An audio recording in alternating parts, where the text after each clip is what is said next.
The sudden passing of President Mills in 2012 propelled Mahama into the presidency. As by law established. That I will bear true faith and allegiance to the Republic of Ghana as by law established. Making him Ghana's fourth president of the Fourth Republic. As president, Mahama prioritized transformative initiatives that reshaped Ghana's landscape. Infrastructure development became a cornerstone of his legacy, with projects like the Kwame Nkrumah Circle Interchange, popularly referred to as Dubai, becoming iconic symbols of modernization. Additional accomplishments included the construction of the Kotoka International Airport Terminal 3 and the Atuabo gas processing plant, which bolstered energy security. His administration also tackled the long-standing Dumsa energy crisis with significant investments in power generation and distribution. In education and healthcare, Mahama expanded access and improved infrastructure. His government initiated over 123 Community Day senior high schools, bringing education closer to underserved communities. In healthcare, landmark projects like the University of Ghana Medical Center and the expansion of the Ridge Hospital redefined access to medical services for Ghanaians. Despite these achievements, Mahama's presidency was not without controversy. Allegations of corruption and accusations of economic mismanagement cast shadows over his tenure, contributing to his defeat in the 2016 elections. As he left office, Mahama expressed confidence in his legacy with the words, "Posterity will judge me right." As I've said before, I'll allow history to be the judge of how I have served my nation. How well I have done my part in running my lap of that relay. What that verdict will ultimately be, I cannot say. I can only say that I have done my best, giving my all, and done so with the best of intentions for my God and my country. Following his loss, Mahama demonstrated resilience, remaining an influential figure within the NDC. His performance in the 2020 elections, where he secured over 6.2 million votes, his highest ever, cemented his position as a key player in Ghanaian politics. Now, as he steps into the 2024 elections, Mahama's campaign for the 2024 elections revolves around the themes of hope and renewal. His promises aim to address Ghana's most pressing challenges. He has pledged to create a fairer economy by tackling unemployment with his 24-hour economy initiative, reducing the cost of living and fostering sustainable growth. Jobs, jobs, jobs must be the priority for everybody. And that is the priority of the next NDC government. Like I said, we'll do infrastructure, but we're going to concentrate on the things that will create jobs for our young people. And that's why one of the policies we're introducing is the 24-hour economic policy. It is a very simple thing. There are businesses all over Ghana. There are new businesses that are going to come. We're asking that those businesses work longer hours than the usual 8-hour day. That is working from 8 o'clock in the morning till 5 o'clock in the evening. Ghana, however, remains at a crossroad.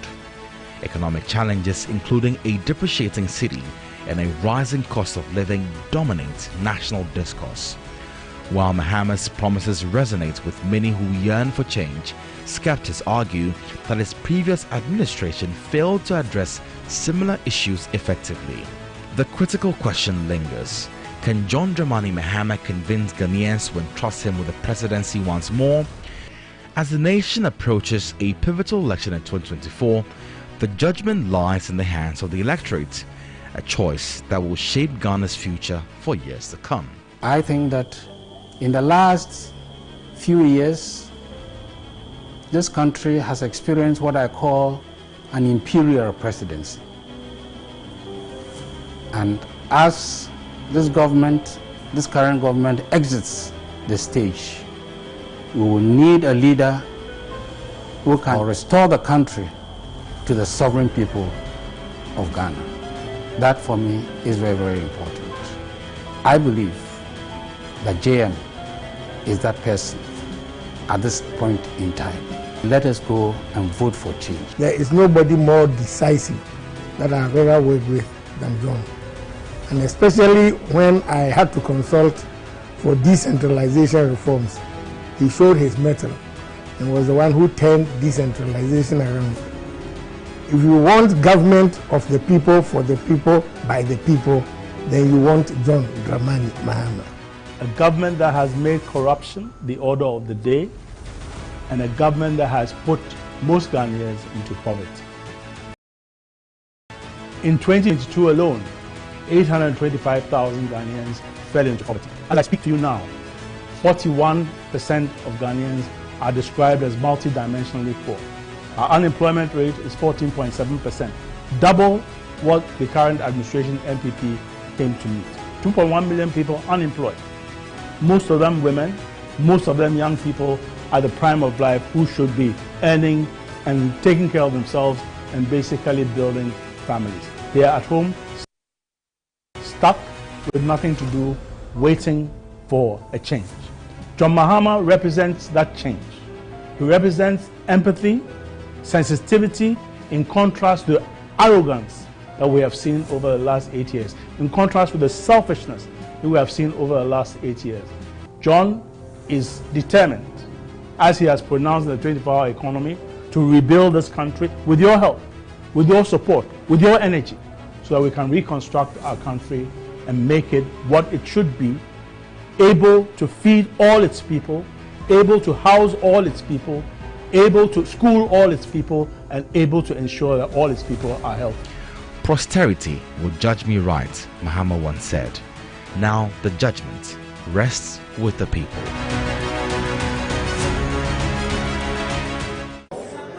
The chairperson of the Electoral Commission, I want to announce, because we are done with the collation, so I want to announce the presidential results. Muhammad Baumia got 17,948. Daniel Augustus Latte, 40. Ekadonko had nothing. Christian Kwabena Andrews, 53. Kofi Akpalu, 3. Mohammed Frimpong, 7. Nana Akosia Frimpoma, 35. John Dramani Mahama, 17,685. Hassan Abdullah Ayariga, 36 votes. Kofi Brantin, 4 votes. George Chumberima Edu, 13 votes. Nana Kwame Bediakun, 255 votes. Alan John Kojo Chamatin, 33 votes. Total valid votes, 36,112. Total rejected ballots, 698. Total vote cast, 36,810. Thank you very much. Then I proceed with the declaration of Akwatia Constituency Member of Parliament.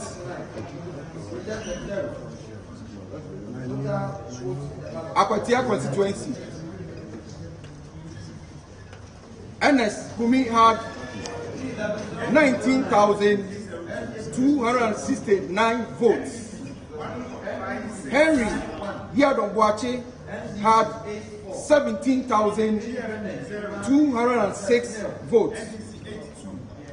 Total valid votes,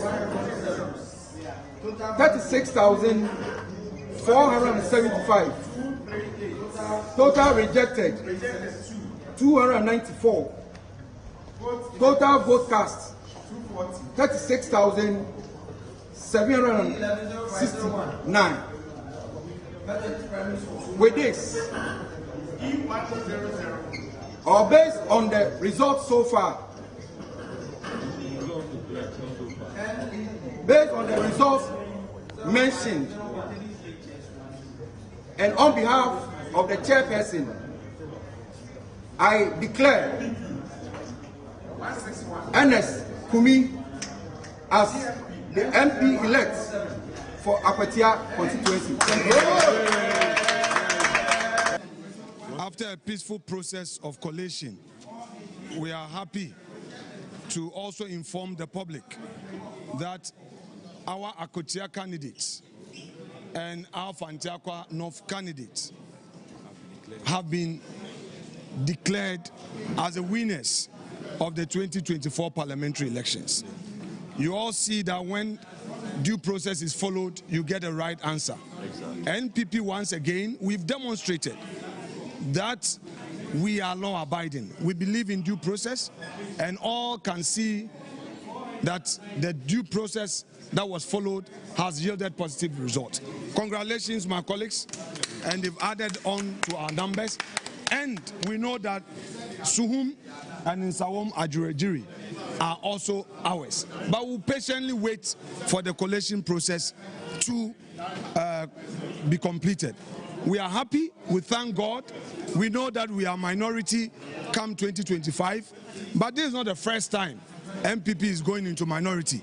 In 1997, we only had 61, NDC had 100, but we still discharge our duties to the people of Ghana, and our people gave us a mandate in 2000 elections. So we know we are going to win 2028. We will look at the process so far at Ablekuma North and Tema Central, and we know that these two, which are due for recollation, are also ours, and other places that there were lawlessness. Okaikwe Central is also part. We will follow due process, and Ghanaians will know that although we lost the presidential elections and although we are in minority, we will not allow our colleagues to forcefully take our seat from us. Again, we are calling on President-elect, President John Mahama, and all the NDC senior executives to call their men to order. Let's allow a peaceful process to continue. Thank you very much indeed, and God bless you, the media, and God bless us all. Congratulations. I was very confident right from Saturday. It was obvious from our collation that we had won the results, but then due to the violence that our brothers on the ND side tried to characterize with the collation process, we were patient enough for the entire documents or electoral documents to be taken to the police armory. Yesterday we were notified by the Electoral Commission that all of us are to meet here for the collation of the results. Humbly, early this dawn, we set out to the Chebi police station to follow the processes for all of us to be here. To our surprise, our friends on the other side decided not to show up. Right in the presence of us, the commander found out from the party members. They said their party leadership has called them for a meeting in Accra and they are not coming, or they are not interested, so they couldn't come. We came here, we waited for a couple of hours, they never showed up. Patriotic Party, we are the new Patriotic Party, the elephant is a winning symbol. We have won to say Ghana. We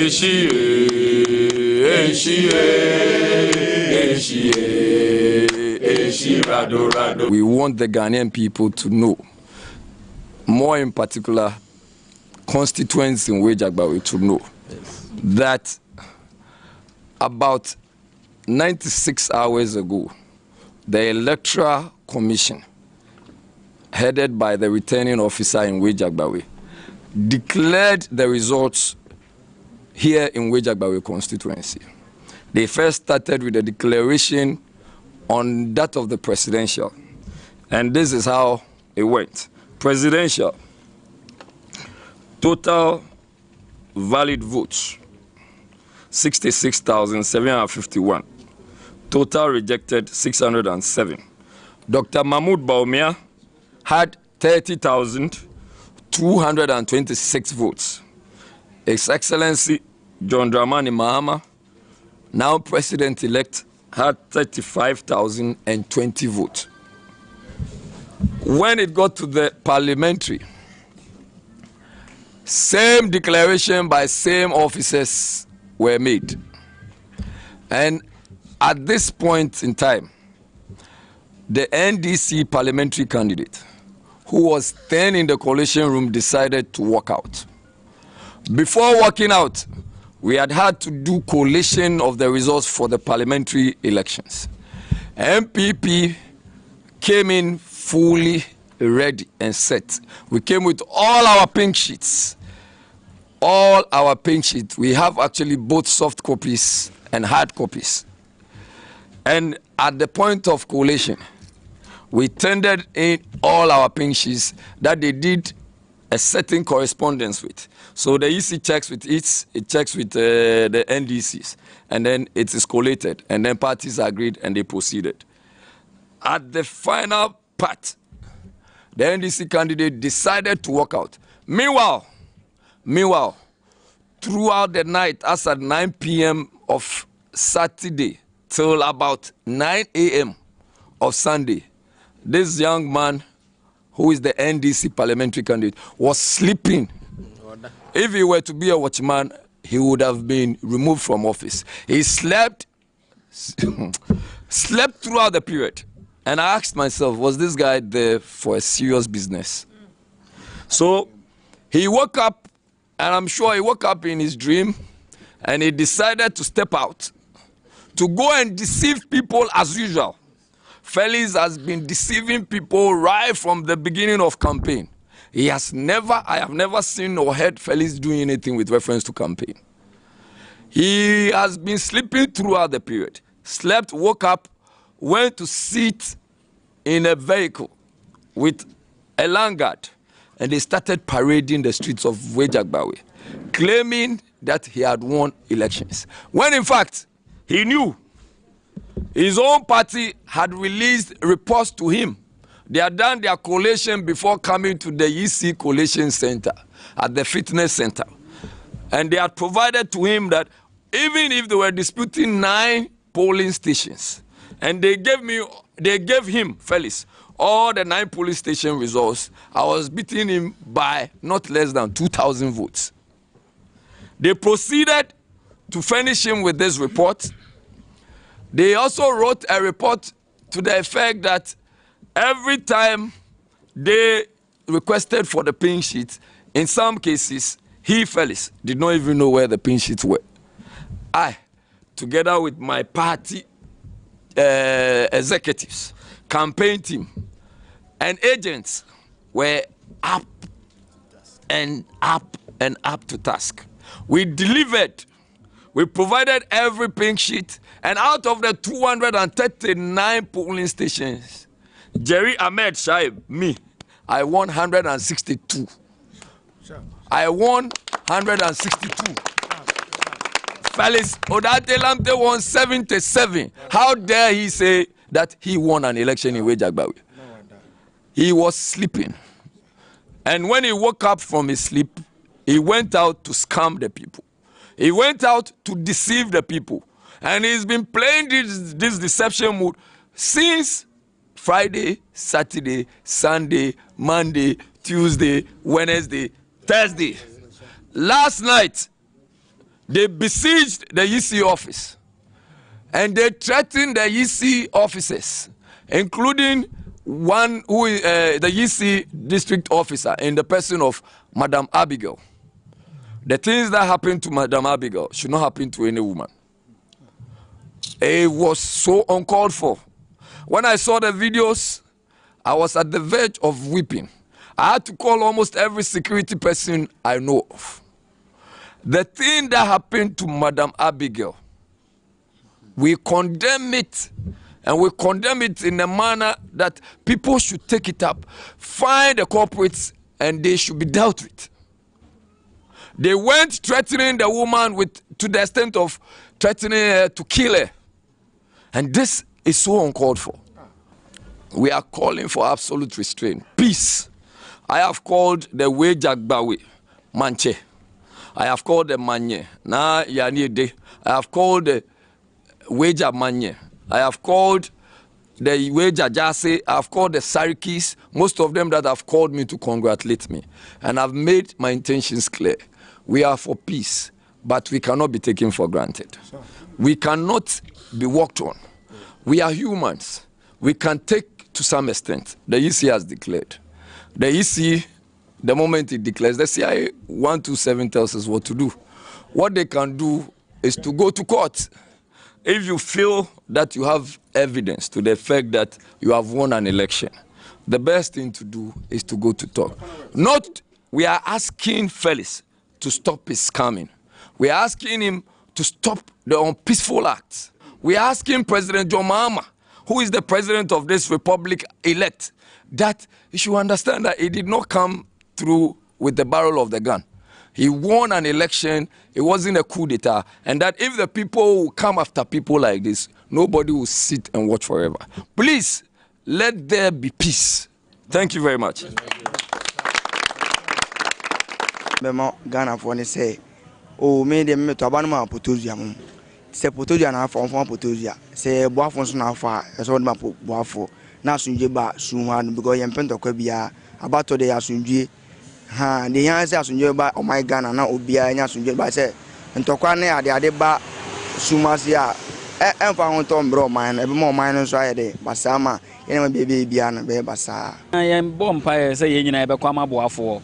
Because boafo de why be da ene yenim ni obetimi aye tie nyina e bompa say e be kwa ma no even though no wanyina ma MPP wanyina ma NDC or ye independent candidate but yen nyina no yen na yetu no for because of omokoto election no mutu ti ano no ene yen e pushing ni say onko independence na be ya yen youth no so ye de yen support e be man nti say e bompa say before don't be declare no e be kwa ma boafo na nkonimdie aye yen de ya timi aka kire e yesu man nyina ne say da be declare no eye asumdwe yempe basabasa omuma bibia entedin emayen esebi ye won kwala nketo ane ade yemhwe yemfa yeni enkohwe yen kwala no na yema bibia endaboko.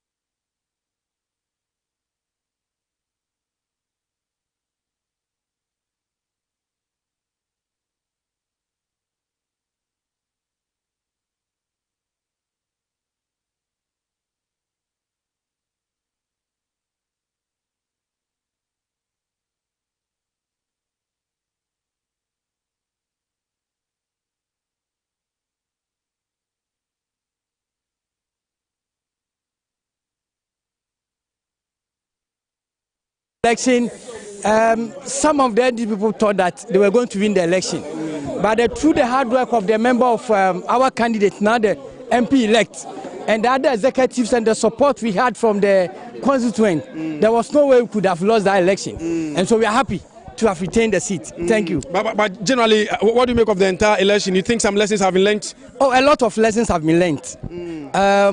We noticed that some of our stronghold, in fact, the first lesson learned was the fact that most of the pink sheet that was sent to our stronghold were messed up.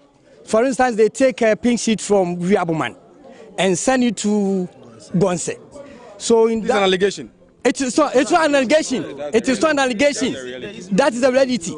And so by 11, some of the polling stations were not casting vote because the people said because they don't have the right pink sheet for them to enter, because there were two forms that you need to fill before and after. And so because they were not able to fill the before, they decided not to cast the vote.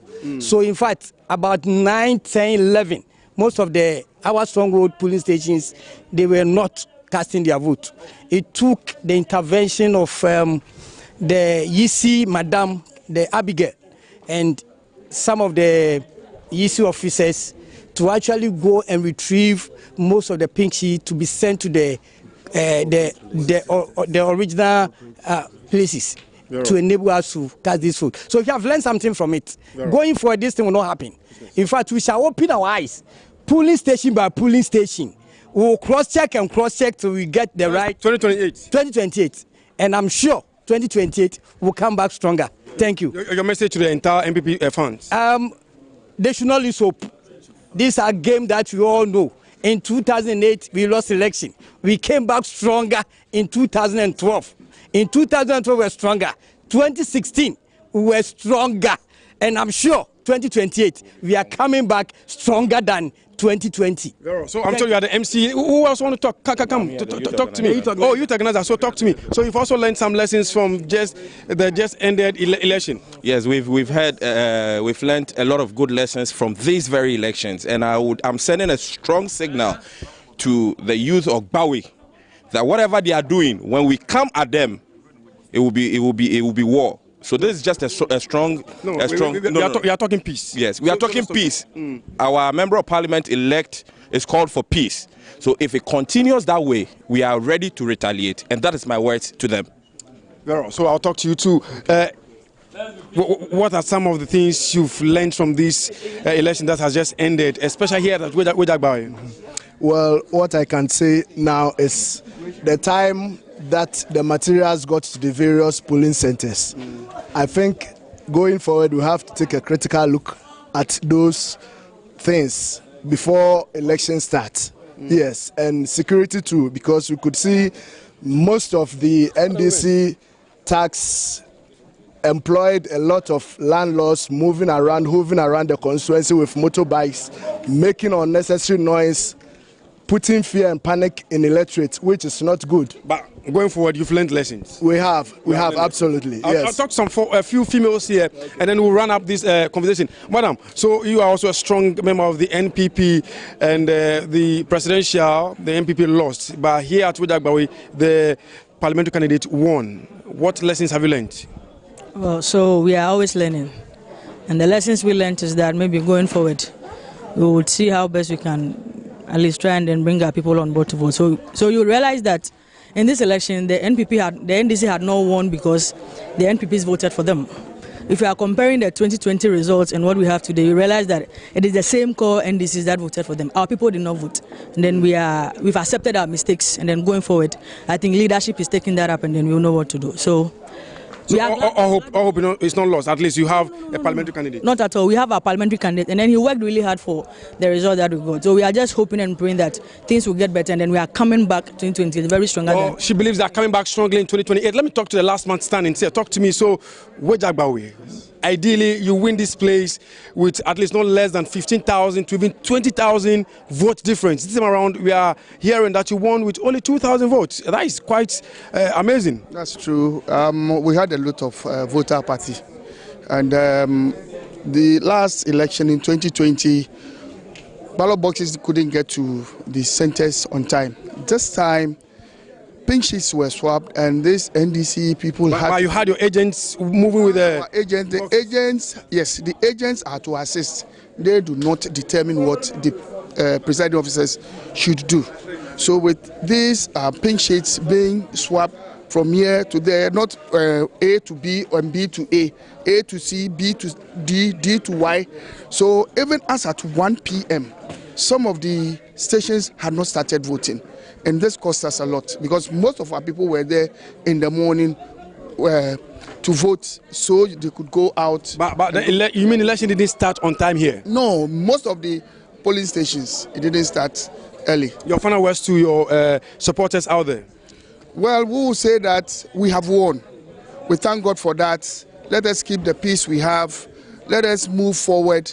In the next election, we will correct our mistakes and then bounce back, and then we'll have the difference of the 15,000 to 20,000 that you're talking about. So here at Wedagbawe, the supporters here are not losing hope for them. They are very confident that come 2028, they will bounce back strongly and make sure that the vote difference they usually get between 15,000 to 20,000, they will get it back because they will correct their mistakes going forward. Joseph Armstrong, Go Dalebe TV3, Wedagbawe, Accra.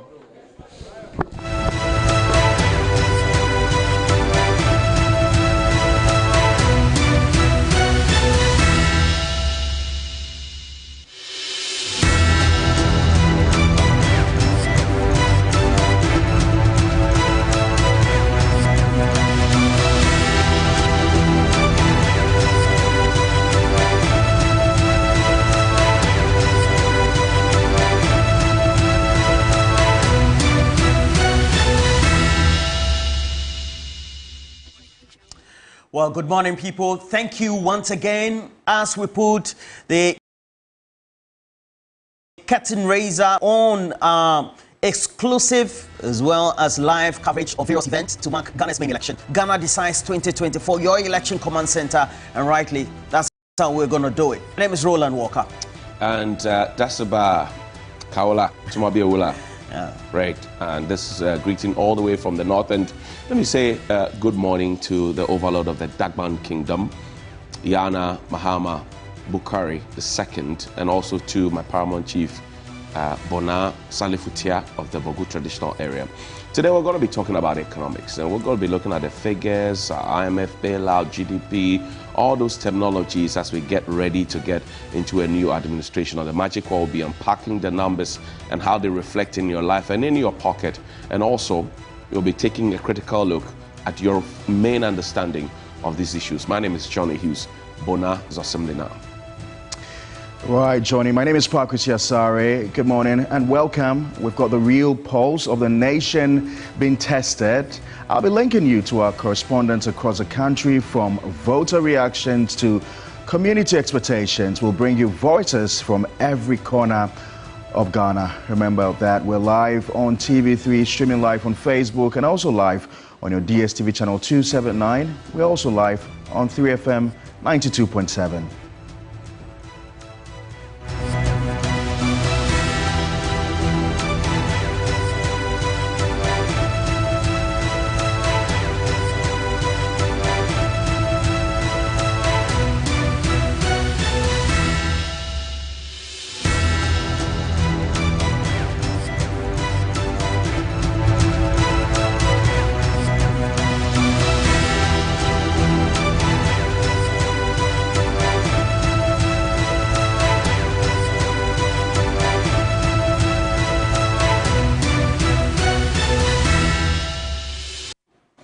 Now, a lot has been happening over the period, and as you would know, we're waiting for that final collated result of Nsawam Adrejiri. And for all of you, it also means that Anodonpre has a lot to count on for this very collation. We know that George Queenin is there to give us the latest as it is, but what's your own perception and observation about how the MPP had tried to claw back some other seats over the last couple of days?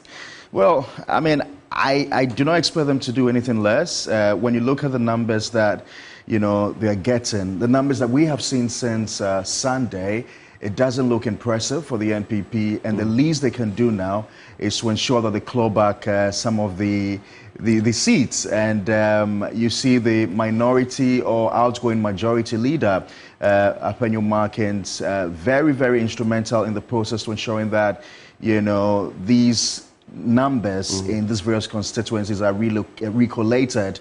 There are a number of areas where we heard that the electoral officers had declared for a particular candidate, and then there's a reversal at the Collation Center here in Accra. One of the issues that beats my mind is as to why, you know, issues happening in the central region will be brought to the Greater Accra region. I don't know why that's happening. When there's a regional coalition center. When there's a regional coalition center. You know, it beats my imagination. And there's been a lot of, you know, teasing on social media, especially of Anodonpre, because, you know, he's been the majority chief whip, and he's been noted for saying a number of, you know, insightful things, you know, in the House of Parliament, even outside the House of Parliament.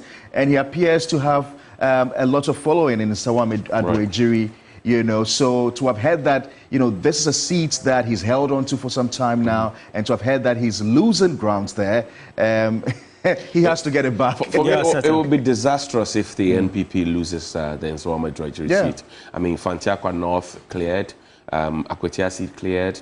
There's also Suhum in the balance, and then the Anodonpre seats. Suhum actually has also been cleared. So in favor of the NPP? Yes. So three. So Protozwa is going to Parliament. So I'll be very surprised if the NPP loses that seat. But I mean, we've also seen traditional seats of the NPP now go into the hands of the NDC. I mean, back we see our beloved Okaigwe South. Okaigwe South, yes. I mean, nobody could have ever imagined the sort of party that Ernest Adumaku Keon could come and, you know, just kick the Akwa Newman out. This is a lady who got a lot of support from the man who held the seat for a long time, Nana Kumia, right? Until Ahmed Atta came and then Dakwa Newman. I remember that when the library was being opened, Nana Kumia wore a vest, right? An NPP vest himself, and got on the ground to support Johnny, Dakwa Newman. Kindly hold on for me. I'm told George Quainen, who's been at the Collation Center in, is it North Kanishi? Where's that? There's a greater Tesano. Right? Yes, joins us. George, good morning. What can you report? Thank you so much, Bakosi. Good morning. And I'm actually coming to you live from the Tesano Police Depot, and it's all about the recollection of some outstanding constituency results. Yesterday, 3 of them, were concluded. That's Pantefa North, Akotia and Sum, and all these constituencies went in the favor of the MP. And what is outstanding now is so yesterday, all the EC officials resolved with the party agents was that we'll start exactly at 6 a.m. today. So regardless of the fact that we don't have some party agents present, we'll still go with the exercise. And that was what really caused the confusion this morning. While some of them were okay for us to start at 6, others wanted the team to wait for others to come, so maybe they start later, which of course, triggered the confusion. But that has been resolved as it stands, and the PCID is here. She has resolved that the exercise has continued.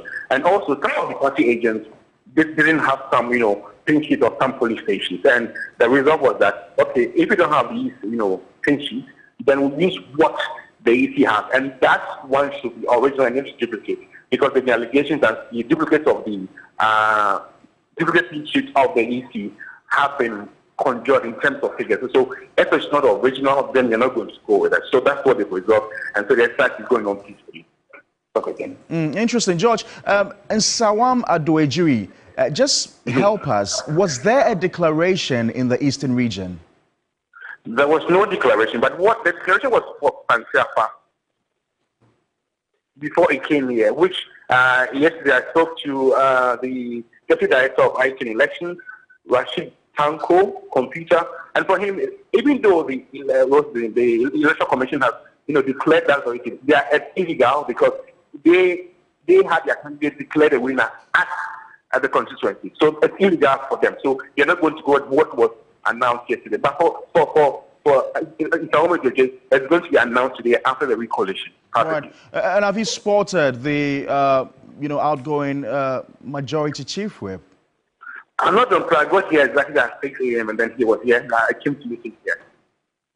And yesterday, Wayomi was also here. And there was this confusion about, sitting to 6 o'clock at trying to start today's process. So when was this confusion going on? So Wayomi was, okay with us starting at 6 a.m. Where is he?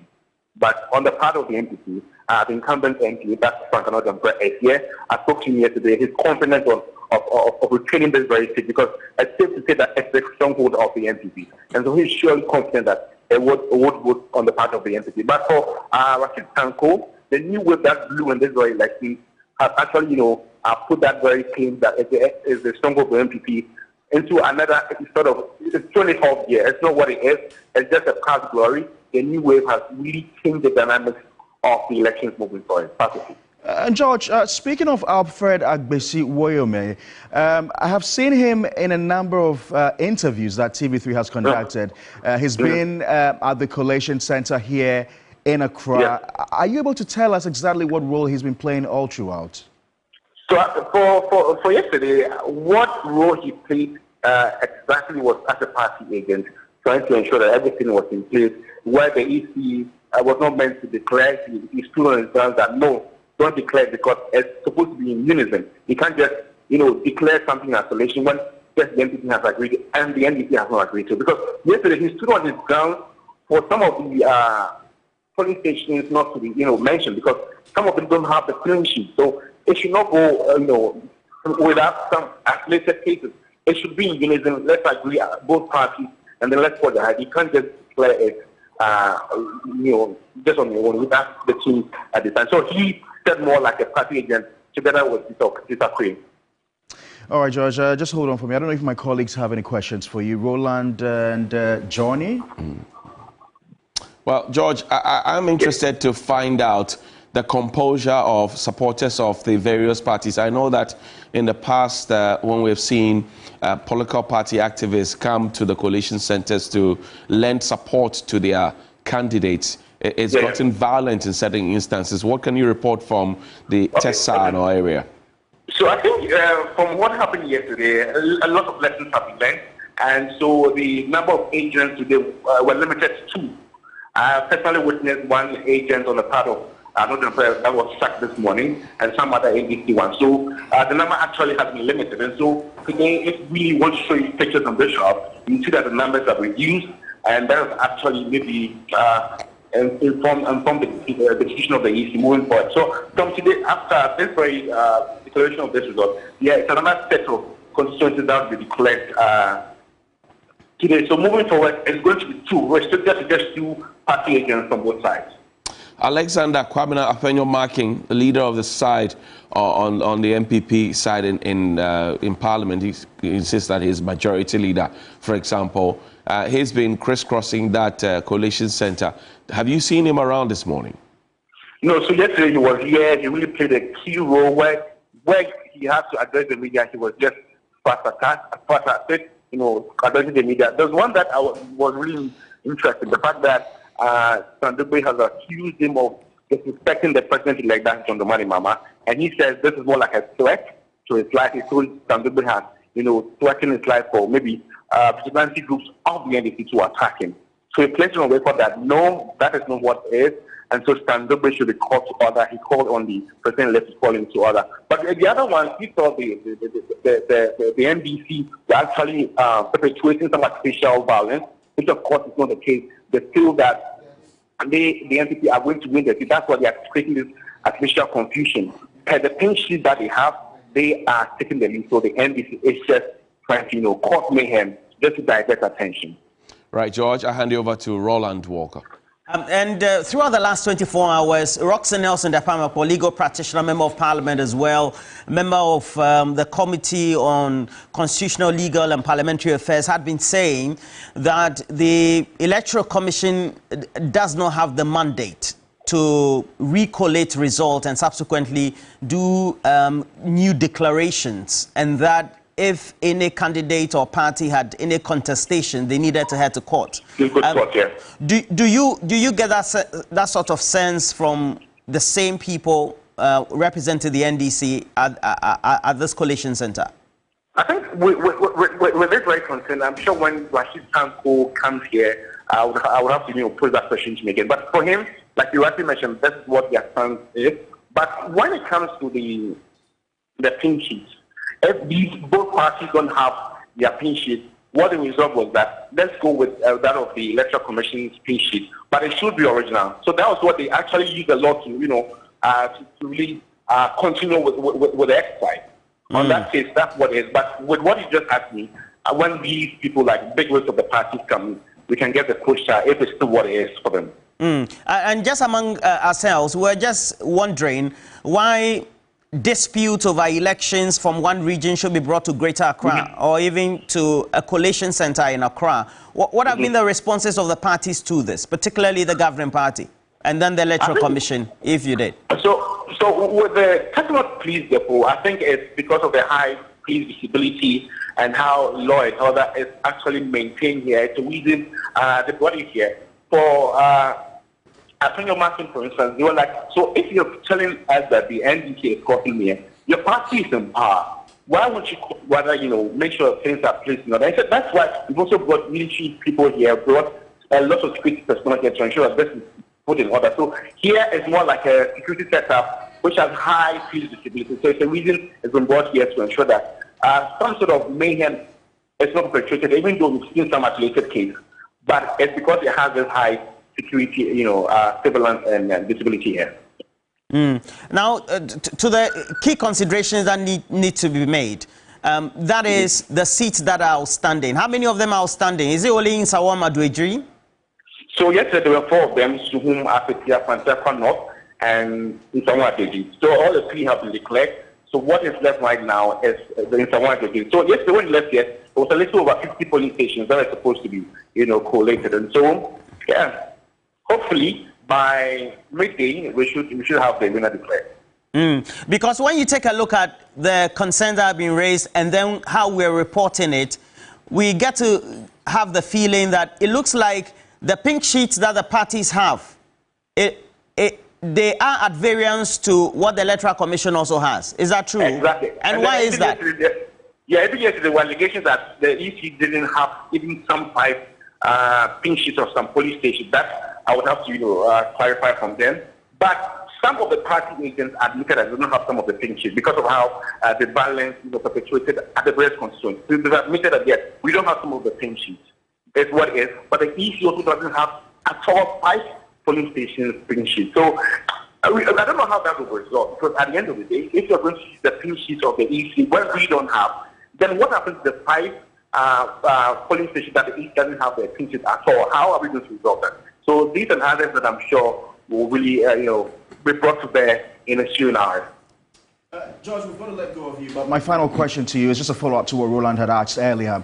I mean, how is it possible that the parties in this year's elections can say that they do not have pink sheets? Because what we know previously is that once elections are done and the parties agree to the numbers, they take a screenshot or a photo of it and scan them and transmit it to their In fact, they actually have to paste a copy at the polling station. So how is it possible? It was the reason they gave that. It was because of the tension, the violence that happened that day, so they couldn't get some of the pink sheets.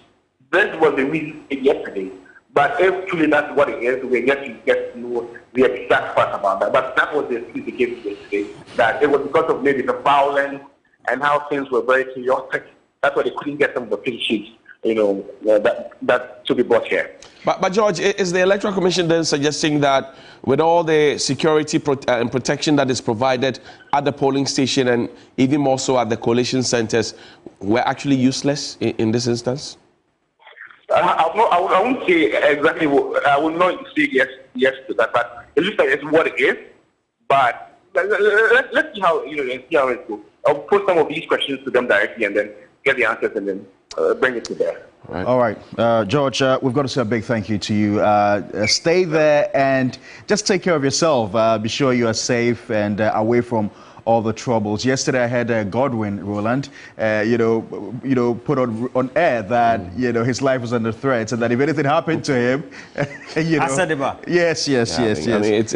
the stakes are high. People do any and everything. He was receiving a lot of threats, from the people. Then I don't know why people, especially some of the parties, have difficulties with media reportage. I had Apenyo Markins yesterday talk about TV3, and I think that it's a lot of the NPP guys who are at the Collation Center seem to have issues with TV3 and our coverage.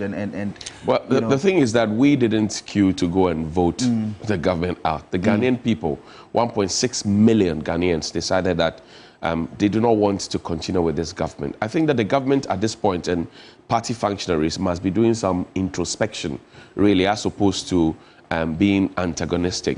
Because the first point, the psychiatric hospital has put up a notice, for example, suggesting that, look, elections and post-elections trauma is real. Speak to a professional, speak to a family member or somebody who can comfort you in these directions and give you some counsel. I don't think, and I've been listening to some party members of the MPP now jumping from one media station to the other, pissing in literally and trying to proffer why they lost and calling people out, etc. I mean, this is not the time. The NDC has been here before. Remember in 2016 when the NDC lost by 1 million votes or thereabout, they had what they called the Kwesibotre report. They went into a conclave, and in that conclave, they proffered solutions. And I'm sure that they did a lot of learning by that Kwesibotre report, and that is what has brought them back into power. I think the MPP needs to go into a conclave rather than literally washing the dirty linen in public and pointing accusing fingers at who did not do what. Not exactly. No, but it's happening. Not exactly. Yesterday, hold on. Even before that Kwesibotre report, of course, that was a decision that was taken, by the leaders of the party. But before that, they also went on air. People spoke. And you cannot prevent people from venting. I'm not saying. I'm just saying that you do not repeat a mistake twice. And what's that mistake? If the NDC did it when they lost by 1 million votes, it could perhaps be the reason they didn't win the 2020 elections. I doubt, Johnny. I'm just saying, I so that's my opinion. I doubt. It's possibly because they didn't win the 2020 elections, because in 2016 when they lost, instead of going to conclave immediately, they spoke. They started talking. Your opponent will be listening to what you are saying. But there's nothing wrong with that. I'm just coming. I'm saying that something. So we're looking at the corporate image, and then we're looking at your personal parochial image and your personal parochial interest.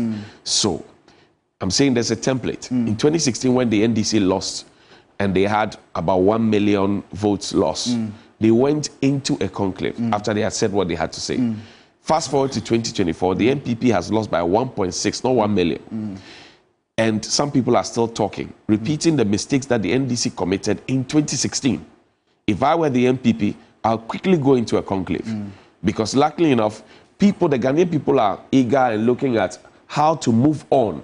Because you're talking about inflation, you're talking about interest rates, cost of doing business, cost of living, you're talking about GDP, you're talking about the debt, you know what you call it, the debt levels that we have as a country, you're talking about postponed debts that we have not paid, you're talking about banking sector cleanup, you're talking about taking people's savings.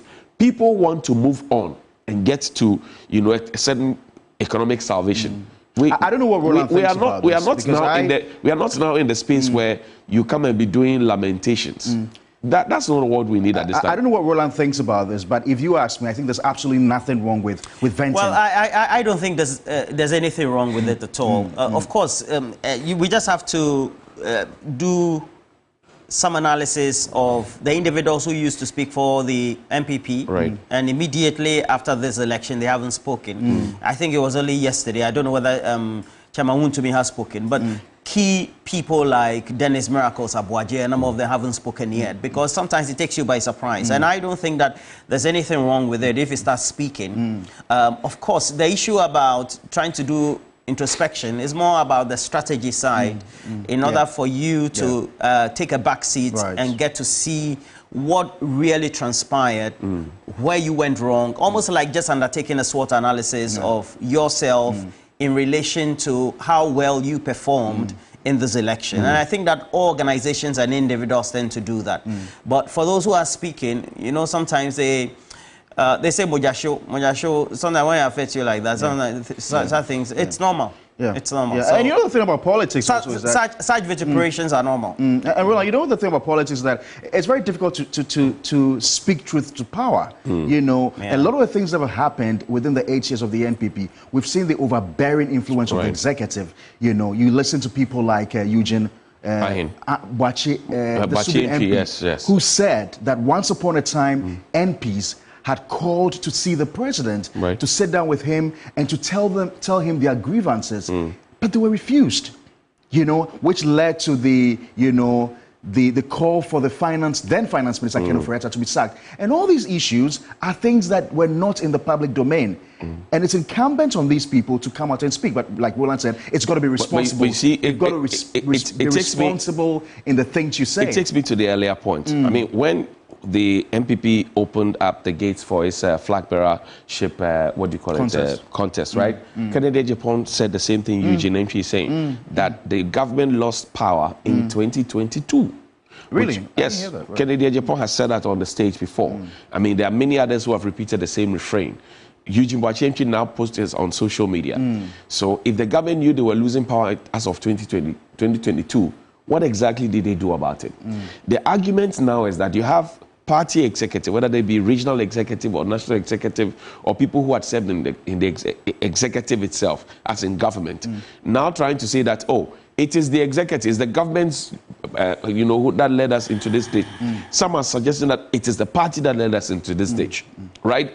And at this point, when you put up that conflict between party and government, the government will end its tenure by the 6th of January. It's gone. But there will always be party. You do not damage the party and hope to get the chance to come and create or form a government. That's what I'm saying. So that if you are a party executive or you're a member of the executive and your target is to hit a party executive or vice versa, you will then be crippling the party on whose machinery you'll be standing on to come and want to win an election to form government in 2028. Respectfully, I disagree. So I'm coming. So let me finish with my point. Number two, the current campaign that was waged on the achievement of the government. Free SHS is not a party, what do you call it, implementation. The party may have dreamt about it, thought about it with the government, etc., but it was the government that implemented it. When we mentioned free SHS, we mentioned NAPO, we mentioned Yaosei Duchum. When we mentioned planting for food and jobs, we mentioned the former Agric Minister, Akoto Say, and then we mentioned the current Agric Minister. When we talk about one district, one factory, we mentioned Hawa Kumsing, we mentioned this, we mentioned Lanchama team. So it all the people who have been mentioned are literally members of the executive. If a party then campaigns on the winnings or if the achievements of the executive of the government, and you go into an election and you lose, you most likely, if you're a party executive, would not like to take the blame, but you want to heap that on the members of the executive and the government of the day, because you are not an appointment, right? However, I'm saying that you need the party to be strong enough, the structures and the fan base and the base of the party to be strong enough that they don't get dejected and demoralized, so that in 2028, when you come forward and you sound the alarm that, hey, everybody, let's go, like the NDC says, activate all body cameras and let's go this way, the people will follow you. If you cripple the party structure and you cripple the party strength, because opposition is very difficult, you will not likely bounce back stronger than what Baumia thinks. I agree with you, but respectfully, I disagree. That's fine. You know, because, listen, in 2000, when we had that change from NDC to NPP, right, apart from the fact that there was overwhelming, you know, support from the generality of the Ghanaian people that we wanted change after, you know, the PNDC, NDC period, a lot of the people started talking about the reasons why the NDC lost the elections, which included, was it the Swedrow Declaration or whatever, when Rawlings held Atta Mills's hand, you know, making him the heir apparent to himself, and the fact that Mills was going to be walking in the shadows of Rawlings. In 2008, but that did not cripple the NDC. In 2008, when they won power, what's his name? Arthur Kennedy, who was leading Nanado's campaign, came up with a book which was titled "Chasing the Elephant into the Bush," essentially revealing some of the reasons why he thought the NPP lost the elections. It didn't cripple the NPP. They came back to power. After how in many 2006. Years? After how many years? 8 years, but that's been the trend. So, that's been the trend. So, no, 8 years. That has not been the trend. That has been the trend. John Mahama. No, let me finish. John Mahama had only one. Hold it. John Mahama has only one term. John, you finish your point. Let me finish. In 2016, when the NDC lost elections, we had all the allegations about Kofi Adams being given money, other people who didn't take monies to places they were supposed to take the monies. They were all allegations. But there was a lot of internal fighting, people trying to blame people. It didn't cripple the NDC. They came back again. So for you think that the party people and the people who served in government must go on the media, social media, traditional media, say whatever they want to say, and still hope that the people of Ghana, as otherwise as they may be, will still come back and support. Because it's a period of venting. No, you see? It's venting. They are ventilating So grief, right, goes through 5 stages. Roland, you posted that the other time, right? Grief goes through five stages, right? I think I also sent it to you. At this point, people are at the first stage. They are in denial. When you are in denial, before you travel all the way to the point where you come to accept that I have been defeated, because now people are in shock. People who thought that, look, we had put, as they said, 5 million people through free SHS, their parents and those who are related to them, will reward the government. They got the shock of their life. 1.6 million loss, that's unprecedented in this country. Never before since the First Republic. Let's hear Roland. So I'm coming. So I've not finished making my point. You want to gloss over my point? No, you've taken two. You've come back twice. No, you're glossing over my point. All right, that's all of you. Johnny, you're not being fair to me. All right, okay. No, don't do that. Okay. Yeah, because you shut me down. Don't do that. Now, so I'm saying that back in the day, 1.6 million is unprecedented. Anybody who goes into an election and gets that magnitude of loss will be in shock. No debate. Once you are in shock and you are disappointed that your resources, your time, your energy, whatever you put into it, you may be tempted to go public to be saying certain things that you are ideally not supposed to be saying. And I'm going back to the reference point that if in 2022, key elements in the government, key elements in parliament, key elements of the party are saying that we knew we had lost the election in 2022, but the impression that was created to the Ghanaian people was that we are okay, we are breaking the 8, the signal is strong, blah, blah, blah, blah, blah. It tells you that they may have had these same set of conversations indoor without necessarily letting you, me, or Roland know about it. Why do they think it is necessary now, when all is gone, for them to be now telling the public? Do you think that if I'm right there in the middle, I've not voted before, I'm hearing these things, that you knew you had lost the election in 2022, and I have my voter ID card, and you come back in 2028 telling me that you have learnt every lesson, everything is okay, I will trust you? It will be difficult. That's what I'm saying. Protect the party, protect the integrity of the party, protect the same individuals that you front in the election in 2028, protect them at all costs. Why do you think Afenyo-Markin is going around collation centers, trying to get some seats of people he considers to be strong voices, new entrants who have a lot of energy to be able to help the party in 2020? Why do you think he's going about doing that? He's doing that because he, as leader on the side of the MPP currently, needs to also strengthen his back and show the public and his party that, look, we have lost the election, but the party is still there. Okay, Johnny, we can still bounce back. I hear you, Johnny. Let me take Roland's final bite on this. For me, I think that venting, it's well and good. And it's also important that we have to put all these into perspective, because post-2000, there were a number of reasons that were ascribed why the NDC lost. One of them was that apart from the Swedo declaration, there was also the perception that it looks like everybody wanted to have a piece of the party, because following that declaration that was made, there were individuals like Guzetano, Ekospio Gabra, among many others, who thought they were also in the lead to be the presidential candidate. Right. Not even to forget former Attorney General Dr. Obed Asamoah. So I guess they didn't do exactly what was done post-2016 by that committee set up, headed by Professor Kwesi Botwe. However, we have to know that after these 2-term cycles, there's a certain observation that is always made,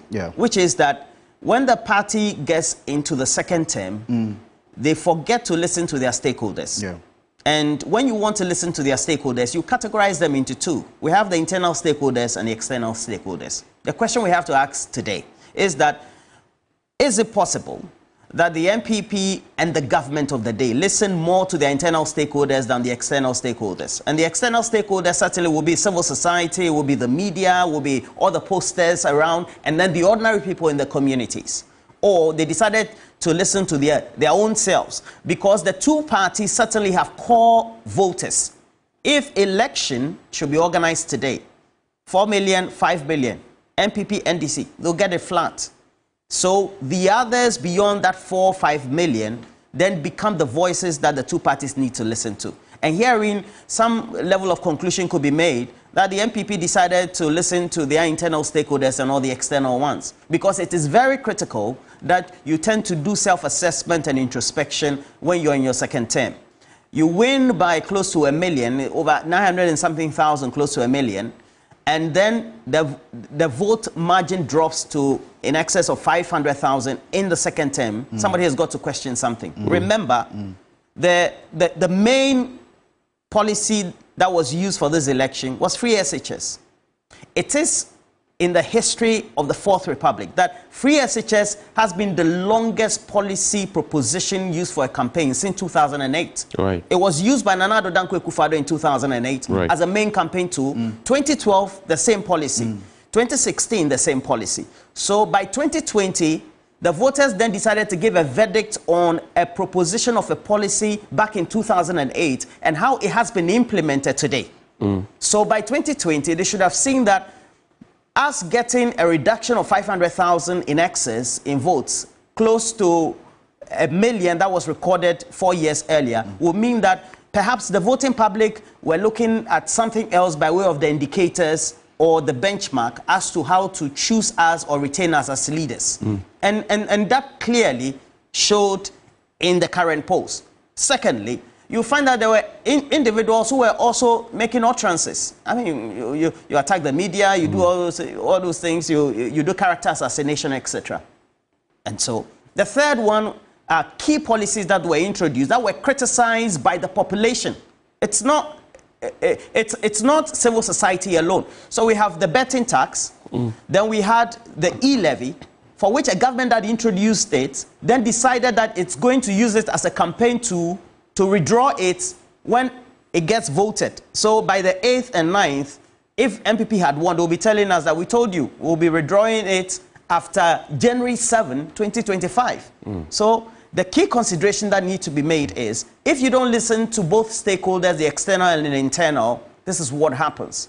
And that narrative, being the third of my point I'll be making, is that Ashanti region is a bona fide voter hub of the MPP. Also shows that perhaps the politicians of the day seem to be playing or toying with the ordinary people. Our population, in excess 70%, is made up of young people, 18 to over 45.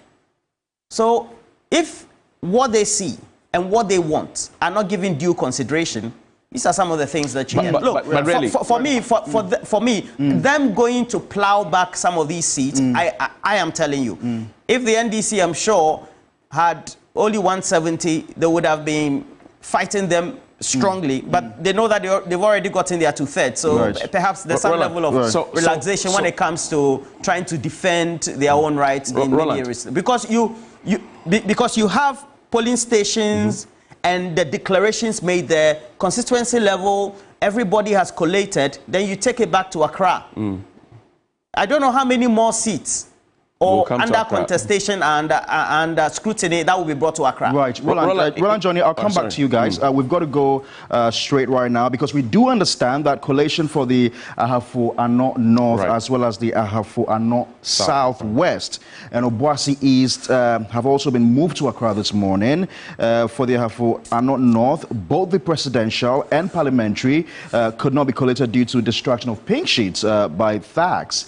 The EC says they don't have any of the pink sheets. The Ahafo Ano Southwest presidential was collated, but the parliamentary, we understand, is outstanding. We need more details to this. Ibrahim joins us live for further details to this. Ibrahim, what's the certainty with this story? Well, Pakwasi, the initial agreement was that the recollation will be done at the regional office here, but because of security issue, in fact, for Obuasi East, the EC decided to do the recollation 2 days ago. They said they were attacked at their office here in Kumasi, and for that matter, all the officers even had to leave home.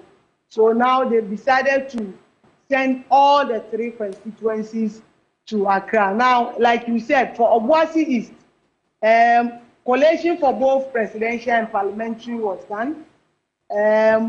Later, for the parliamentary, the EC returning officer came out to say he did the declaration in favor of the NDC parliamentary candidate, Samuel Abuaji under duress.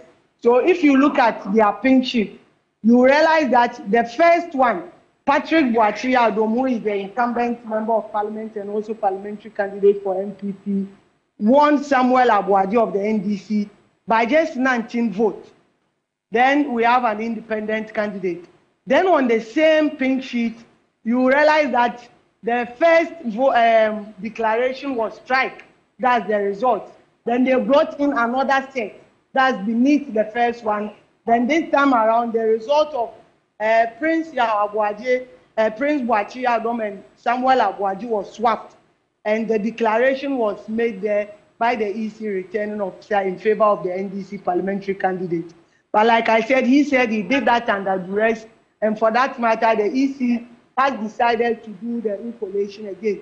But on that seat, the NDC is insisting that because the EC returning officer has declared their parliamentary candidate as the MP-elect, they will not allow for the recollation to be done. And for that matter, if MPP has any issues about these results, they can resort to court. But for Ano North, that's the part. Both presidential and parliamentary was not done during the collation, and there was an invasion of that area.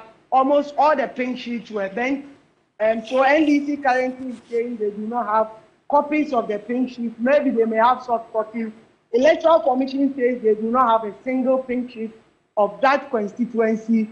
MPP says they have some of the pink sheets, but not all, but they will make them available at the appropriate time. So presidential parliamentary is out. So that's how come when even the original figures for the presidential was coming out, it was excluded. Afuano North was excluded. Then we go to our Afuano West, which is Mankran. So presidential was gone, but parliamentary is still outstanding. Now, when they declared the presidential, and for the first time we had John Dramani Mahama winning the presidential at Afuano Southwest, then the parliamentary results was coming. There was issues there. MPP says they are leading by 200 plus votes. NDC is also saying they are leading by 200 plus votes. But NDC is insisting there because they are saying for the first time John Dramani Mahama has won, the NDC has never won that.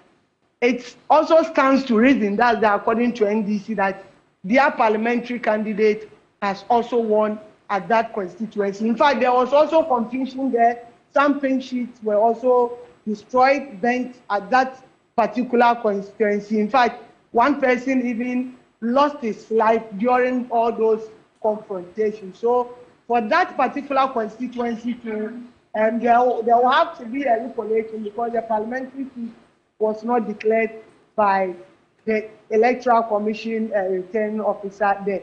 So as we speak this morning, last night, all these three constituencies received a call that they will have to come to Accra this morning for the recollation to be done there. So for them, they have the pink sheet, but for I know it's the issue. MPP, NDC saying they do not have their pink sheet. EC is also saying they do not have their pink sheet. So we do not know how they will do the collation.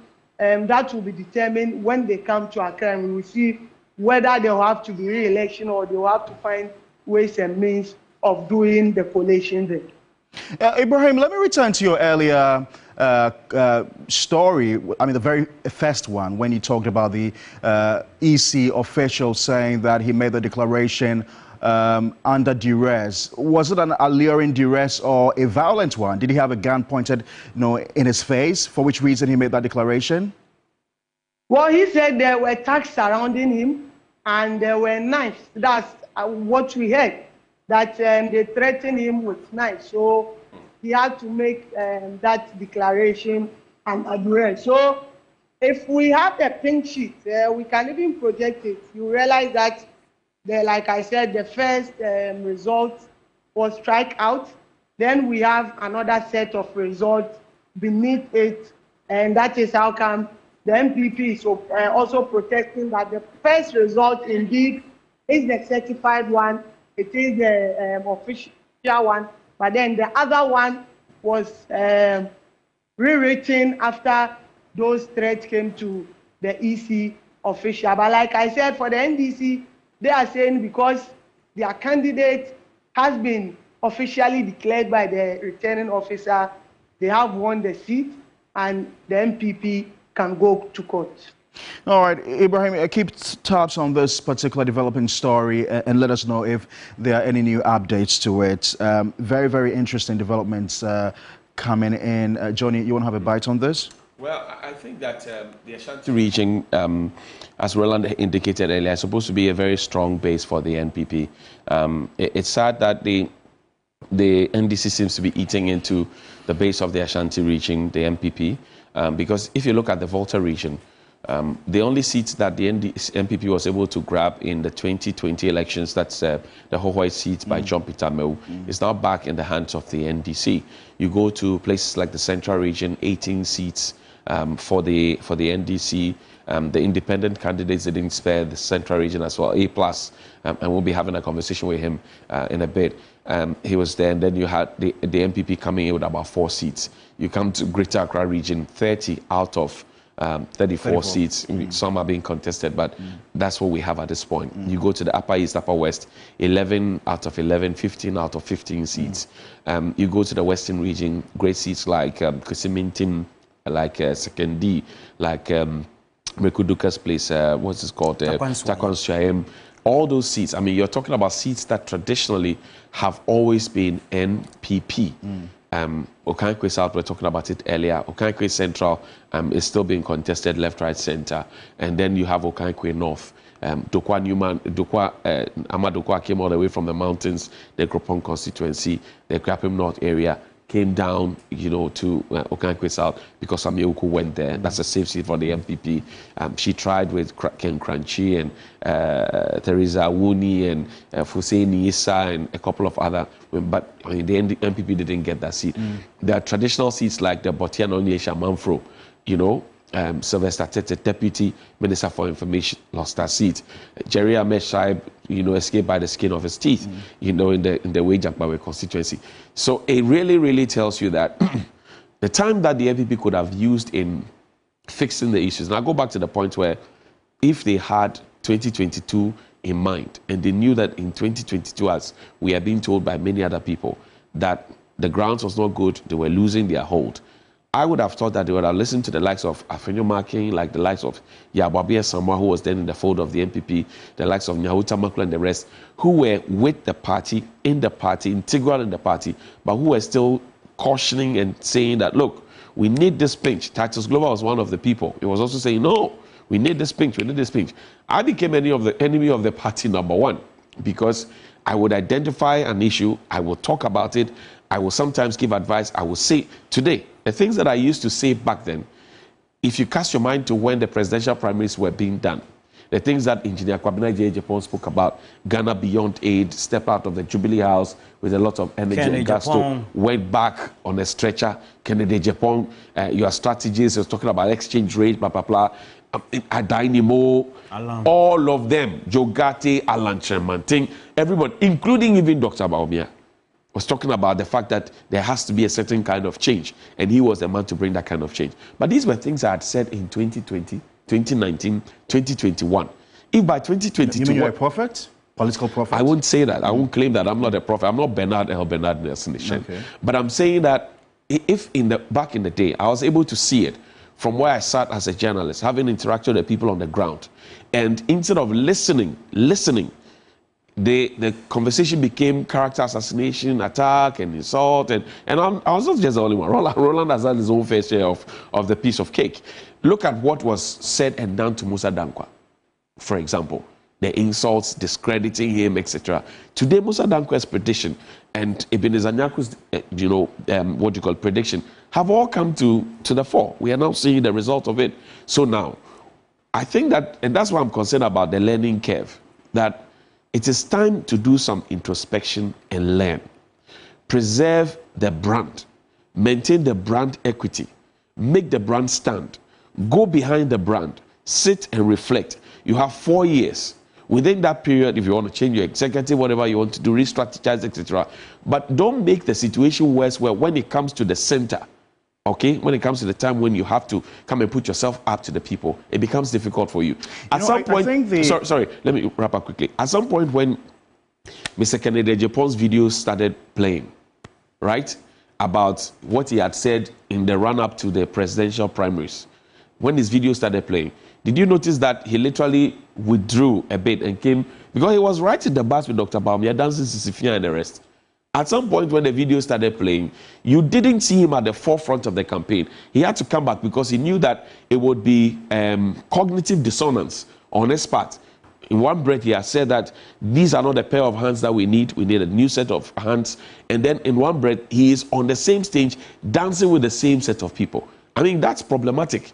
That's difficult to understand and define. If I am a new electorate or I'm a new voter, I'll be confused. And your papa way in the car way. So why is he saying this at this time when the situation has not changed? You get the point. I think that the NPP would have to do, some soul searching and self introspection. I mean, you look at the figures. For instance, when you look at the regions in the north, I was shocked. Because since 2007, we were saying that when you look at the data, the inroads the NPP were making in the three regions of the north then was largely attributed or attributable to Dr. Baumia. You know, because you could see them making inroads from 2007 up until 2016 when they eventually won the elections. But when you see the results now, in fact, we thought it was going to be very close because this was the first time we're having two individuals coming from the north. So it was going to be, you know, evenly split. Now, even in Dr. Bawumia's Northeast region, John Mahama won about 3 or so seats. That was the same story in 2020. And in the other regions, you look at the votes margin, he was whipping him badly, even in the north and other areas, you know. And I think that is Roland, I think it's very simplistic for the vice president to come out and say that, oh, the only reason we lost this election was because our supporters didn't turn up. I think it's very simplistic. That nearly over 2 million people didn't turn up. How do you know those are NPP supporters to start with? How do you know that? You know, I think it's so simplistic, overly simplistic, to say that the only reason we lost this election was because our supporters didn't turn up. It's the first set you cannot say that those 2 million people are NPP supporters. Also, we know that nearly 1 million plus voters have been added to the register in the youth brackets. And one thing people even didn't factor in this election was that, Roland, you know, that since 2000, we've had a lot of the youth migrate.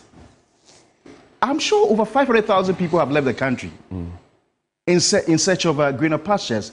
So I think that, look, you've got to take it over from It's a first sense of denial, grieving denial. You know, I think I really love the point that you're positing now, because we've had this narrative now becoming what it should be, or somebody trying to tell us that that should become the national narrative.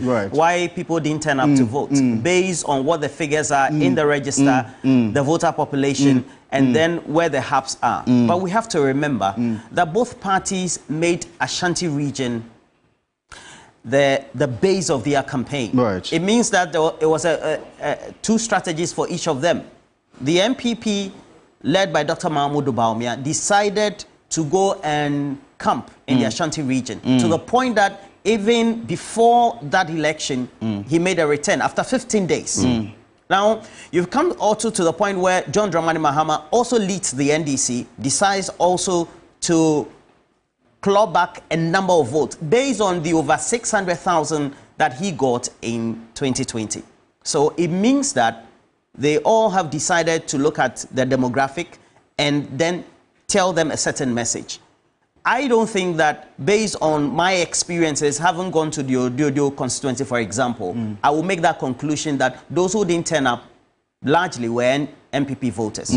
Because in the Ododo constituency, and this is in Accra, based on the figures and the polls that had been coming from Global Info Analytics, etc., since 2022, we're told that there was apathy and concerns being raised by the young people who form the bulk of the voters when it comes to Ghana's voter population, in excess of over 18 million. And their key issues were: 1, jobs; 2, the economy, infrastructure, etc.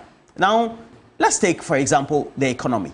The economy has been bad since 2022. It's been terrible, to the point that by October, November 2022, we were just short of Sri Lanka, Zimbabwe, and us being third. To that point that if we hadn't taken time and we were behaving like the Sri Lankans, we could have even run into the Jubilee House. Because that's what happened in Sri Lanka, to the point that the president and his family and her family, etc., all had to jump ship. They went away. So we have to be realistic about the reasons why voters did not turn up. Now, 2, if you take a look at what that narrative tells us, is that the young people perhaps have changed their voter behavior. Whether they are from the Ashanti region, they live in the Ashanti region, or they live in Greater Accra or wherever, they've changed their voter behavior. The young people are now interfacing with the outside world through the internet, or maybe their own personal lives by traveling, etc., that many of us tend to think. And once they get more educated, the choices that they make as voters then tend to change invariably based on what the offerings are from the presidential candidates. And if you look at what the offerings are from John Dramani Mahama, he's saying that, look, you have managed the economy so badly, And as a result of that, I think that 24 hours is going to resolve that, as well as other initiatives that will enable me rebuild the economy. You have led us into debt exchange, domestically and externally. As a result of that, if you allow me, I'm going to help all of us to be very austere, manage the way we tend to spend, and then we will regrow. The Vice President says that, oh, forget about what everybody else is saying. The dollar, for which if you want to buy with a CD, you have to cough up 17 Ghana cedis, is nothing. And that it is because of an external shock that was experienced with COVID. That is after how many years? 4 years. And also because of Russia-Ukraine. So you find that what the narrative is just don't seem to rhyme with what the voters want, who are young people. So the conclusion, again, I have to agree with you, that those who didn't turn up to vote are NDC and MPP voters. Right. So that conclusion should not be made that they are largely MPP voters. No. Right. Well, the first point of, as I said, grieving is denial. No, but that's the reality. So I agree. And no you problem. Can tell clearly when you have, I mean, Dr. Bawumia is an intellectual. He's a PhD holder. You have many other people push that narrative down our throats to suggest that the people who did not turn up to vote are NDC. Mind you, in the year 2020, right? In the year 2020, both candidates had 6 million apiece, plus the coins that made Dr. Bawumia win. In 2016, Dr. Nana Akufo-Addo had that 5 million, right? And John Mahama had the 4 million, right? So by 2020, the voter population had increased to a certain level. So they had the 6 million plus the coins that made them win. In 2020, 2024, John Mahama maintains his 6 million plus the coins. And then Dr. Bawumia on the ticket of the NPP drops to 4 million plus coins. You cannot then say that all the people then back then are MPP. I don't know where that thinking came from. It's just simplistic. It gives me the same vibe when the Electoral Commission told us that, voter turnout is great, but they couldn't give us figures to substantiate that claim. And I found that to be very, very worrisome indeed. What I think should be done at this point, I mean, people are free, name call, but if you gave me the MPP to manage in terms of strategy now, you're the last person they would call on. You know that. Well, don't even think about it. Well, some have called me. Well, go into a conclave and have a conversation. I mean, look at how A+, for example, swept Gomoa Central.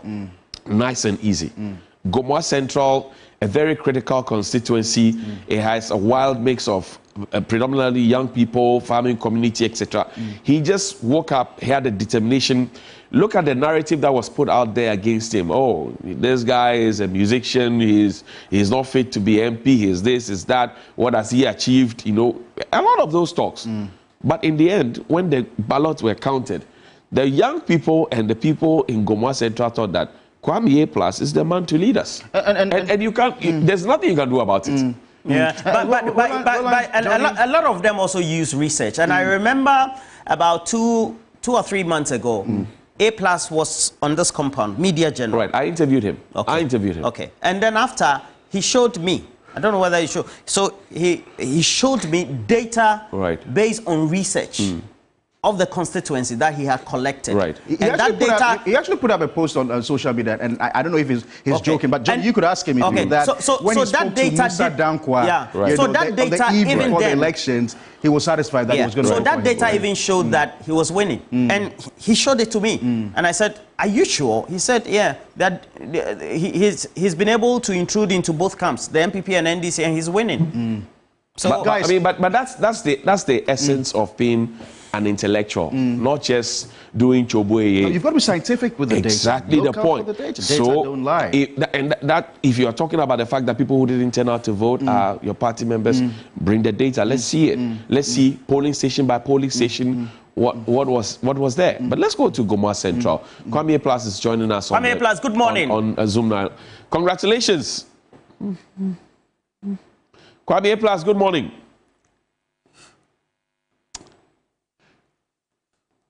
Hello, Kwame A+, good morning. You would have to unmute yourself so we hear you. Guys, before A+ comes in, I'm sorry I've got to say this, but it looks like, already there are people who think that Dr. Bawumia's political future is in jeopardy. Who did you hear from? People are saying so. People are saying so. I beg you, this is a whole topic on this one. Saying so. Let A+ enjoy his flowers. Kwame A+, good morning. Good morning, good morning. And congratulations to you. Thank you so much. You said to me about 2 months ago that you were sure you're going to win this election, and indeed you have won this election. How did you do it? Thank you. Good morning to your listeners, to your viewers. Like Roland said, before I jumped into the race, as somebody who has some level of education, you have to be scientific. You don't do try your luck. Right. So there are constituencies where the law allows me to contest. And so I had to do a research in both constituencies. That's to ascertain whether they like their MP or they want change. Right. And when I did the research in the first constituency, it came up that about 55% of the people wanted change. Then I did the second constituency, and then it came out that about 70% of the people wanted change. So I looked at the odds, and I felt like this is where I have to go.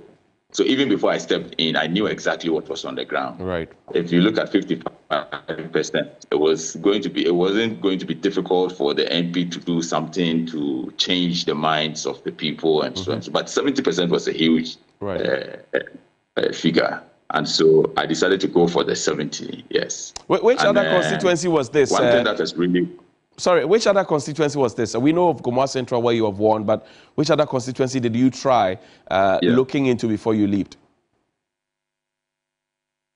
I will hold on to that for now. You don't want to share information with your brother? No. I hear you. Now, I know that the young people, I mean, your campaign was waged largely with a lot of young people. You could see the organic numbers following you. What were you telling them to? Did you hypnotize them?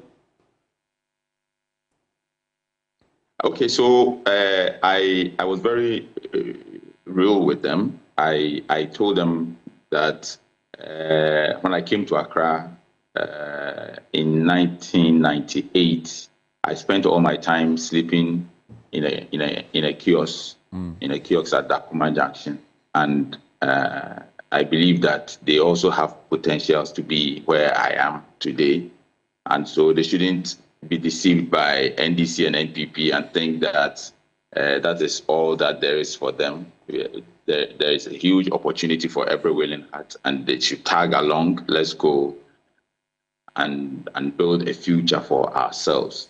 And I think that they bought into that. Secondly, I made them understand that you don't have to be in power to be able to support community. So even though I was not in power, I was doing almost everything for them. I've done a lot for the constituency, and it changed the narrative where NDC PC comes and say, "Oh, I'm not in power, so vote for me. When I come into power, I will do this." I told them that let's apply the Jesus Christ principle. Jesus Christ said, "I will resurrect the dead when I come to power to power." And so he resurrected Lazarus as an example. I will give you food, 10 bread and fish to feed, leading by example. Hello, Kwame. So now somebody told me that for the first time in the life of your constituency, one of the villages that, you know, you had to travel a long distance to connect with other communities. And for the first time in the life of that village, you cut through the forest. I mean, what manner of ambition drove you to do that? Yes. Okay, so I have a different mindset. I have a different outlook on this whole politics that we do. So people complain about spending money to build roads instead of keeping the money and spending it on the D-Day. And they had this whole mindset about an election day, you have to give people money and all of that. But I believe that even if I build a road and I lose the election, it will be a legacy that will live forever. So Gumwadahum is a village in my constituency. And the secondary school, the only one of the government secondary schools, like the E block that John Mahama built, is in Gumwa German. And these towns are very close. So it will take you about 3 minutes to drive from Gumwadahum to Gumwa German. But because there was no road connecting to the two towns, and there's never been a road in 300 years, they've been there for close to 300 years, there's never been a road. You have to go all the way around and drive for, say, 40 minutes or 45 minutes to get to the next town. So when I visited the town, the chief told me that when you become MP, one thing that we want you to do for us is to connect these two towns. So I looked at it, and I felt like I want to do it before the election. And I connected both towns before the election. Today, you can drive straight from Gumwadahum to Gumwa German, and you don't have to go back all the way through Achiase, Afranse, or Boise to get to Gumwa German. And it's something that I'm very happy about. And the people of Gumwa are different people. The people of Gumwa have shown clearly that they don't care. Look, there's a town called Gumwa Boise. Right. MPP has done everything they can since 1992 to win Gumwa Boise. MPP has done everything they can't win. They have not been able to win since 1992. I won Gumwa Boise with a huge margin. I see. Because they didn't have water, I went to the town and I rehabilitated every borehole, put in new pumps, fixed all, and I ensure that water is not more than 100 meters from every household. I see. Kwame, let me come to you quickly and ask you, a bird whispered to me that in your campaigns, you were literally campaigning for John Mahama. Why did you do that, and if you did? Yeah, I think that Ghana needed a vow to release some pressure that was in the system.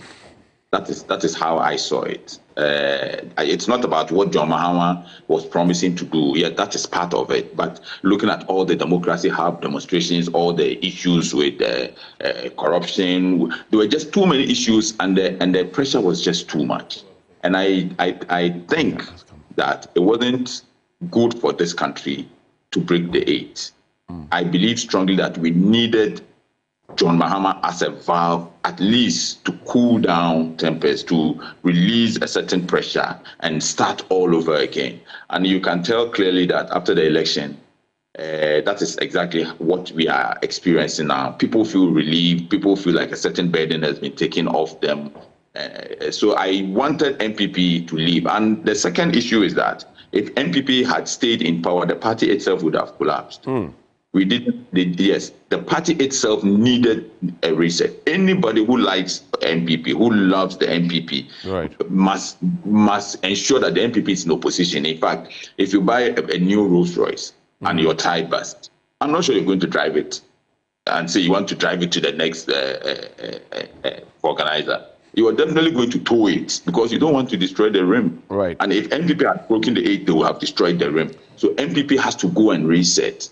Look, we have seen this in Ghana over and over. It's nothing new. And John, you have been here so many times. Right. So they have to go, reorganize, and come back. Now, speaking of which, does it mean that you will sit with the NDC in Parliament to transact the business of Parliament? We are still talking. The MPP as a party has not contacted me. I think they are scared to contact me. They don't know who should come. But you are originally an MPP person, so why are they scared of you?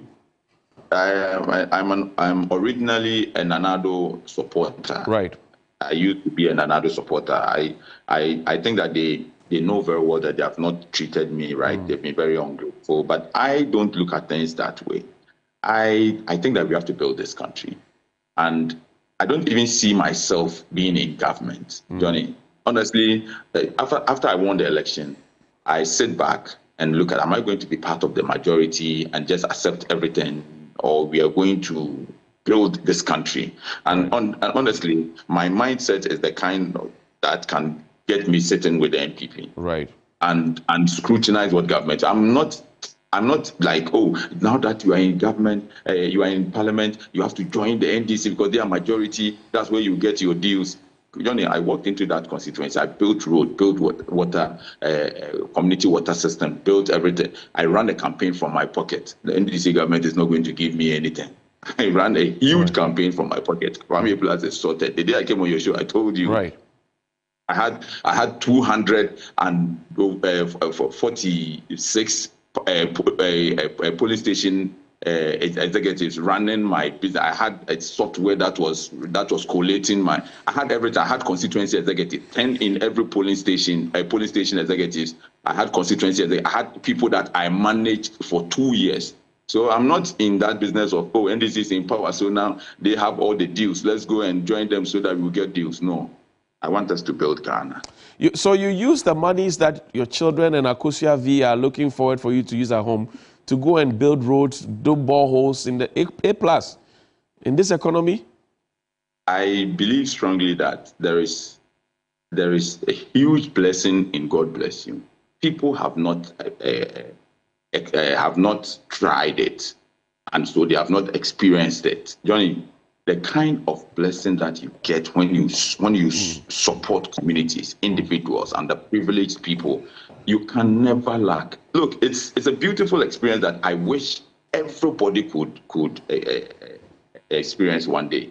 It's beautiful when you go to a community and you give them water. Your life will change. Look, there's so many things that can't happen to you.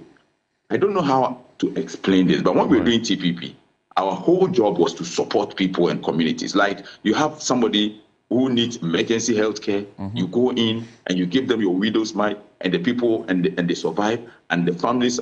Johnny, my family is sorted. I see. Well, you Yes. you mentioned earlier that you are talking. When I asked you a question about whether or not you're going to transact business with them, who is talking to you? What are they saying? What are you demanding in terms of the prerequisites, conditions that you're putting there? Tell me about it. So we are meeting on Tuesday. I'll meet with my good friend and brother Ato Forsen. Right. He's a smart politician. He knows what he's about, and I like him because, you see, he's looking at this in a different way. He's not looking at it like we have 188 what. Kwame Plus is an institution.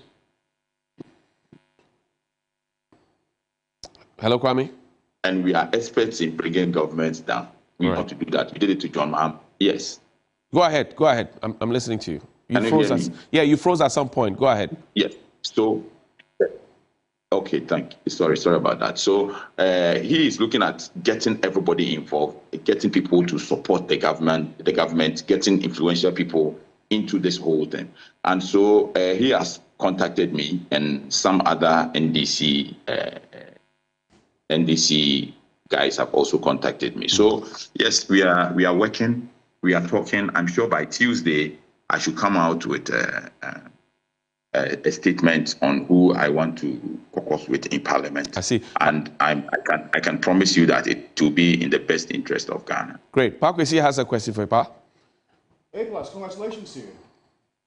Thank you.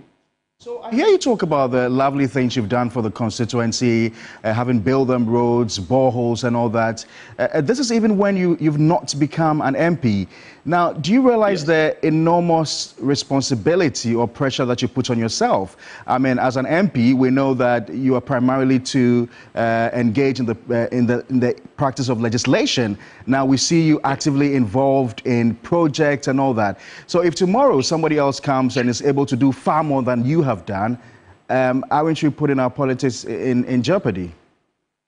If somebody is able to do far more than I've done, we'll be very grateful to the person, and I want somebody to come and do far more than I've done. Our people have been in the dark for so long. They've been hungry for so long. They've been poor for so long. They have lacked health facilities for so long.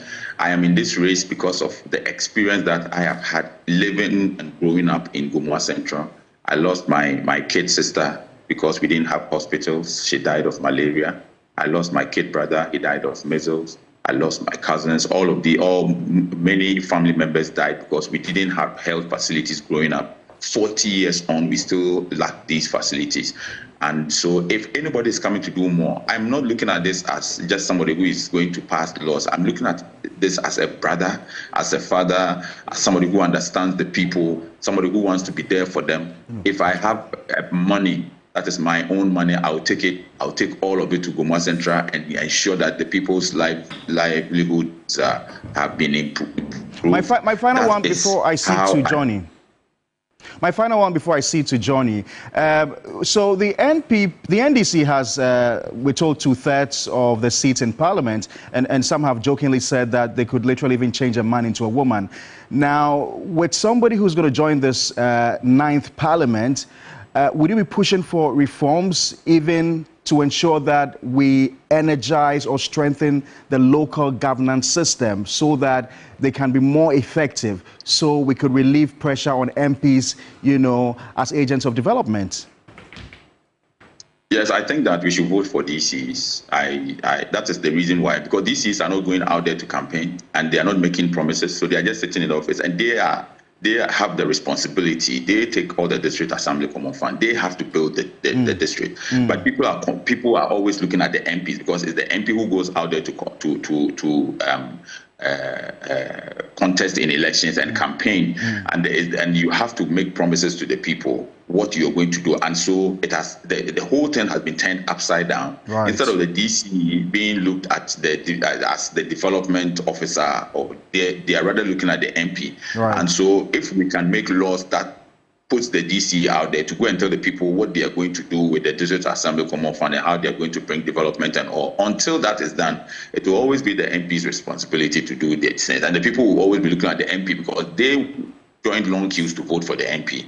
And so they're expecting something from the MP. So this is one thing. The other thing that we have to look at is amending the law to ensure that the National Development Planning Commission is independent enough to ensure that governments continue projects and programs of the previous government. According to the Auditor General, we are losing so much money to abandoned projects yearly, and it is important that we have a blueprint as a country so that irrespective of who is in government, projects and programs will continue. Isn't it funny when people are campaigning that NDC will cancel free SHS? It shouldn't be NDC and NPP deciding the kind of education we give to our children. It should be a national program. It should be law. And so these are things that we all have to look at. Fantastic. Looking at projects and programs, I'm a stickler to giving an opportunity to people who have experience and expertise to man specific positions. If you're called tomorrow by John Dramani Mahama to say, look, A+, you have extensive experience in the arts and entertainment industry, so come and serve as a minister or deputy minister, would you reject that offer? I'm stating clearly on your show, I don't want to be a minister, I don't want to be a deputy minister. It mutes you, it makes it. I'm a non-conformist. I want to be a free thinker. I want to scrutinize, look at what is happening. I don't want to be a minister. Like I'm saying this on your show. I will not be a minister. I don't want to be a minister. I just want to sit back, relax, and tell Ghanaians what is happening. And Johnny, I'm going to be your correspondent from Parliament. I love that. I love it. Roland, well, certainly your job is at stake. Yeah, and A+, I saw a post on your timeline that said, I don't know whether it was jokingly, but you said the term should be increased for the president to 6 years. Then you send the MPP into opposition. You are joking.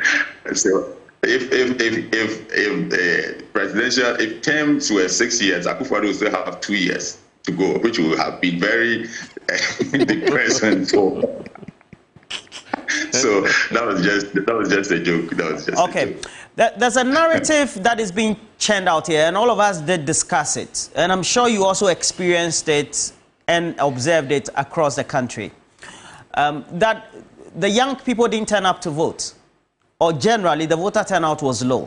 But I'm using the young people because they form the bulk of the population, in excess of over 70%. Is it because MPP young people didn't turn up to vote, or generally there was a decision by the young people not to turn up to vote? Okay, so the young people of this country are disappointed. They have tried NDC and NPP. The older generation don't care, like they are NDC or they are NPP, and they don't even want to hear. But the young people, especially the Gen Zs, are looking at this differently, and so many of them are confused. You vote for NDC, it's the same thing. You vote for NPP, it's the same thing, and so nobody really cares about this our politics. You know, and so it is true, many of them didn't turn out to vote just because they have tried NDC, they have tried NPP, and now they are confused. So it is up to the NDC. You see, where the NDC is now, the only place they can go is down. There is no power. It's not this. The power they have now is not raised to the power to where they are. The only place they can go is down, or to be where they are. And so it is important for them to provide these young people something that will make them turn out in their numbers and vote for the NDC in the next election. But that's true. I don't know the narrative that those who didn't vote are NPP people. That one maybe we have to ask Musa Dankwa. He will be able to. I see. Kwame, I'll ask you this. On the day that Nana Addo Dankwa Akufo-Addo won the elections in 2016, you said you were with him. He held your hands. You said you were going to teach these people how to govern. One of the things that I remember so well. Since you started this political journey, trying to go to Parliament to represent the good people of Gomua Central, and all of that, have you had a call from the president? Has he reached out to you? Have you reached out to him to have a conversation to guide you, or vice versa? No, he has never called me. The last time he spoke to me, he said Akufo-Addo is an opportunist. Pardon? And a self-centered. Akufo-Addo is a self-centered person and an opportunist, and you can quote me on that. You see, I worked so hard for Akufo-Addo. I liked Akufo-Addo so much. I did everything that I can. We defended him to ensure that he becomes president. When some of his appointees were misconducting themselves and we complained about it, then he fell out with some of us. Akufo-Addo never spoke to me from 2018 until 2 weeks to the 2020 election, when he was not sure whether he was going to win or not. And before that, Kennedy Japan had told me on countless occasions that Akufo-Addo wanted to speak to me, and I said to Kennedy Japan that Akufo-Addo, he can be president of the world, but he will never get through to my phone. I will never. So it was on Kennedy Japan's phone that I spoke with Akufo-Addo. It was Kennedy Japan who called me and said, "Hey, don't disappoint me, please. President is here. Take and speak to him." Bro, Johnny, you can have the world, you can have all the money. Some people ask, "Oh, he ain't stubborn proud." I just don't care. In 2020, I held a TPP rally at Asalam Down, and there was one guy standing beside me wearing a Kwame 2024 T-shirt. I knew that 2024 I would be MP. I knew. I keep telling people, I have met God. I know that in 2032 I will be president of Ghana. I know. And you people have to tag along. Say that again. Say that again. What did you say again? Say that again. I said I know that in 2032 I will be president of Ghana. I know. As an independent candidate or on a party's ticket? That is the history that everybody must be ready to write. I see. That is the history that everybody must be ready to write. 2032. I keep telling people, I have met God. I have met God. I know exactly what I am about. So Akufo-Addo has never called me. I was not expecting his call. Akufo-Addo only called me in 2020, 2 weeks to the election, because he wanted support, because he was scared. And after that, he has never called me. But I've never shed a tear. I know what God has planned for me. I said way back in 2020, I'll share the photo on Facebook today. Way back in 2020, I had a rally with somebody wearing Kwame 2024 T-shirt. I knew that I would be MP today. I see. Now, in terms of the defeats that the MPP has suffered in the hands of the Ghanaian electorate at the polls, would you say that Akufo-Addo is the cause, or would you attribute that to the joint ticket of President Akufo-Addo and Dr. Bawumia has having failed the MPP in this regard? There is nobody who voted against Dr. Bawumia. Everybody who voted against Akufo-Addo. Oh, why do you say that? The result that we had is a protest against Akufo-Addo. You cannot be president of a country that has gold, that has oil, that has all the natural resources that you can think of. Right.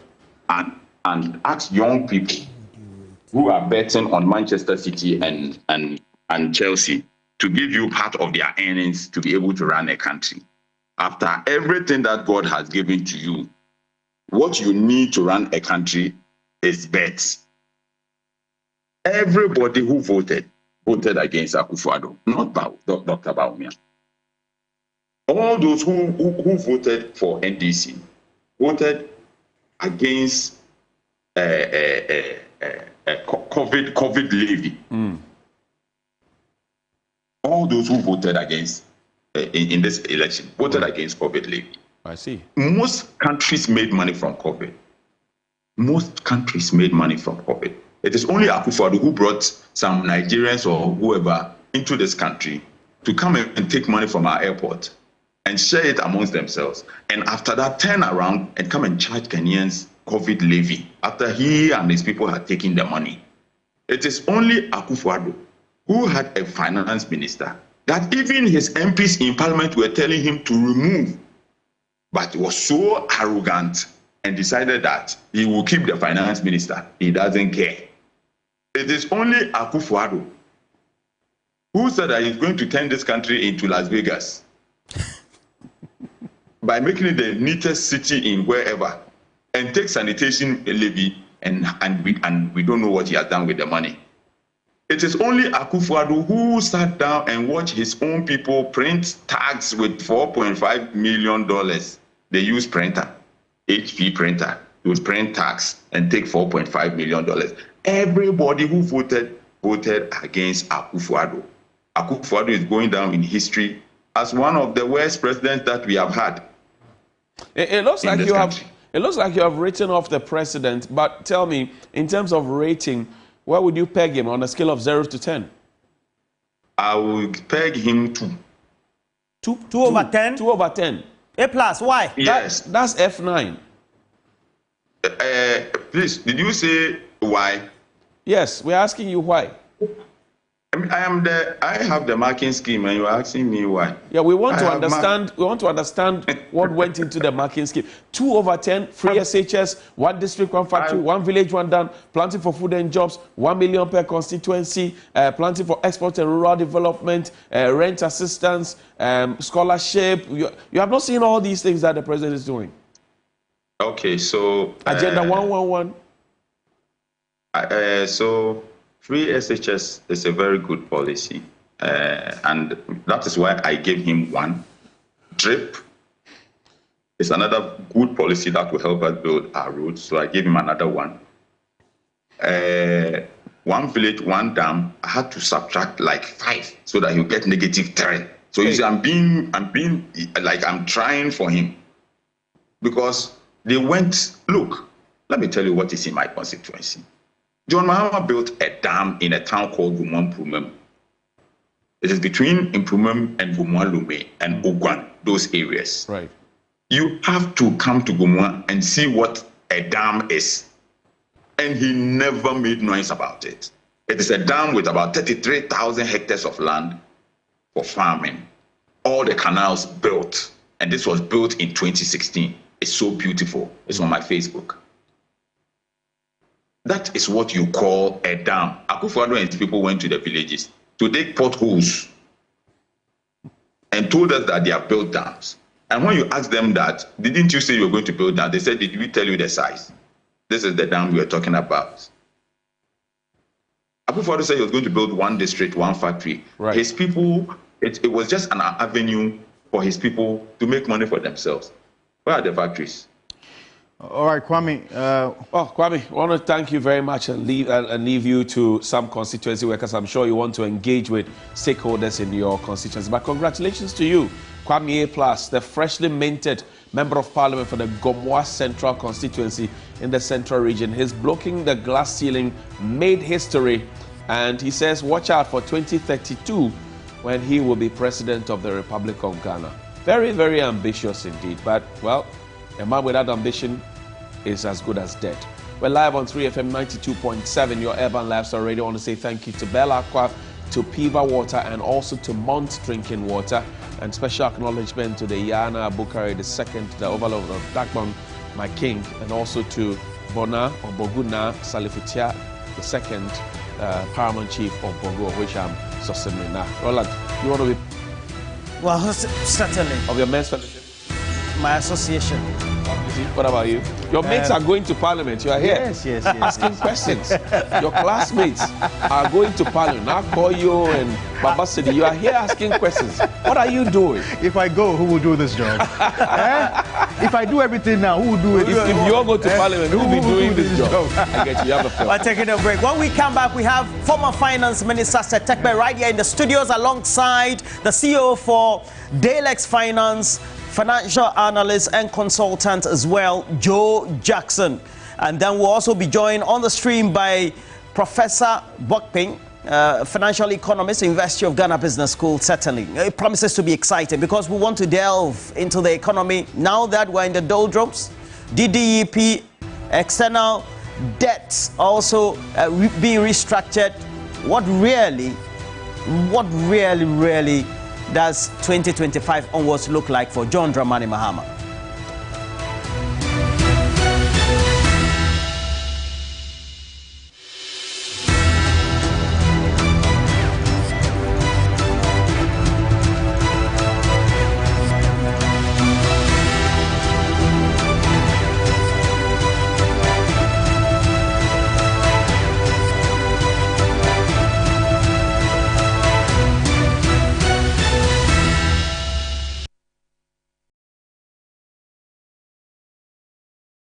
You know, one bucket of Flamingo paint is equal to several buckets of any other paint brand on the market. Flamingo paint, superior durability, superior hiding, superior coverage. Flamingo paint, simply superior. You know, one bucket of Flamingo paint is equal to several buckets of any other paint brand on the market. Flamingo paint, superior durability, superior hiding, superior coverage. Flamingo paint, simply Holiday season, let your home be the heart of the celebration. Celebrate the season with furniture that feels like home. Christmas Super Sale. Get up to 50% discount on all products at Danube Home. Create memories in every room. Visit Danube Home to make your holiday home complete. Introducing Rexona Non-Stop Protection 72-hour antiperspirant with breakthrough microtechnology that forms a stronger sweat barrier, tested to the limit, even during the most intense workouts. Still clean, dry, and fresh for longer. Try the new Rexona 72-hour non-stop protection for clean, dry, and fresh underarms every day.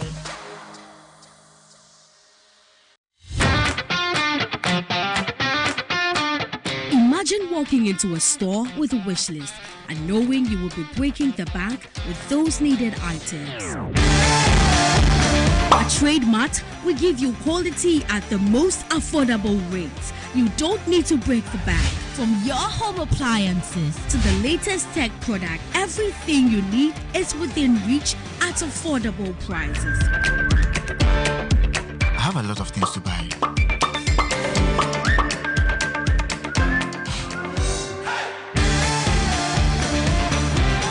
Realize you can buy more for less?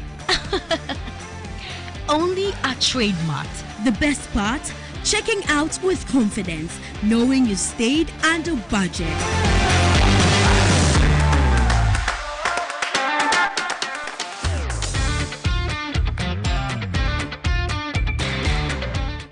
This October to December, King's Furniture says, thank you, Ghana. Enjoy a whopping 25% off on all our domestic kitchen, wardrobes, and sofas. Upgrade your home with the finest furniture, crafted right here in Ghana. And for your office, we're offering 20% discount on all office furniture because your workspace deserves the best. Whether it's for home or office, now's the time to make your space truly yours and give the gift of comfort and style to your loved ones. Hooray! Promo is from October 1st and ends December 31st, 2024. Visit King's Furniture Showroom today and enjoy these incredible discounts. Locate us in Accra, Kisima, adjacent Melco and Takrade, Tanokrum, Pipeline, right opposite Connect FM, or call us on 050-150-5507 Accra and 050-133-2327. King's Furniture sets a standard. And a big thank you to Ghana.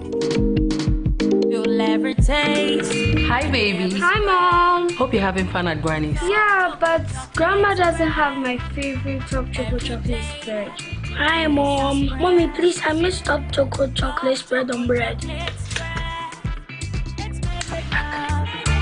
Tasty too, made just for you and me. Top choco, it's chocolate choco, it's chocolate choco, it's chocolate choco. Top choco, it's chocolate. Surprise children! Yay! It's chocolate. The taste of chocolate. This advert is a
And some confusion, as we understand. These are live visuals from the Collation Center.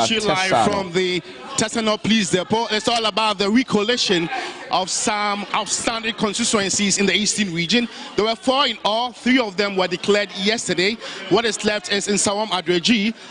Because of the confusion and misunderstanding, it could not be declared yesterday, so it will have to be continued today. But tempers are still flaring up. Misunderstanding are still being characterized by the process. And the NDC, of course, is accusing the Electoral Commission for some, discrepancies in the pink sheet. It's a reason the process has been stalled. But Chairman, there's a reason the process has been stalled to ensure that everything is put in place before they, continue with the whole process. I would want to engage the parties on what has happened so far. And boss, we are live. So you made some concerns that you want the Electoral Commission to, address the nation on discrepancies associated with the pink sheet. If that is not done, you not, engage in the process? This process is grounded on laws that were made by the Electoral Commission. It was not made by this gentleman sitting here. It was made by Jean Mensah as chairperson of the EC. She took the CEI to Parliament and approved. That is the law that is governing this.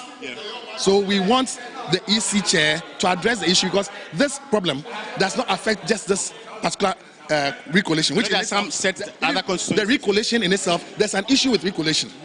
this exercise we are conducting is not something that we should even be considering doing. But out of the magnanimity of the NDC, we are cooperating.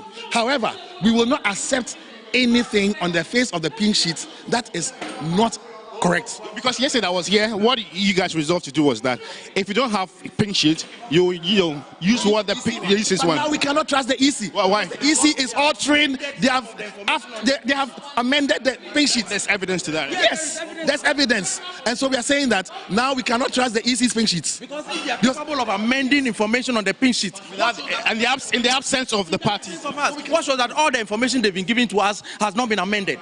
If you are capable of amending it, then it means all that you have given to us. So clear, but you are with the MPP, no. So clearly, the allegation is that some of the pink sheets have been altered, and that is a one. One is still, so one disputes the process that was found to be there was an alteration or a mistake. So the EC officer corrected the numbers, but in the absence of the party agents. Yes, because the party agents had gone. And no, if you know elections, you will understand that that person made that amendment at the EC Collation Center. What do you have to say to the fact that the NDC is accusing you that you are more like okay with the process? No, when they have concerns, we are not okay with the process. What we have said to the NDC is that, look, what we have, our pink sheets, is the same as the same pink sheet you have. So the mistakes also is on our pink sheet. The same thing on your pink sheet. Meaning that our agents were given those pink sheets after the corrections were made. So we are saying, let us flag that particular pink sheet, that particular polling station. Let us put it aside and move on to do the code. Then when do we come back to that sheet again? Come back to that polling station. And how do we resolve that? Our decision will be taken by the EC.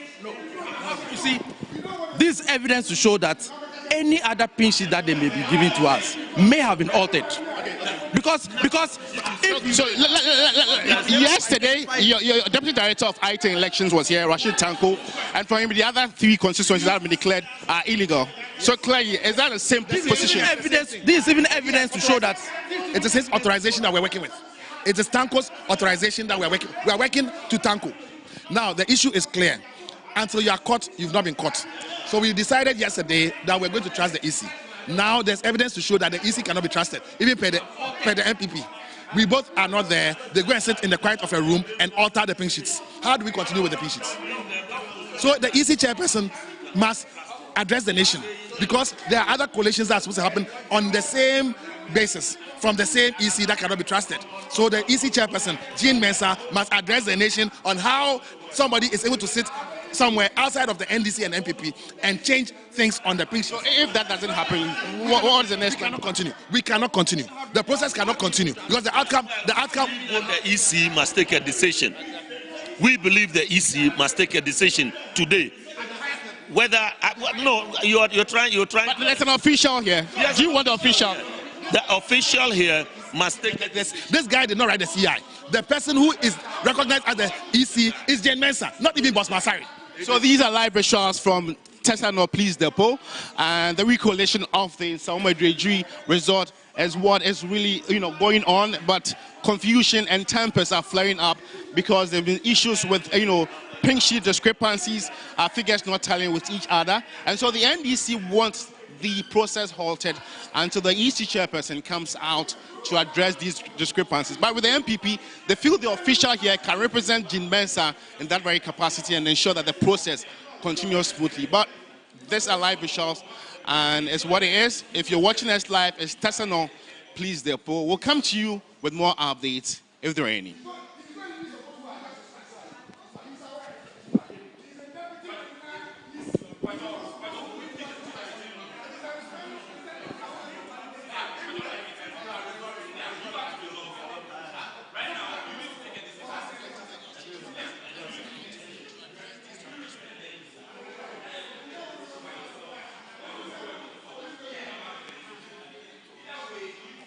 And so those are live pictures from the Collation Center at Tessano in Accra. Some confusion earlier as George Queenie had painted the picture to us, of course, with the visuals and the audio. And for the benefit of those of you on 3FM 92.7, your urban lifestyle radio, where we're also simulcasting, you do know that the constituencies that are in contention where the results are being disputed upon are usually brought to Accra. We've had in the past few hours in Soamadou-Adjiri, we've also had Fantiakwa North, we have had Sohum constituency, and some other constituencies keep coming in. I understand that some constituencies also in the Ashanti region have been brought down to the Greater Accra region this morning for the collation to be done. And it's very instructive to note that both parties, the NDC and the MPP, who are very interested in winning this election decisively. Of course, the NDC now has many seats than the NPP, but both parties are very, very keen on who gets what going into the 2025 year and also the 9th Parliament of the Republic of Ghana. As you can clearly tell, agents are there putting together figures and arguing their points out and as to why they should be giving an opportunity. You see Justin Korea Frimpong, the General Secretary of the NPP. You see Prince Derek J, a proud royal of La and also a member of the NDC, a former presidential staffer. You see some other known faces earlier. You had seen Alexander Penyoma-King, Agbesi Woyome, and many others who all had come out there. The new arrangement, we understand, for the Collation Center is not as chaotic as you would have seen in the past, where party supporters thronged to the place and literally in some cases vandalized and destroyed polling materials. And now some constituencies say they cannot find pink sheets because there was some chaotic situation there, burning of pink sheets and destruction of electoral materials, etc. What you have here is an orderly presentation where the authorities have decided that only 2 party agents will be allowed in to do the observation on behalf of their political parties. You can see heavy police presence, you can see the barricades, and everybody sitting at the table. So you pull your sheet, I pull mine, and then we can tell. In Soamadou-Adjiri seat, which is a very important seat to the MPP, where a leader on the side of the majority, in fact, the majority chief whip, Anna Dompré, is literally fighting to be retained, for want of a better expression. He's been there organizing press conferences and literally asking the president to halt all the transition arrangements that are currently underway per Act 845 of 2012, 31st of May, when that was promulgated. He said the president should halt everything. And you can clearly tell the arguments never cease because power is sweet, as you may well be aware at this point. Everybody wants to have and to hold on to power. And the NDC, in spite of the fact that they have more than 180 seats, they still want to drink deeper into the 9th Parliament. They still want to, literally, as they say in our local parlance, they have killed the snake, but they want to cut off the head of the snake. And the NPP is rejecting that move by the NPP. They do not want the NPP to have their way. Well, but the electors have spoken. So what are we counting and what are we declaring? It's important. What we're counting and what we are declaring must reflect the views and the opinions and the choice of the people. There in your short, Justin Korea Frimpong, General Secretary of the NPP. And you know certainly that when you have big wigs of political parties, President Derek J also in the hats, in the cap, that when you have political party top executive right from the top echelons of power come to a point such as this, you know that the stakes definitely are high and interests, have gone right through the roof. You found Alexander Penyoma-King, the MP for Futu. He's retained his seat, but then he's also majority leader and the leader of government business. What was he doing there? He was interested in getting seats like the Akwetia seat, also the Sohum seat, which were, being contested at the time, and the Fantiakwa North seat. So the only outstanding one from the eastern region is the Soamadou-Adjiri seat at this particular point. George Queenie is a man on the ground. He's been there since morning, and he's been monitoring. But we will get into the economic conversation. We'll talk about Ghana's debt stock. We'll talk about our work with the IMF. We'll talk about inflation over time. We got to a point where we hit 54%, beg your pardon, on the inflation dashboard. And we have the experts in studio, former Finance Minister, Mr. Seth Tekpe, and also Joe Jackson is the Chief Executive Officer of Telex Finance. So I'm sitting with Roland Walker and Kwesi Asare to be looking at the issues, particularly also because we're going into a new year after this election, a new government to be led by former President John Dramani Mahama, who had broken every record in this country, 1.6 million votes difference between him and the incumbent Dr. Bawumia.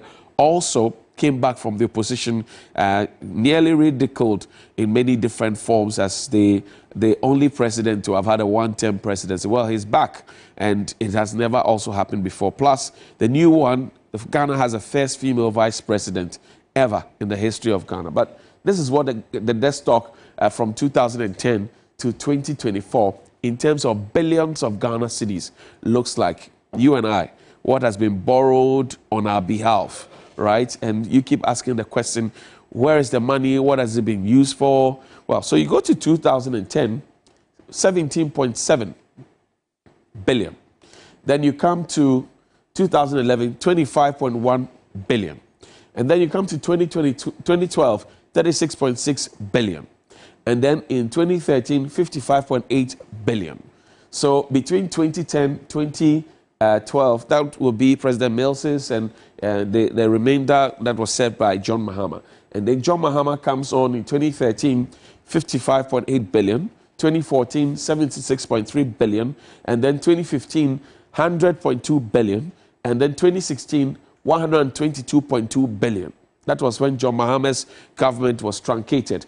In comes Nana Addo Dankwa Akufo-Addo with Dr. Mahmoud Bawumia, and we jumped from 122.2 billion to 142.5 billion in 1 year.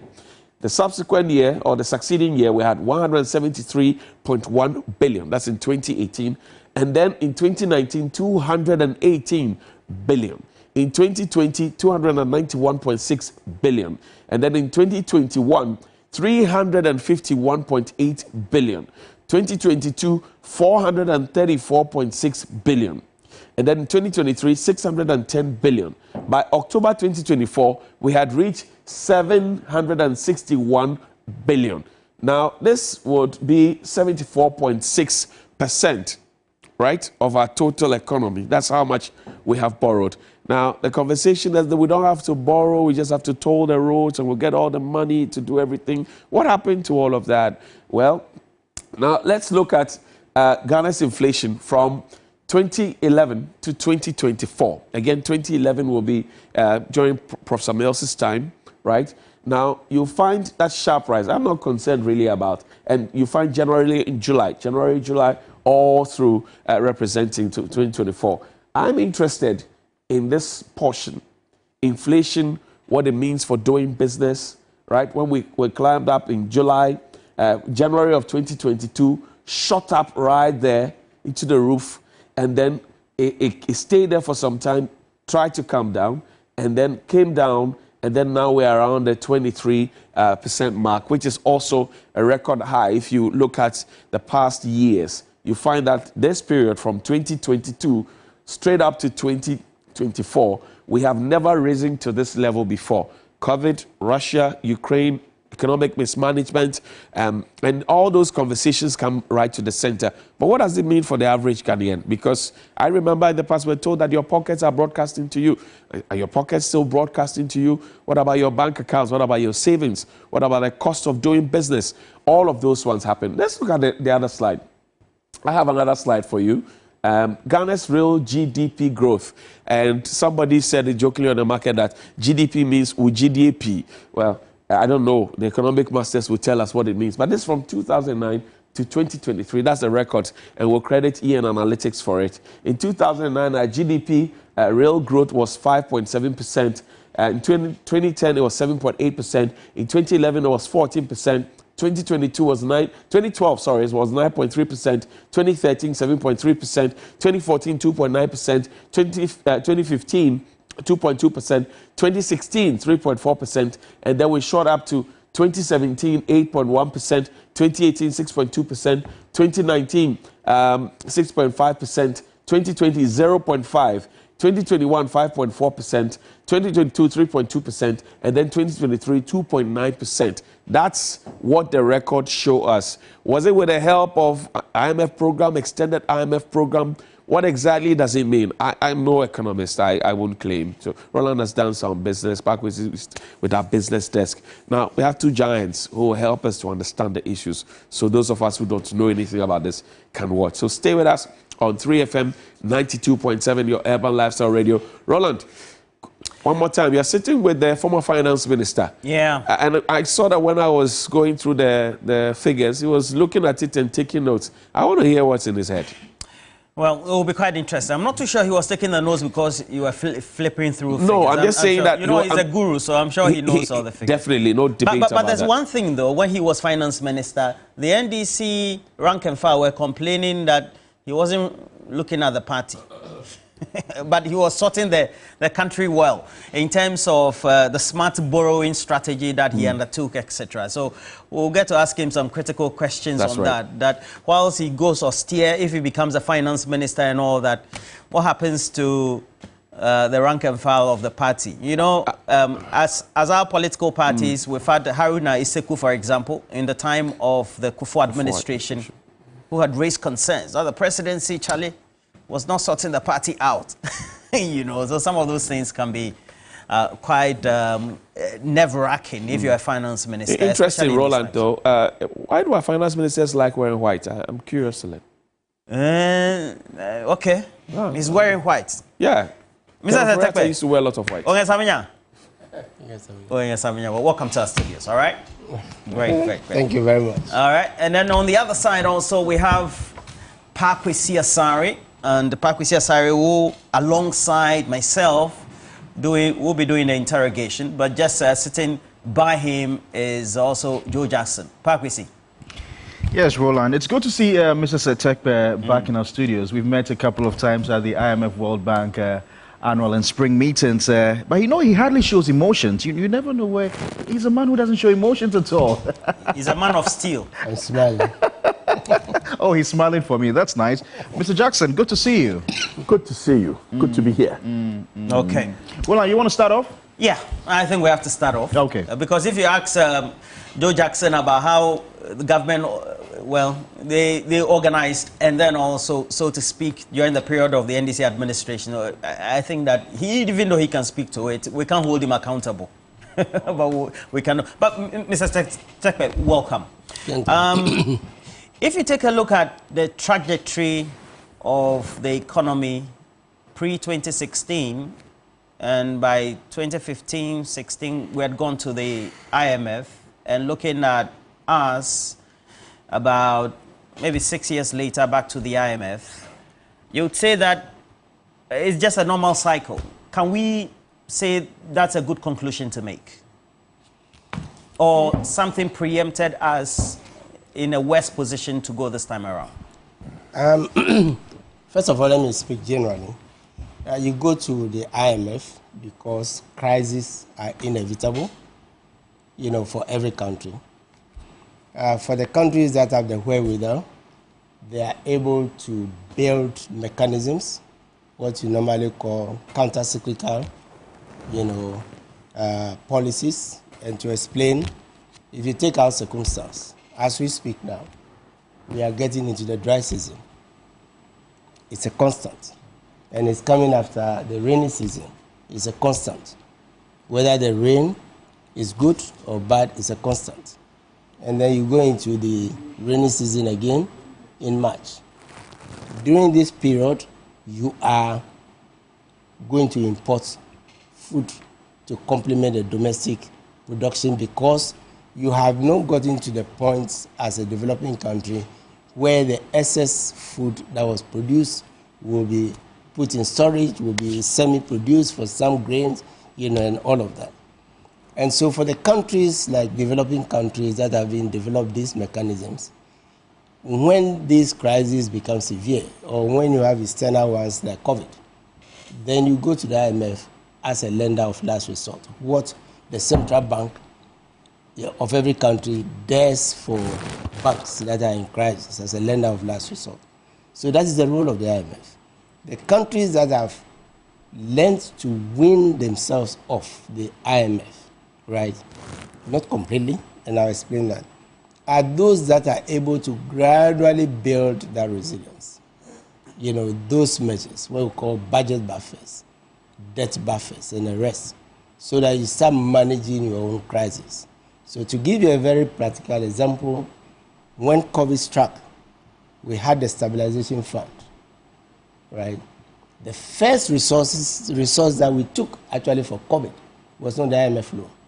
The first, resource you recall, was, the money in the stabilization fund, approximately 250 million. The minister went to Parliament and asked that we take this money to start resolving the crisis. It wasn't sufficient, so we took an IMF loan. Now, the balance in that account came from Jubilee, one oil field, as part of the Petroleum Revenue Management Act. Why did we stop? Had we continued and Jubilee had added another 250, had Tenfield added another 250, had Sankofa added another 250, right, you would have had not 250 million, but 750 million. And even if you had to go and borrow from the fund, okay, plus the balance, it would be, a billion. But even if you had to go and borrow from the fund, you would have gone, because this money is in dollars, you would have gone to the fund to borrow maybe 200, 250. Just to show up. Not a billion. Just to show up. Yes, just to show up. Just to resolve the crisis. This is a global crisis. And remember, the PRMA was structured after the global financial crisis and the difficulties that country went through. You also recall that during that period, Portugal, Ireland, Greece, Spain, the PIGS, advanced countries, had to go to the IMF because Germany, resisted bailing them out. Right? Greece was the last. They learned their lesson. Unlike us, they never went to the IMF for relief when COVID came. That's because they built, resilience. Similarly, we were a country that had gone HIPIC. All our debt was forgiven.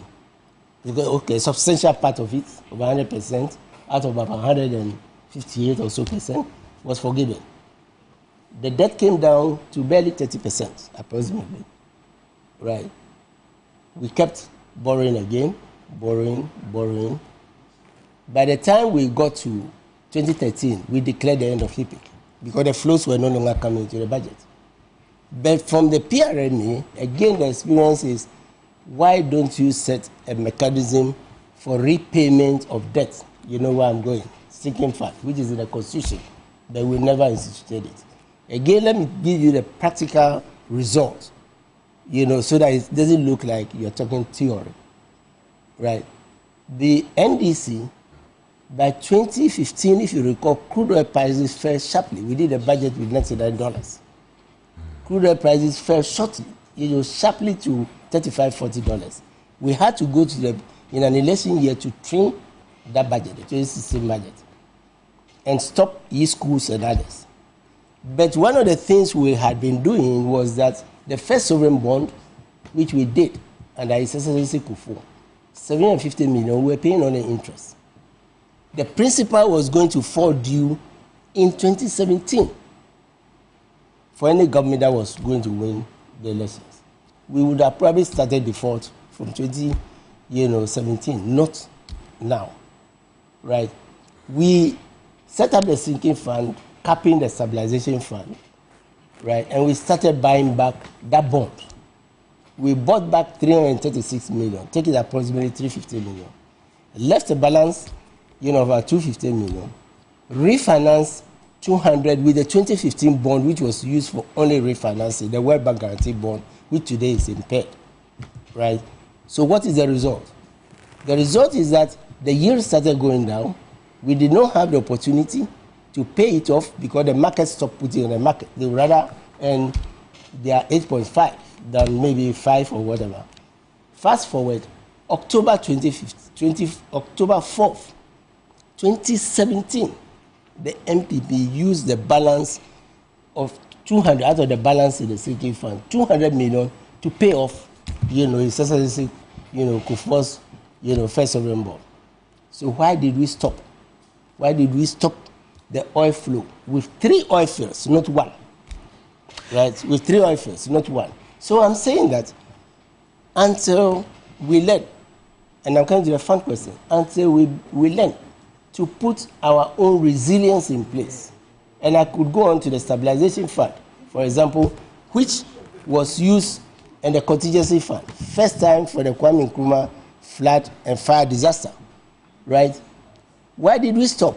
And we are unable to use our own resources with 3 oil fields to tackle the Volta Lake spillage. So I'm saying, in summary, until you learn to build your own resilience as a country, you always go to the IMF. Well, Mr. Tekwe, so we're here now. Now, fast forward. The question then is, we don't have to belabor the point, because that's why the we need to belabor the point, because history is very important. Yeah. Otherwise, we are not going to be learning from that experience. And to put things into perspective, as we move forward, it also means that the key questions then will be, what then are the real strategic policy directives that will enable us to be able to plow back and then build that sort of resilience that is needed by way of the structure of the economy that we're operating? Okay, so let me use what I have said to point the way forward. Very well. So you're going back to the fund, you would have heard His Excellency saying that it's important for us to have the oil firms coming back. He made 3 statements, that's one. He also said that it is also important that we put the debt repayment mechanism back in place, right? And then he also made a point that we would do an enhancement, which is also it's also being called renegotiation with the fund. Mind you, at the time we set up the sinking fund, we were in an IMF program. Going into the IMF program in 2015, we put it in our structural measures. It was not an imposition from the IMF. Stabilization fund is not an imposition from the IMF. So what we mean going forward is that, as His Excellency has said, we are going to tell the fund that these things have yielded results for it before. It stopped before. And so we are going to reintroduce them. And we are going to do the necessary sacrifices. And hopefully when we get, the third point is that he mentioned that we would convert the Petroleum Revenue Management Act into a Natural Resource Management Act. In order that, and the reason is that revenues that come are new from oil, from lithium, and even additional gold are new. And it's only when a resource is new that you can apply it, because the existing resources are already in the budget. Then when it is new, you can apply it to resolve some of your difficulties. So the sinking fund is back in the reset. That's how it is. It's one of the things you have to do. Spread it and then go, because we are going to be facing harms. I wish you had put the debt, we are going to face harms going forward. And we are therefore going to say our reset, our enhancement, our renegotiation is not to stop the IMF program. It's to say that under the homegrown policy, we had policies which had worked for us. Let's work with you. Waterfall, waterfall for petroleum, we know it, MCC. You need to go back to these institutions and say, it worked for us. But what aspect of it did not work well, right? And therefore, we got technical assistance from the World Bank, the very World Bank and IMF for many of these things. And so, let's get technical assistance to enhance it so that Ghana is able to build up, rebuild its resilience, measures. That renegotiation with the IMF, before we go to Parkwesi, who wants to ask a question, in what form and then intention is it? By way of extending it, or looking at some of the plugins by looking at the revenue measures that had been put in place, e-levy? You take a look at also, is it the betting tax, etc., to be able to plow back? So what would it mean? That we're going to have a substitution, and what would they be? Well, we have analysis of all of this, and maybe later on we can go into a bit more detail, you know, maybe another show. So if you're speaking to the IMF, how many years would you want an extension? It's not necessarily an extension. If we have the oil companies coming in as quickly as possible, and we are able to renegotiate the path to minimizing the debt and going back to the capital markets, right? These are the factors which you have to consider. So, yes, upfront, Ghana, like the last review, has the option of asking for an extension. There is no putting the extension upfront. That's what you put upfront are the measures that we implemented and additional measures to enhance the program itself between now and when, you know, it's supposed to end.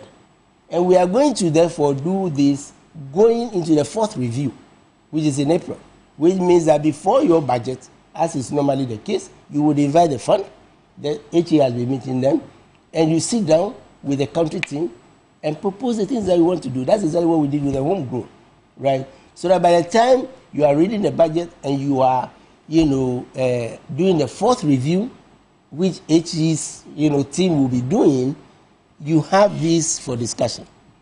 Then, given their expertise and the rest, they will then say, okay, it looks like some of the measures may go beyond, you know, the period, or we ourselves will come to the conclusion that there's a short-term, immediate 120 things that have to be done. We discuss them. Beyond that, what is the intermediate and what is the long-term? If we are able to manage the long-term ourselves because we have built the resilience, right, then, you know, we don't have to extend. That is somewhere around 2025, thereabout, before 2026. On the other hand, if you think that you need, you know, further IMF assistance, not just the money, but technical assistance and others which they provide, the World Bank, African Development Bank, then you can say we want to extend it. Not necessarily because of the money, but to see how these programs are working, right? So that is the possible scenario. Okay. Yes. Pakwesi. Yeah, I'd like to take it one at a time. I don't know if Mr. Setekwe was part of the transitional team in 2016, but what is going to happen at this time that we know the transitional team has been set up? We know we don't have a budget for 2025. What is going to form what goes into 2025's budget? Yes, I was part of the 2016, obviously, as finance minister. The transition team, the leadership, it was has been published. There will be subcommittees on both sides because the volume of work that has to be done within barely a week is really very enormous. So there will be subcommittees. So we're waiting for those subcommittees to be announced possibly, you know, today. That's one of the mechanisms. But in terms of its work, of course, it gets notes. Each side will get notes. That's former President Mahama's or President-elect Mahama. You know, side will get notes, which by law, and it's actually, you know, a law, happen to have, is very thin law. So everything is prescribed by law. President Mills put it in 2011, you know, into law so that it's consistent. So this is what is guiding the process. And then the two teams will meet. They'll prepare a report. The presidents who are the chair, the president-elect and the Redress, have delegated to senior people, but you go back and then you have a final discussion. So but during the process, you will ask questions. And you have key things, as you mentioned, like the budget, which couldn't be read, right?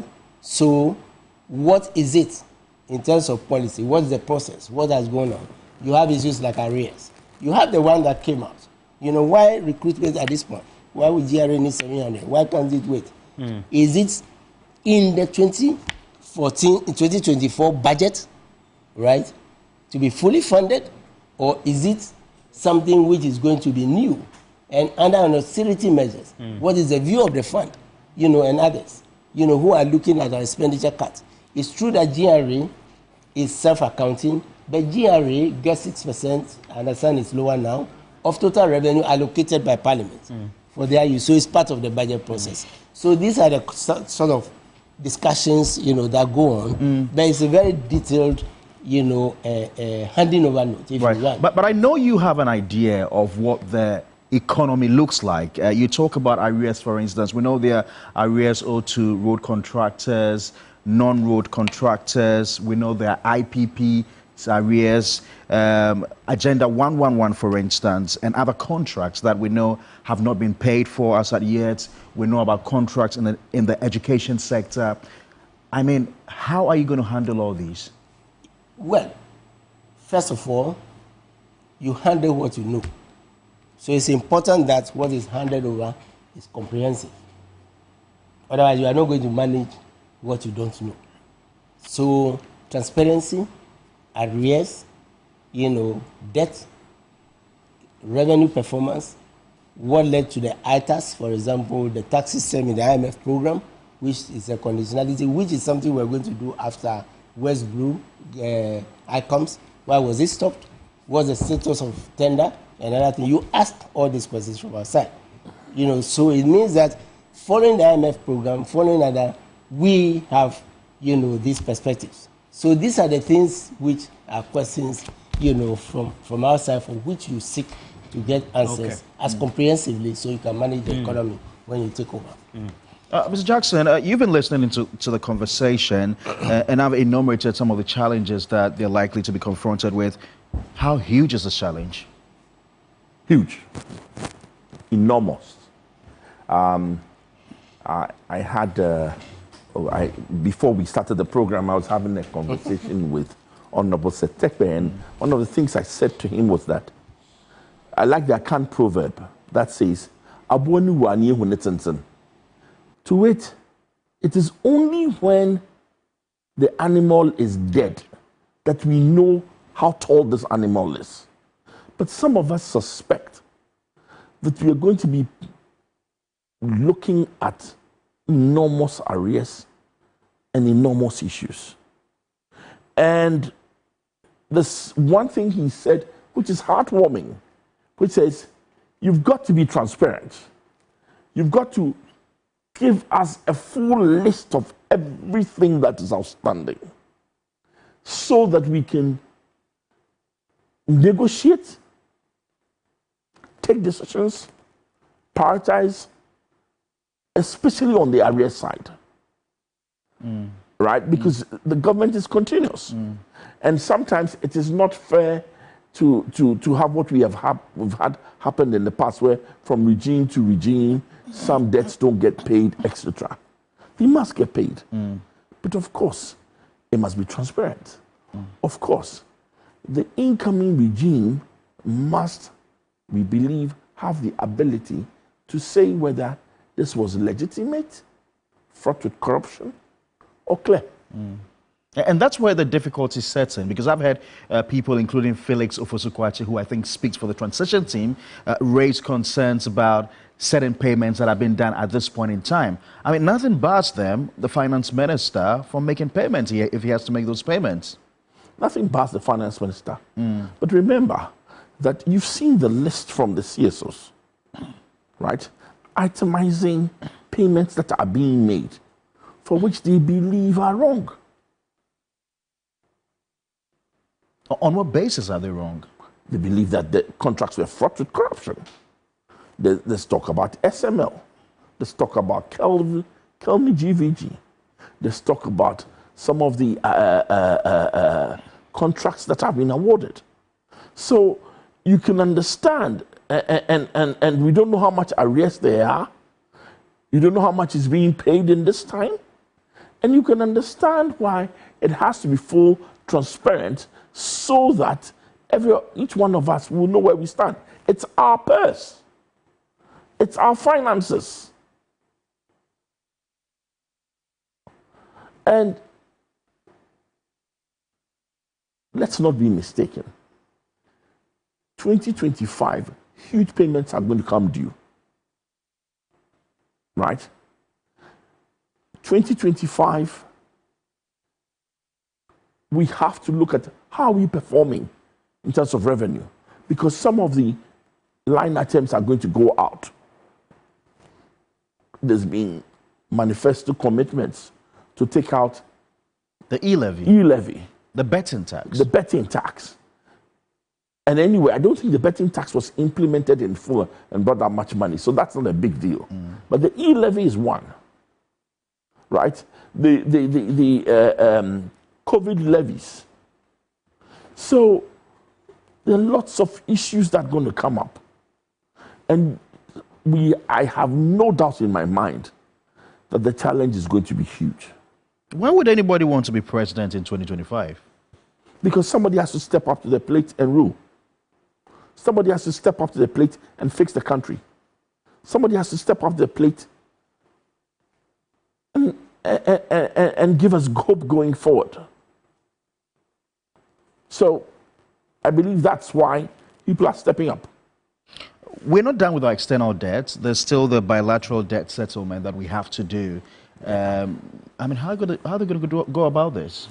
I believe when you hear Honorable Setekbe talk about enhancement and negotiation, all this has to come into play, right? Some of the challenges we face is this. You can take off the line items, but the big challenge we are always going to have, for me, what worries me has never been debt as a percentage of our GDP. It is how much of our annual revenues, the taxes that come in, the money that comes in, that we're going to use to service our debt. And remember, we've been piling on domestic short-term debt in treasury bills at rates in excess of 25%. In fact, at one time, as high as 35%. So there's a lot of reckoning to be done.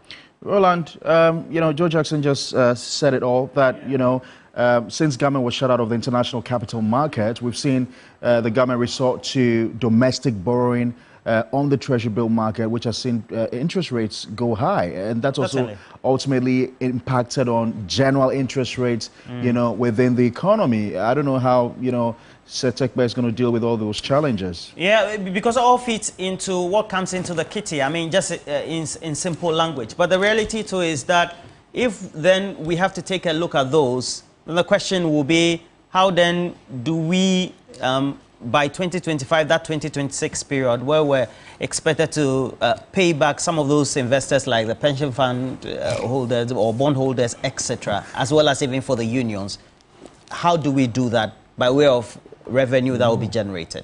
Because, Mr. Setekbe, critical also, what will be the substitute for the removal of a tax handle like the e-levy or even the betting tax or even COVID levy? Because all the two sides of the political divide campaigned against that, said they were going to remove that. So you told the IMF, we want to plow back or we're going to get this revenue to be able to spend. So what will be the substitute? And how do we look after or try to settle some liabilities like what we owe NAPCO, trainees, the outstandings for allowances for the various colleges, whether it's for nurses or for teachers, or even for those who are involved in health and its derivatives, and the outstanding projects that haven't been paid for.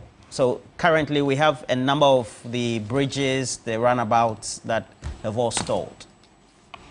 Well, thank you very much. And picking from where, Joe ended, the three things. First of all, you mentioned that. Yes. The bilateral, yes. If I may bring it in. The thing is, we go with a debt management plan into the negotiations. Ghana has to have its own debt management plan. And let me give you a quick scenario of what happened in 2013. We had declared the end of HIPIC, right? And therefore there were no flows into the budget because HIPIC had come to an end. Okay, we had mounting debt mounting, in single spine, arrears payments, and doomsaw, payments. You recall ESLA came in, So at the time, remember, by 2015, when the fund program, ESLA was not forced on us. ESLA was our initiative as part of the negotiations. The proposition? Yes, as part of the negotiation. You are allowed. You are enhancing the policy. We went to Parliament and then told, the fund that this is how we are going to tackle this, because it was going to come up in a review. How are you going to pay this down, right? So we did that. So in summary on that, we are going to, go into the discussions with the fund, the reintroduction of the sinking fund, the debt repayments. Hopefully we could be able to bring the oil companies back, because the source of the debt repayment is oil revenue, right? You don't put everything into consumption. Learn to pay your debt. So it has achieved some results. We will put it on the table and ask them, and the World Bank Treasury in particular, that helped us, with the restructuring of that debt I was referring to in 2015, which culminated in the World Bank guarantee, which is now impaired, right, to reintroduce these measures. And it's something which they do as part of the IMF program. So a debt management policy, that brings in all these, factors. A debt management office, which we say we're going to, to zone in, on debt, just as controller zones in on debt payments. Arrears are going to be a serious part of controller, because that's where the payments come in, that's where they're standing. But I'll come to arrears. So one, a debt policy. And remember, as HE said today, a reset will involve the smart borrowing. We were in an IMF program, remember, when we did Terminal 3. We were in an IMF program when we did Terminal Port expansion. We were in an IMF program, under Mills and my former boss of the DUF, when we did the pipelines and the rest. But we had a self-financing, model, exactly. For the project, the revenue from the project to be ring-fenced. They are in dollars to pay for the loan, so we don't put it on public debt. The fund accepted it, right? So this self-financing, smart borrowing, all of these things, which have worked for us. And then those that haven't worked so well, how do you enhance them through technical assistance? On liabilities, right? I don't know if you were monitoring, but around about 2020 and then 2021, and going into the IMF negotiations, there was a table that was put, a report that was put on the the Ministry of Finance website. And it had the value of contracts in the system, 77 billion. 53 billion had either been completed and are awaiting certification and then subsequent payments. Payments, there was a 23 billion, long and short of it is that database was created by the NDC. In fact, I started it as a deputy. And that database is supposed to give you, sector by sector, comprehensively the arrears that each ministry is owing. If it's NAPCO, the Ministry of Employment will have to tell us, and the Ministry of Finance, and these are going to be subjects for the transition to get the information. That is the objective of, Once you know it, then what we intended to do at the time, again with the assistance of the World Bank, is to put an accounts payable model. Move away from what we call cash accounting, where your budget, your public accounts and everything is based on cash coming in and cash going out. And then you meet during budget hearing, and then you calculate, net liabilities for all the ministries. If it is higher, and it's always higher, then it means that that's your rate. What we are doing then is using 6 months warehouse contracts. So that was an initiative to move the country from what technically you call, cash accounting to accrual accounting, or at best semi-accrual.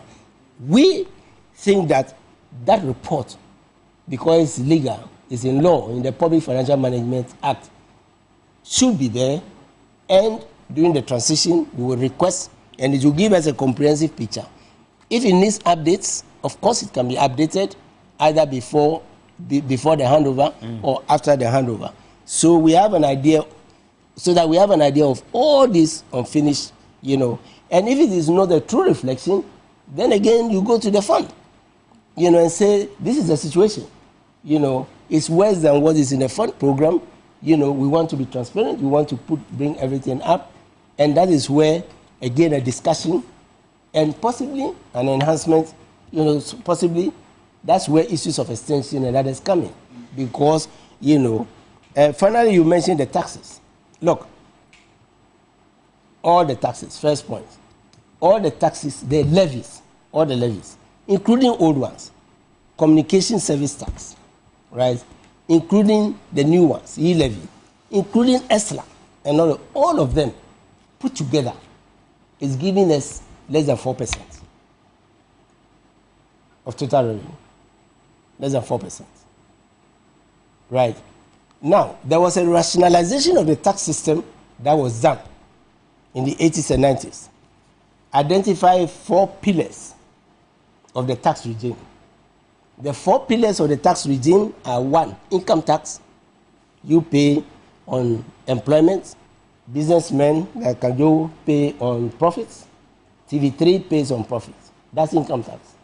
Everybody is supposed to pay unless you are exempted for some reason or you have some tax incentive. 2 is the VAT.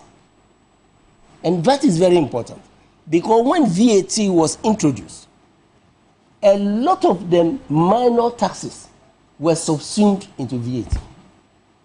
Today, National Health Insurance, let me start with Get Fund first, which in the late 1990s was brought in as another reason was because the 10% at the time the VAT was introduced was not fiscally sustainable.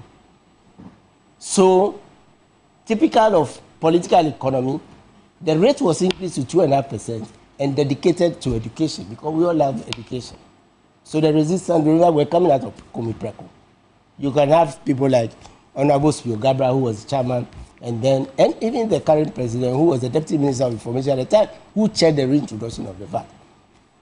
Now, and therefore, the Get Fund is collected as if it's a VAT. And the benefit of that is that if you buy, this studio equipment, very nice studio, I've been here before, well enhanced. You pay import VAT, you pay Get Fund, you pay NHIM, but you get what you paid at the port, you got it back as a credit from the adverts and the rest on which you impose the VAT, right? Now, this has been, the increase, another example is the NHIM. His Excellency President Kufuor put it in place to increase the VAT to 15%. And then GIF came and it was increased to 17.5%. Apart from the GIF, now these two have been taken out. Businesses are no longer getting their credit and refund. This is something that has to be brought back. Now, most of the taxes we are talking about, many of betting and others, they were rationalized during that period. And the general consumption part of it was put, in the VAT. So VAT replaced many of them. So if we are replacing, we are saying that we are only going back to rationalizing the tax regime because it eases administration for GRA and it eases compliance. Because you have, 18, 17 levies, and a tax auditor has to go and check all of this when they used to be checked as one in VAT. Right. Now we have another 2, quickly, the tariff. The tariff is protection. It protects local industry. So it's only imports on which the customs duty or tariff is imposed. And that means that the tax makes it a bit higher than the domestic production of the same thing.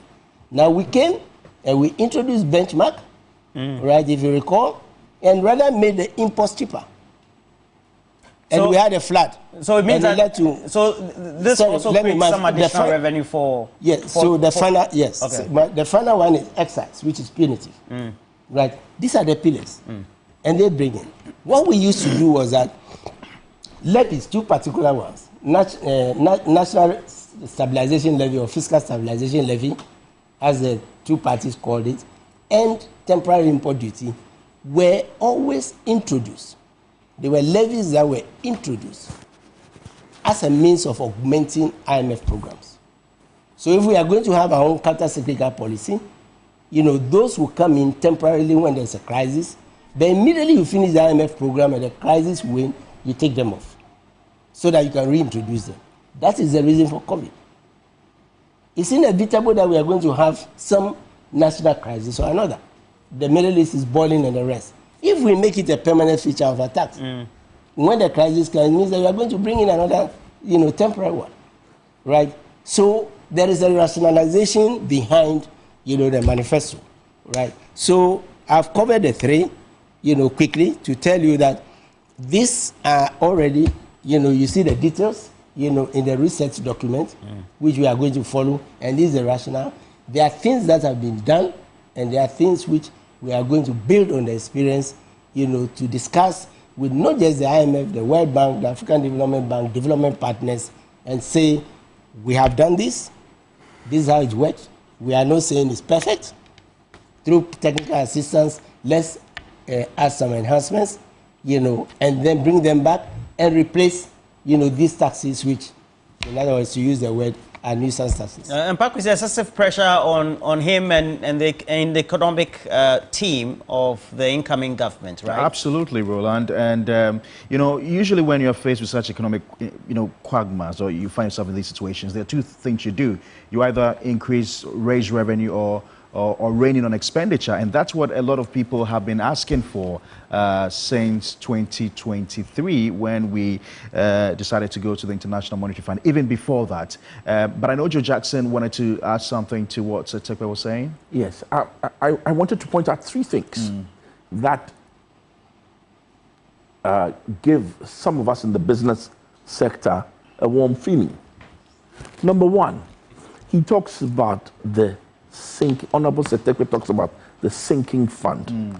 Now, the sinking fund may have a fancy name, but all it is that it is an emergency fund that each one of us should have. As personally, I would say, do you have an emergency fund of anything up to 6 months of your expenditure personally, so that when you fall into trouble, you can take from that without having to go and borrow from somebody else? Now, that is the same concept now being applied in a national context. To say, as a country, we can't keep tipping from one crisis to the other, unable to pay our debts, that each time we get money, we will put some aside. That will help pay the debts we have, that will help us manage our affairs and be owners of our own destiny. That is number one. And it's a good thing. The other thing he talked about, which is this, the move from cash accounting to accrual accounting. Again, another term. But let me tell you what it means. What he's saying is this. Ultimately, as a contractor, when you get awarded a contract, there will be money allocated to pay you. That will be a huge game changer in this part of the world. At least in this country, where as soon as the regime changes, contracts don't get paid. I'll tell you, for example, as the Lex Finance, for the last, 12 months more, I won't give any contractor any money to finance anything. Simple reason. If the regime changes, will they get paid? But if we had a system that assured me they will get paid, that was clearly in there, the accounts receivable model we've been talking about, then all of a sudden, rates would even come down for the SME, for the private contractors and everybody. Because you know that once a contract is awarded, it will get paid. So that's the second thing, which is of really, really, really great importance. The other thing he's talked about right now is about this whole concept of going back to the about the taxes, going back to the IMF and saying we have to have our own plan. Let's put our taxes down. This is the homegrown he used to talk about. Homegrown, all it means is that we're going to sit down And whatever promises we've made, they're going to have to be rationalized so that there will be money to pay for the taxes we're taking off. Otherwise, the question will be, so you say you take off tax A, handle A, B, C, D, E, where's the money coming from?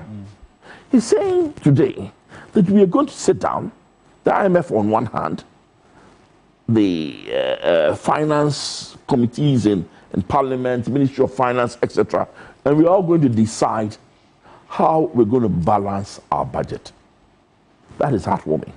Mr. Tekpe, I need you to give me responses to these two questions. I talked about how you're going to raise taxes or revenue.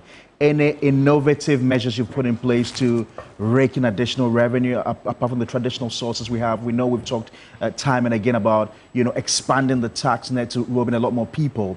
Secondly, it's about reining in on expenditure.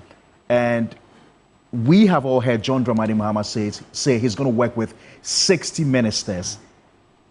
And that should include regional ministers. I don't expect him to say, oh, regional ministers are distinct from the 60 ministers I talked about. He says he's going to work with 60 ministers. He also says that he's going to scrap ex gratia. Do we have the fullest assurances that these promises will be implemented? Let me say that much of what for the tail end, what you are talking about is also what he has said he puts before a national forum, for discussion, right? Including some ideas that may have even come from the, opposing side, and all that. So that national forum, which is a replica of, if you like, of Senchi, of Who with Labour, of Takrady with, with Labour again, which brought some consensus on various issues, So you take some, you leave some, and then you know that you have, and this is going to be, if remember Senchi, it was from all sides, professionals. Even the MPP was invited. I mean, as a party, they did not come, but there were some members who came in their own personal regard, and they contributed very usefully. So that would be, and let me add quickly to, 2 points that you made. When I speak of the counter-cyclical fund, when I speak about, we having budget buffers and the rest, that is what, he's talking about, in addition to the stabilization fund, which I mentioned we use, for. Now, what homegrown means simply is you have done, at the time, 16 IMF programs. You're going to do the 17th, right? What did you learn from, those programs, right? So it's not like entirely new ideas. And also, why haven't we, the question then was, wait a minute, we're talking about sinking fund, which, as he explained, is a debt repayment mechanism. It's in the Constitution. Only it says the government may. Not that we may have a constitutional review, shall we make it shall, like Philippines, that up to a certain limit, you must pay your debt. It shouldn't exceed 60%, it shouldn't exceed 65%. What's going to be the cap? Well, the cap generally, this is going to be legislated. No, yes. Yes, but, a joke can come in here. We're going to link it to ratings, as Botswana has done. What does it take in debt management, arrears, which he mentioned, to come back to B minus and to B plus, get back from the C, into the B range, B minus and a B plus where we were. And could we be where Botswana is today? We established these mechanisms before Botswana. Today they are AAA minus, right? So is it 65% we are going to start with? Because maybe doing 60, that is the ceiling, may be too tough for the reforms that we are doing. So is it 60, 63, 65? So you are driving your debt down through all these measures, sinking fund and all of them. The goal is to bring the debt back to 65%. You may have a floor of 55%, so you are within this range, okay? Now, as you improve, then you drop the 65 to 60, right? Which is a tough thing to do. And then maybe the bottom, the ceiling, and then the floor to maybe 50, right? That is taking you to a B plus AA rating. Now, when you do that, you are saying that my debt stock at any point should be between 55 and 65. And that also means that if you are, the first time you achieve that goal, it means that all the debt service that you really have to manage is the 5%, 3%, or 10% above the 65, which includes periods of crisis, where the sinking fund is not enough, and then you allow it, to slip a bit, and then you. So that is the concept, right? So if you ask the goal, this is where we are, and this links to our ratings, which is important for us to go back to the debt management markets. Yeah, Joe, you wanted to say something before Seth comes back to answer my question on, new avenues to raise revenue and also how to rein in on expenditure. Okay, sorry. Okay. Yeah, I just wanted to add on to what you were saying. Please do. Now, the important thing for us is to restore our image where international markets are concerned. They don't mind lending to you. After all, lending to you means they make money. It's not for free. It's not a grant. And lending to you most probably is at rates higher than they can get in their home market. Absolutely. So let's all be clear that the international market would love to lend to you. Happy to lend to us. If you can pay. So the moment you start demonstrating that you have a plan, that you are managing your debt, and the plan is the sinking fund, etc., and the stabilization fund, that you are managing your debt, that you know what you are about, and you are disciplined, they'll gladly lend to you. And what it just means is that as soon as you show this, your ratings will rise. And it's all, the game is about ratings.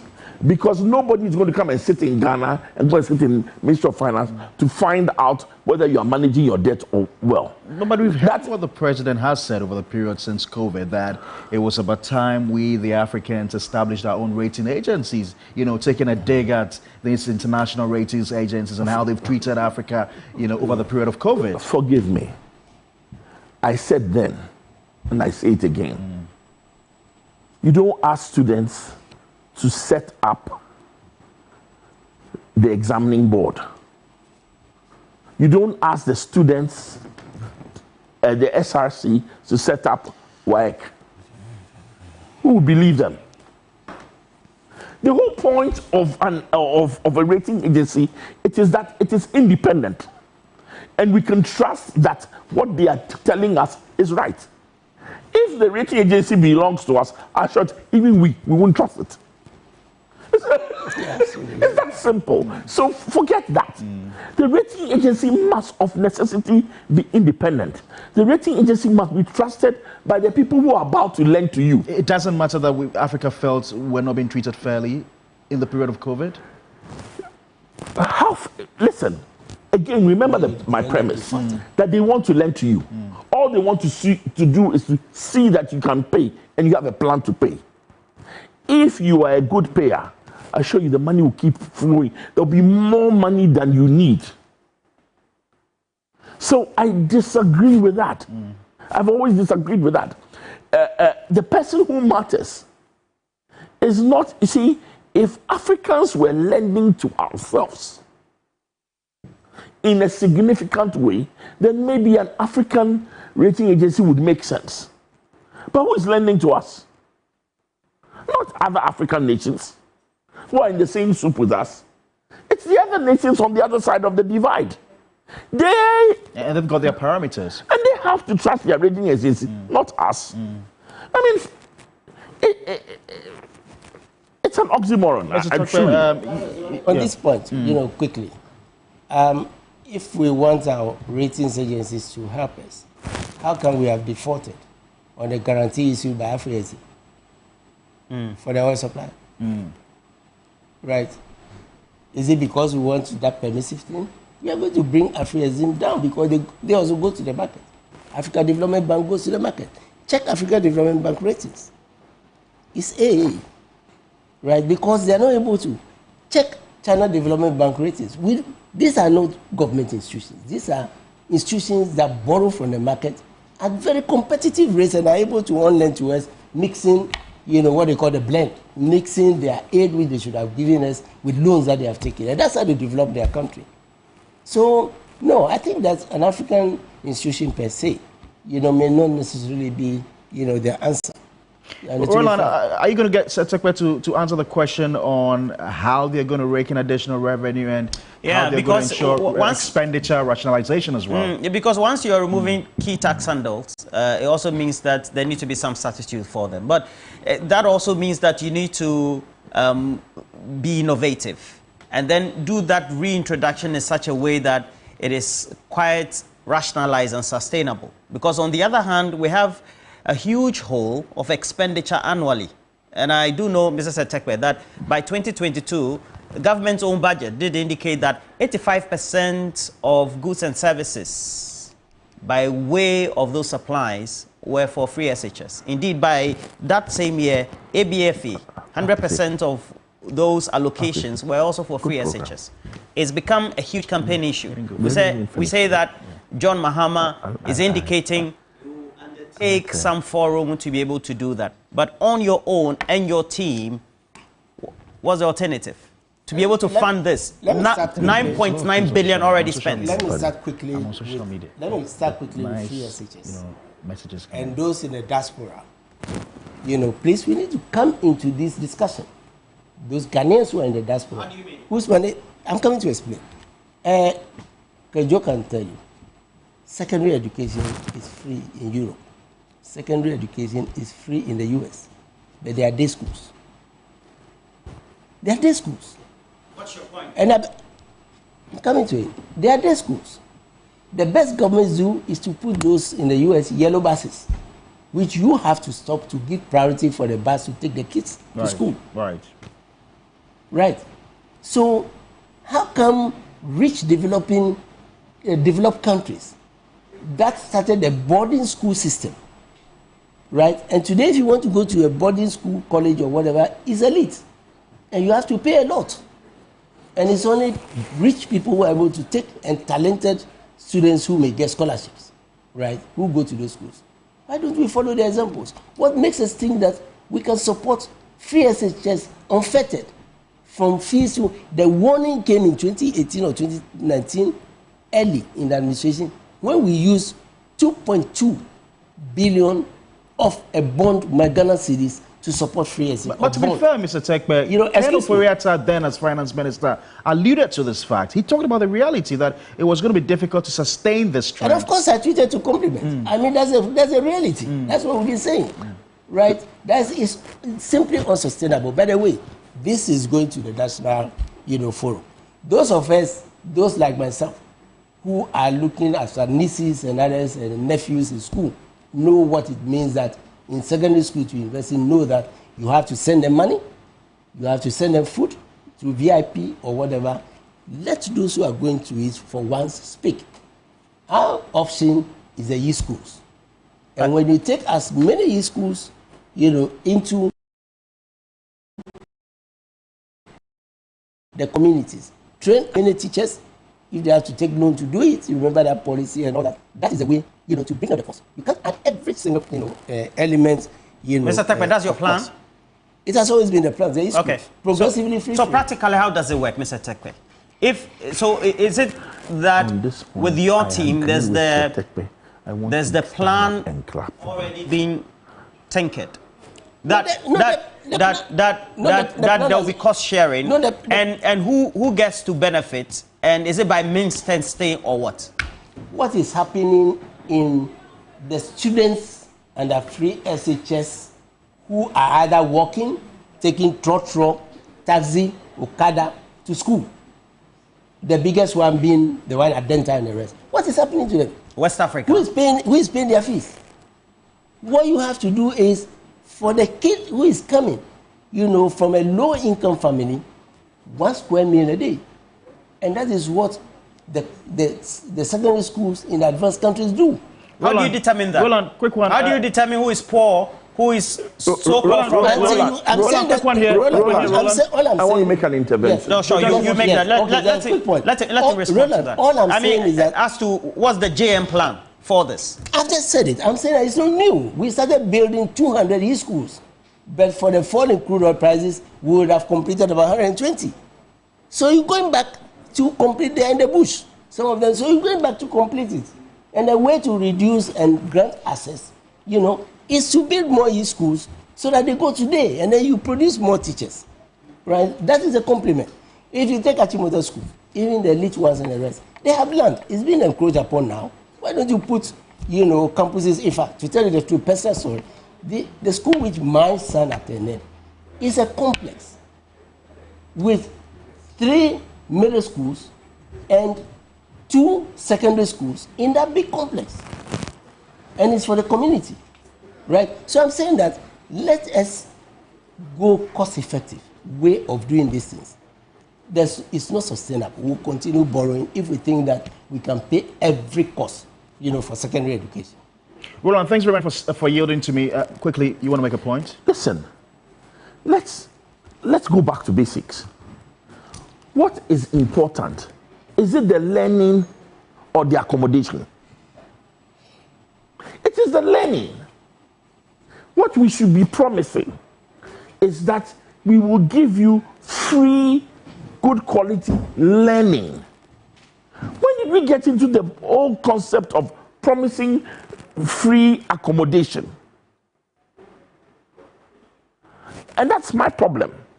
That as much as I love my school in Fransfim, as much as I enjoy being this, I'm realistic to say in this 2024, it may not be fit for purpose. That what we need are day schools. What we need are good quality day schools that everybody can go to, get a good education, get the maximum face time with the teachers, right? And excel.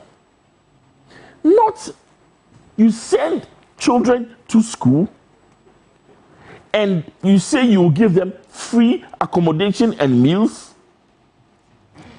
On the meals on less than 2 cedis a day. Who are we lying to? Why are we lying to ourselves? But this has become the most popular policy in our Fourth Republic. If it was that popular a policy, why was there a total rejection of the party that kept talking about that policy? Why is it that the students themselves who were in school under the policy, who were beneficiaries, refused to vote for them? We're lying to ourselves. It is a time to look at that policy and look at it again. How can we say free boarding and yet there are no books? What matters more? Is it the boarding or the books?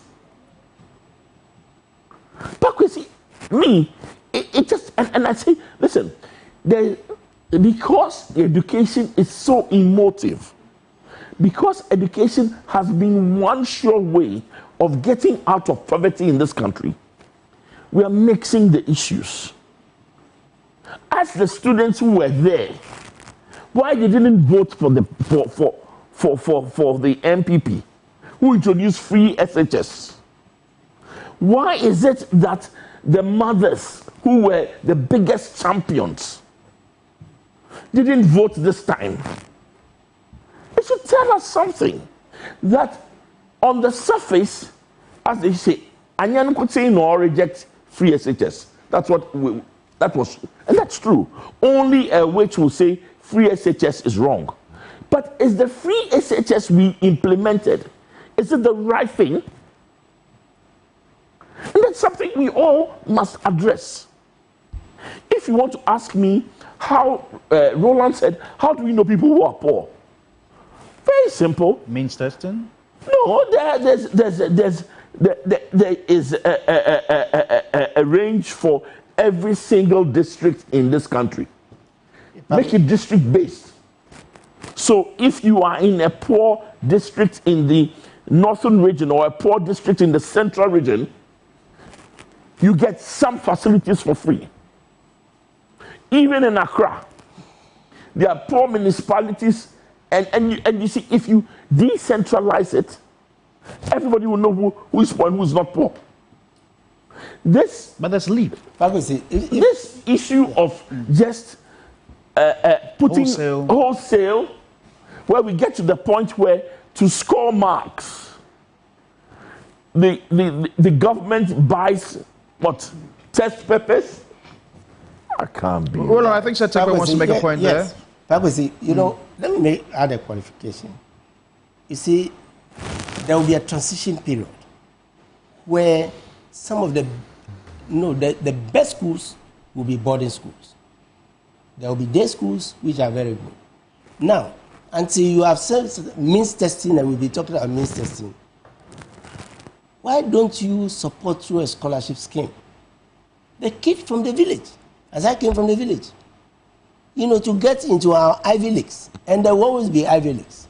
And that kid who is, you know, so you use a criteria for picking Cocoa Board scholarships, scholarship secretariat, and the rest, so that it doesn't look like you are banishing some community, you know, in Ghana to new schools and whatever. But that's why I added a compliment. Train the teachers, you know. And I'm saying, from what I know, that, right, from what I know, that the budget, Ghana's budget, cannot sustain unfettered, I'm not saying free SHS, cannot sustain unfettered free SHS. Unfettered in the sense that government takes on every, you know, and remember, tuition is free across. Tuition is already free. It has always been free from primary to university. Tuition is free. And that already is a heavy cost. Yeah, so the intervention or the question I asked really was that we do understand that there's going to be this national forum involving all stakeholders alongside everybody else being put together by the incoming government. So the question then is, going into this national stakeholder engagement, what really is the mindset or the thought plan as the alternative to the current funding model of free SHS? Mind you, 9.9 billion since 2017 spent on this. 85% by 2022 of all goods and services budgets going for it, for education, at the detriment of others. So let's use those numbers. Yes. Let's use those numbers. Did that amount of money come from GRE? This is the point. And that is why we are borrowing. And that is why we have defaulted. We do understand. I mean, sorry, that's the reality check. No, if you don't come to the... I'm using the figures to make a point. And now come to the second. I'm saying that, did all that spending, right, on education, did it all come from GRE? And I told you already that right from 2018, we started borrowing to support free SHS. You said that we use oil revenue, prioritize it, and use, you know, the money that should have gone for other purposes to support it. Right. Now, the answer to your question, when you organize the national forum, you will have head teachers there, maybe free to talk, right? You will have educationists there. You will have representatives from, you know, wherever, development partners who have been financing other countries there. They are going to tell us what is it that works. And let me give you an example. When we did the Petroleum Revenue Management Act, who gave us the technical assistance to do it? Norway, Trinidad and Tobago, and the rest. Those who have a mechanism for making better use of, you know, oil. And even we had, excuse my language, we had, you know, Nigeria that is coming in. Because remember, Nigeria was booming when they had, you know, their oil. Ghanaians were going to their country. So what happened? They were keen to join the conversation, right? And that is the essence. And remember the PRMA, the use of oil, 1.5 years. I was, you know, under Dr. Amakotu for, went around the country to ask the question, how do we use oil, you know, better than what we did with gold, with cocoa and the rest. And we had the PRMA structure. With technical assistance from Norway, we did it best. Trinidad and Tobago and the rest, right? So, I'm being blunt about, you know, the situation and how it is. And I believe that the National Forum will come to a consensus, just as the projection, I recall that day at home, showed that you just mentioned that we were using, close to using 70%, you know, of tax revenue for wages. Of course, Labour understood, because they didn't see that statistics. They didn't know the implications of what they understood. And we agreed on a timeline to make it more sustainable. And we cleared the, savings fund arrears. Okay. Through a deferral of the payment, which can be funded from GRA instead of borrowing. How quickly will this be organized? Because it's a big hole. I believe it's one of the 120-day, pledge. The National Forum. Yes, hold a national economic dialogue to discuss the true state of the economy and prepare a homegrown fiscal consolidation program to guide the budget. Okay. So it is envisaged that it will be done even before the 2025 budget, and to provide input for it. And that is item 4 on this small, Roland, I think we need to bring in a few of our listeners or watchers at this time. Lots of comments on social media, Facebook, following our discussion. A lot of thumbs up to Mr. Setekbe for his erudite explanation on matters of the economy. This one from John Bosco says, second years and third years of all transitional schools are in the house as we speak, and you are calling this free SHS. Mamagas Yairana says they should let parents or students apply for the free senior high school. The rest should pay, period. Sage Payal says COCO scholarships have ended up going to politicians. So how sure are we about this? Nana Kofi says we just need a proper data system to monitor the incomes of everyone in the country. This will help the government to know the families with low incomes and then provide assistance like free education to them. Roland, I was once a student in Ivory Coast as a Ghanaian, and I went to school free. For them, they even started from JHS to SHS, but it's only your school fees that government pays. For food and accommodation, your parents pay. Most of the students were day students, and a lot of them keep them coming in. Joe, so it's quite clear that, John Mahama is bent on reviewing the whole SHS free senior high school to make it proper, as he says. It has to. So, you see, one of the things we don't, maybe we don't take enough recognition of is this. At a point, salaries, 55% of all our revenue. Interest payments, not including, just interest payments, 50%. You add that, it's over 105%. Free SHS, it means if you collected 100 cedis, you spent 50 cedis to pay interest, 55 cedis to pay salaries. You're already over 100 cedis. Everything you did, you borrowed. Free SHS, you borrowed. Building hospitals, you borrowed. Building roads, you borrowed. Teacher trainee allowances, you borrowed. And I could go on and on. That is unsustainable. That is where we are today. And anybody who comes has to sit down and say, we can't keep this going. But if we've seen a commensurate increase in our GDP, it essentially means the economy is growing. It's doing better then. You see, when there is growth, but where? Where? Does the growth affect ordinary persons? Or is the growth only at the top? Listen, there are two things that happen. Corruption is like an umbrella. You know what it does? Those of us standing underneath, when it rains, it falls on the umbrella and falls off. Which of the umbrellas? The NDC umbrella? No. This one is not this is a non-political umbrella. Okay. This is a plain old umbrella. Okay. So it is raining. When you are under the umbrella, the corruption means that you don't feel the rain. That's what happens. You don't feel it. And there's another thing. Because so much of our increase in growth or GDP comes from exporting raw material resources.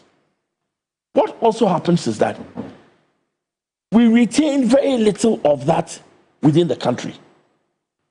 When you say, oh, we have grown, we have exported what? Oil.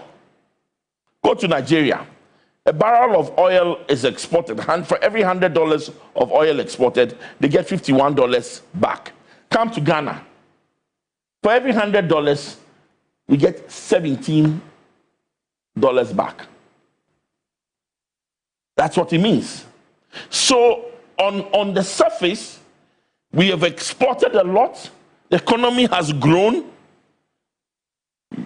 But it's not trickling down. It's not trickling down. It's not trickling down. And it's the same thing when you look at all our, with the sole exception of cocoa. And what have we done to cocoa? We've so mismanaged the cocoa sector that cocoa exports are 30% down. Look, I've heard people say, for instance, that if John Mahama is able to keep to his promise of 60 ministers and is able to abolish ex gratia, the NPP should forget about the 2028 elections. What do you say? Listen, reducing government expenditure is important. The center spends too much. So it's about reducing the ministers.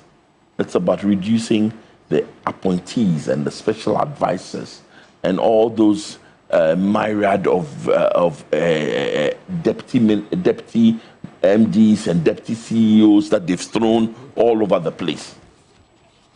But that only will move the needle just a little bit. There are real changes that must be done. There are real issues that must be addressed.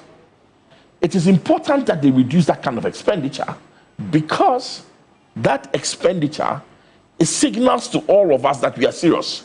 You can't be the leader eating a big bowl of fufu and telling the rest of us we should go and eat gari with sugar and granite. So it's extremely important. But there are real issues. Reducing the size of government alone will not solve all our problems. There are real issues. We have to address the issue of borrowing. We have to address the issue of, and bear in mind, if we stop borrowing, this economy crashes. Read my lips. We've got to stop borrowing. But if we stop borrowing, this economy crashes. What are you saying? Good. You see, we have to borrow strategically. We have to borrow for the right things. So that when you borrow, you can get money to pay it back in a good enough time. Listen, if you're going to get married and you borrow to have a big wedding, is that sensible? No. If you borrow to buy, in our terms, a vehicle for Uber or for a taxi, doesn't the vehicle not pay for itself? Can you not pay the money you borrowed? You see, it is true in your life and true in the life of the country. The problem is that because we are borrowing for everything, teacher, trainee, this, that, or we are borrowing to consume. Borrowing for the future. We've borrowed the future already. Oh, as for the future, we've borrowed it. In fact, now we are trying to balance the borrowing we've done for the future. But the important thing is that we have to keep borrowing, but we have to borrow sensibly. And Roland, I'm sure that brings me to you and Seth Tekbe when he talks about self-financing projects. Well, certainly, and that also, as we experience, is all part of the smart borrowing concept, where institutions of states and then projects that will be itemized or drawn out will be able to be self-financing. And Mr. Tekbe, that will include other road infrastructure, but we've talked about Eastern Corridor Road subsequently. does it mean that for many of those sort of infrastructure that we'll need, knowing the current state of the economy we have as Ghana, we could, for example, see some level of the concept of smart borrowing also introduced in construction of roads, where maybe the tolling, etc., could take care in the long term for financing or refinancing that? Tolling has always been part of, our structure of managing roads. And globally, and in Senegal, Cote d'Ivoire, right in the city, when they did their dual carriage, they toll it. The motorway has had tolls since how many years ago? Since it was, right? Now, the correction and what we fail to do is to ring fence, as a commercial, to ring fence the toll, right? To, at a minimum, fill annually patches, right? And then it will take you maybe another, 5 years or so with part of the funds you've set aside to do major repairs on various segments. This is what is done. Many of us, and I keep going to the diaspora because many of us see these things, and I think we must bring it to the knowledge of Ghanaians. The equivalent of snow in advanced countries, right, is rains in Ghana. Yeah. Right? What do? Immediately after the snow, those who have lived and are listening in the diaspora, immediately after the winter, you will see from big to small contractors on the road filling patches, mending segments, or doing scraping of whole, portions of road and fixing them. And what happens? And that's because the snow and the salt has damaged part of the road. In our case, it's rain. After the rainy season, maybe there's a bitumen, even asphalt, the water may have seeped under, and then you have a patch. They cut off segments, and that's what we should be introducing. And so I recall that we started actually separating funds under the road fund when Honorable Fuseni, for resurfacing. Okay. Which was going to be dedicated.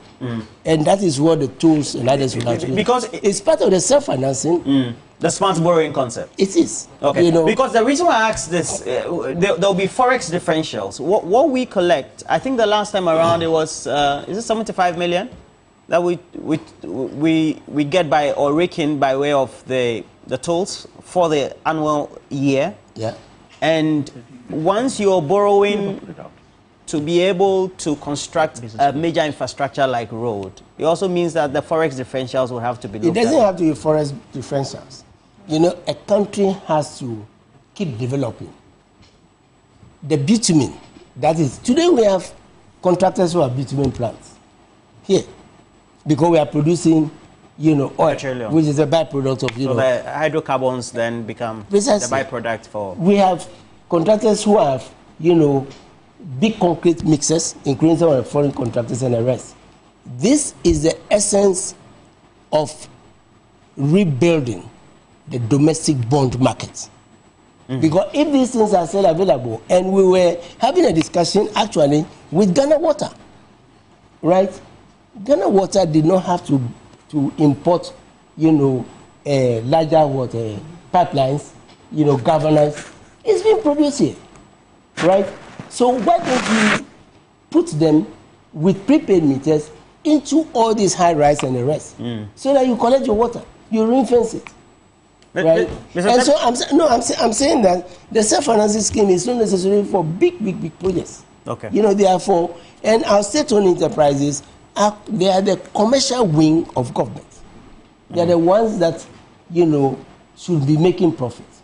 Now, at the minimum, if they are not making profit until they make profit, at least they should be able to cover their cost of borrowing, and therefore the portion of their money which government is taking. Let me give you an example, then I'll just wrap up.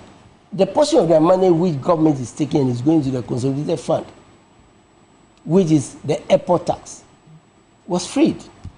And together with what they themselves are using and changing, instead of changing, we put it in an escrow, and I can assure you that Terminal 3 is paying for itself from the airport tax.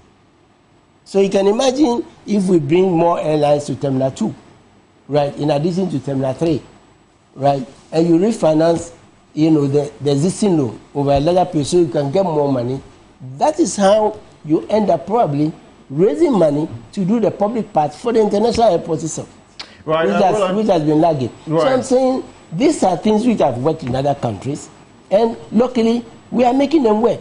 Self-financing supported the pipelines. I will wrap up. I'm giving you an example. It supported the pipelines. Self-financing is supporting a trouble, right? Self-financing is supporting the port expansion. Self-financing is supporting, you know, Terminal 3, right? Self-financing by way of, you know, cocoa revenues was financing the cocoa roads, right? The element of it. Right. So I'm saying that this is something it could support roads, it could do, and it doesn't mean, it doesn't mean 100%. If 60%, right, is from, you know, roads, it minimizes the burden on government at least. Right. So it means that you need only 40% to complement, right, to keep the roads going. Right, Roland, I've got to rudely interrupt here. Just remind you that we're also on 3FM 92.7 and streaming live on Facebook. It's coming to the top of the hour. We've got to go for news and brief, and we'll return. Joe Jackson will take leave of us, and he will be replaced by Senyo Hoshi, who join us shortly. So watching our continuing coverage of the 2024 general elections. This is your election command center. We've been running a 24-hour schedule all throughout from the 6th of December up until today, and you know how we do it. This is your biggest election coverage. We're streaming live on Facebook, live on your DSTV channel 279, all across the world. We're also on 3FM 92.7, and we're going to go right now for the news on the hour. Did you say we can continue with the conversations? Okay, so okay, so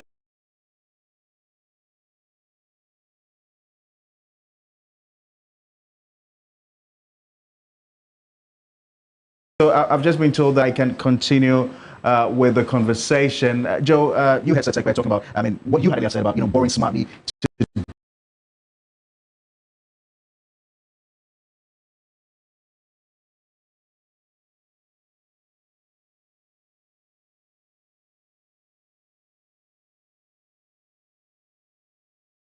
do projects that are self-financed. I'd like you to touch more on administration would have to do state-owned enterprises. Really? Sell some of them off.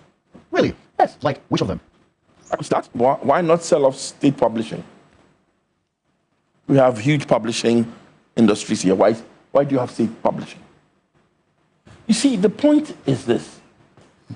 When you run into trouble, what do? You sell off some assets. Where are the assets? State-owned enterprises. And they are making losses. They don't even publish their accounts. Go and read the report of the Ministry of Finance on the state of our state-owned enterprises. How many of them even publish accounts? How many of them make profits?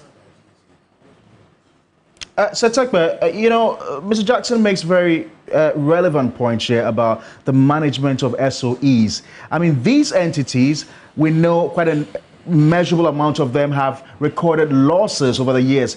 Do you have any strategy of dealing with these entities? Yes, actually, we had, you know, a strategy, and you recall that some of them, with better, you know, supervision through their boards, had started turning, you know, a profit. Again, there were price adjustments, for example, in the energy sector, to make some of them viable. There were grants for MCC, for example, which could have helped, you know, ECG, working with private partners, you know, to begin to, at a minimum, cover their costs, right? We shouldn't be, you know, of course, many of them are not a subsidy, but then you need efficiency and want to make them efficient. So, yeah, I think it's a very important point. We cannot privatize everything. You know, some could be privatized, but there are some which are strategic. But they would have to, you know, up their game, okay? And we had significant cooperation, you know, from the boards, of these entities, from the management of these entities, when we said, okay, if the profit expectation is something that is tough to achieve and we need time, at least cover your cost. Put the cost of financing of projects, in your cost structure, and ring-fence the revenue. Mind you, don't go and take it. Don't go and take it to finance the deficit, but ring-fence it, to enable you achieve your objective. An airport company, Ports and Harbours Authority, whose chairman at the time, who was a party chairman, right? Bought into the idea. GMPC, from GMPC to gas, they bought into the idea, because they want to be seen, to have also achieved. What government has to do is not to go and take that money, manage the fiscal, so you don't go and take that money. It breaks the confidence of those, as Joe is saying, it breaks the confidence of those who are financing. And I'm saying the city element, let's bring back the domestic debt market. We're going to work hard to bring back the domestic debt market, which, by the way, is part of the sinking fund, in order that we can have Ghanaians contributing to these projects, and their bonds will have enhanced values, rather than, ending up in haircuts. And you undermine serious confidence, But we need to rebuild, that market, because inevitably we would have to borrow either through SOEs or through special mechanisms, financing mechanisms, to, develop the country. Yeah. Well, at the end of the war, we have Sanyo Hosi, who is right here. Sanyo, welcome. Yeah, in your absence, we've been asking some critical questions of Seth Tekpe about what we want to do with free SHS, and his responses have been that, the national forum that will be organized by the incoming government will give a certain direction. So the critical questions then were, how do you determine who should get access to some form of bursary or scholarship or funding, and who do you determine to be pro-poor or exclusively somebody who can afford? For me, free SHS is a very important policy. It's one that must stay in some form, but I don't think what we currently have is fiscally sustainable and is actually prudent. I don't think we should have a free SHS that is an all-in free SHS. It should be an opt-in. I mean, if you can't fund it, you apply for it and you should get it. If you can fund it, you do the honorable thing, you pay. We should try encouraging people to act honorably in this country, and we should reward their honorable acts. So for you to possibly join the free SHS, what do you call it, bandwagon, there should be certain criteria, which may be including you filing taxes, and then it makes everybody, every single Joe, everywhere, whether you are a petty trader, start learning the culture of filing taxes. For example, you file taxes, everybody knows that you don't make money. It's okay. You get it. People will lie, accept it. But there'll be a lot more people who, out of the honor of owning their own education for their own children, would fund it themselves. Because what we've really had is an underfunded great policy, which has led to lower quality in the output. And that would definitely be cutting your nose to spite your face. It makes no sense. You are better off with a country with just 10 people who can really think and get things done in the country than to have 1 million people who can do nothing. Okay. And they'll all be pretending to be educated. So if we want to educate our people, we should really educate them, and we should be able to deploy the resources for it. Okay, so we have to take you to that Collation Center at Tesano right here in Accra. George Queening with the latest as to what's happening. We know that there's been... There are some grievances and disagreements, so to speak. So there's a live shots from Tesano Police Depot and the NDC. Okay, let's. Hold on, I'm going to. No. We'll go. We are going to stand here. We are going to stand here. Please. Read it. What is that? It's not an injunction. Call injunction. I'm showing you. They have been sent. They've been sent. After the head of the bosses have been gone, we will stand here. So, Rashid Tanko, Computer, is the Deputy Director of Elections and IT of the NDC, and for him, a court court injunction has been placed on these recollation of these constituencies. So for him, this exercise should be halted and should not really go on. And so that is what he's showing the court order. The court injunction, he's showing it to us. So what that means that the whole process has to be halted or will become illegal. Is that what it is? Yes, that's the injunction. We serve Jin Mesa. They have received it at their headquarters. They should communicate to them. I've shown it to them. And this police officer here, who has interest in the matter, is trying to prevent us. And what should she has? Can't you see her? Can't you see what she's doing? Can't you see what she's doing? You see, it's a person who is deployed to give security here. Security for MPP. She's deployed here to protect MPP. Now the military cannot protect. What happened from coming? DC head office has been said. Yes, they have been said. What happened to the three that have been declared? I'm saying it has arrested everything. No, nothing is going to continue here. The injunction is here. So are you walking out or you stood here? They should stop it. They can't continue. The head office is safe. The Jin Mesa has been safe, and they are aware. Who can we receive? They should talk to their bosses. The one who asked them to come and collect is the one who has been injuncted. So if it is fake, tell me it's fake. Look at this. Have they confirmed receipt of the injunction? They confirmed. They have received it. So Rashid Computer is making claims that the court injunction has been served to the EC, and so it should halt the whole processes that is ongoing here. That's a recollation of the constituencies, and then there are other constituencies from the Ashanti region that will be recollated. He's saying that I'm going to receive this notice. No, you have been here this morning. Yeah. If you recall, initially he came to tell us that there has been called for an IPAC meeting. Yeah. That's what he said, if you recall. And I threw a challenge to him that there is a process by which IPAC are called. One, they will send you a text message and follow up with an official letter. I asked him to show evidence that indeed IPAC has been called. He was unable to prove any evidence. Then, just after 30 minutes, he came back to tell us that an injunction has been placed on the process. So someone who came to earlier light that there's an IPAC meeting when there was no IPAC meeting comes back to tell you that there's an injunction. How will you take him serious? How will he believe that what he's saying is the truth? If there is an injunction, as a lawyer, I know the processes. Where is the bailiff? Why is the bailiff? At the end, is he an officer of the court, or have the court asked him that he should be going around dispatching rate to people? So if there's indeed an injunction, the officers here, they work under the Electoral Commission. Certainly they will be called that there is an injunction on this to hold. But we can't be taking a concocted injunction from NDC Director Office. Mr. Jackson, how do you take news that the MPP, despite some flaws that have been identified, you still want to go with the process? Which flaws? Tell me. Like some pink sheets that were not corresponding. Which pink sheets were not corresponding? There were one that the party agent had corresponding, but the EC's results were altered. No, by the end of this, you must speak the truth.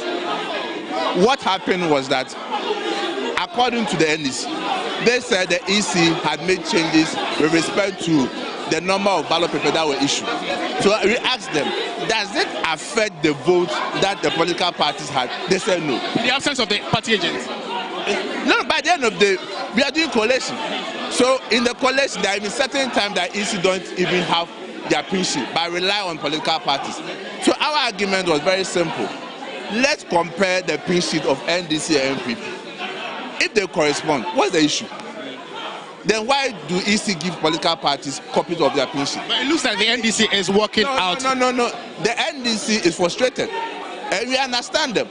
Because their supporters are on them, threatening them that why are they sitting down for recollations to be done? And MPP has taken Zoom, MPP has taken Fantiakwa, and MPP has taken Akwetia.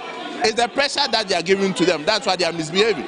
Either than that would have been done with this exercise long time ago. So this is needless. No matter how long it takes, whether today, tomorrow, next week, we'll all be here. But the right thing has to be done. As a political party, when we lost the elections, in less than 16 hours, our flag bearer came out to concede defeat. You've won majority in parliament. No one is complaining. But at least the right thing has to be done. They know they've lost those constituencies. That's why they are misbehaving. Justin Kodia is the General Secretary of the MPP. And I have with me a Edwigi with me here. Edwigi, I know your chairman is addressing the media at 10:30. Yes, we have served the Electoral Commission with an application for interlocutory injunction to restrain the Electoral Commission from doing what they are doing. That process has been served on the EC, and this is it. But have they confirmed receipt of it? Oh, without doubt. GJ 0275-2025. It was filed at 9:30 early this morning. Anope Philibert Fume versus Frank Anodompre, Electoral Commission of Ghana. So this is it. Who? No, it's not to be, but he's an inferior officer. If I serve them, the court will not even take me serious. I have served to get a call from the head office. I have served the head office, and he has to stop. We have brought it to his notice. But does that affect the three that were declared yesterday? Which one? No, this one is specific. This is just for Nsawam. This is where we are now. And this is where we are now. We are within Nsawam now. And the time where they were making headway? It doesn't matter. It's a court process. I'm sure somebody like Fenyo Makin will not disagree. He knows what he did with the Speaker of Parliament, with injunctions and all of those things. And that is exactly what we have. That's moment. Is that what Ghanaians? Yes.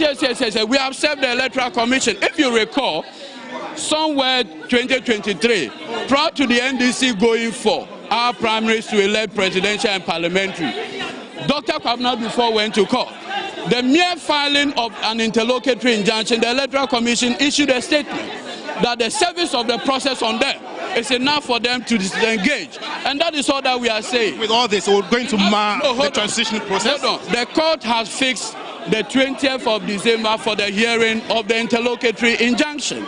So let's do what is needful. The CID woman here says that Don't worry. No, the bailiff, is he a party? He says he's here to... No, but is he a party? Hold on. His only responsibility... No. His only responsibility is to ensure order, security. How does the stoppage of this process create a disorder? I don't understand. Right. It looks like it will really take a whole day here. And the coalition has actually been placed on hold because we are told that a court injunction has been placed on this very particular constituency, which is in Nsawam Adrejui.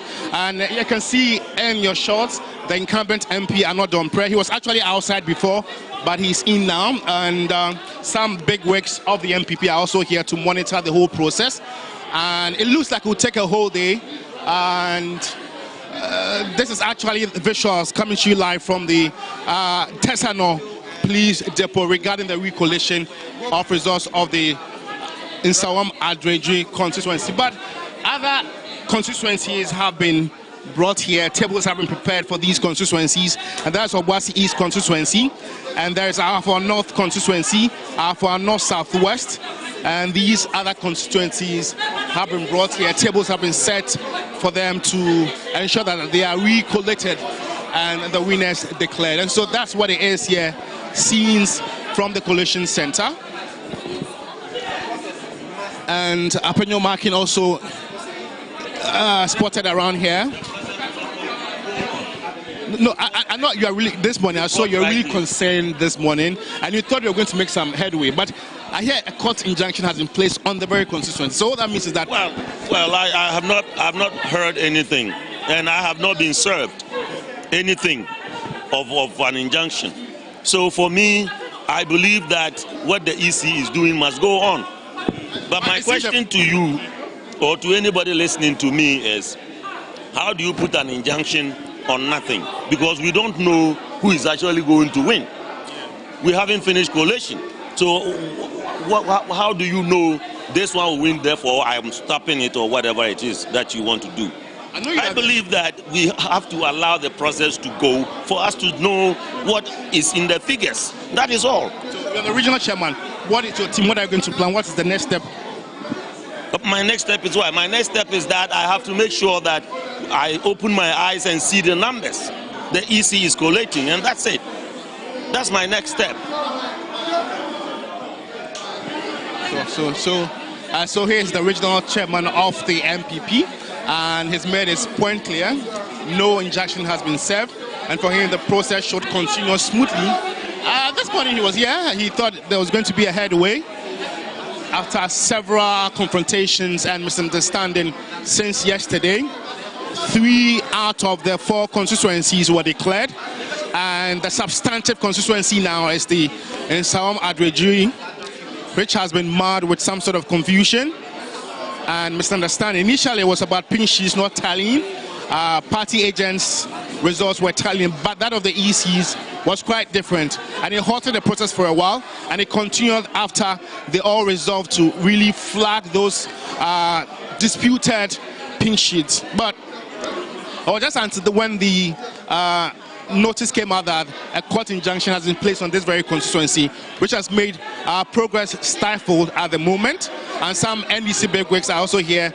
I see Zito Okaikwe here, former Minister for Information, trying to put things in order, talking to her party agents.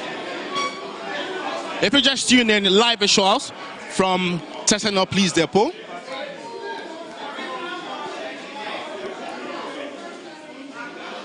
And trust us to bring you all the exclusive updates. You don't want to switch to any other network. We were with you yesterday. We are here again. We are making sure no information is left unturned. We are providing it to you on a silver platter. Stick with us for all your post-election related issues. So that's Woyomi and Obiamwa and Obiamwa and Rashid Tanko. Whatever they are discussing, we can't tell. But at least calling a truce at this very moment is what really matters to ensure everything goes on smoothly. I can say there's some sort of relative calm here, and what? Wait a minute. Mr. Wimi, Mr. Alfred, you want to share any word with us? We were here, I was here with you yesterday, yes, and you are here this morning. I thought you were going to be here 6 a.m. No. I won't talk. So here's a few.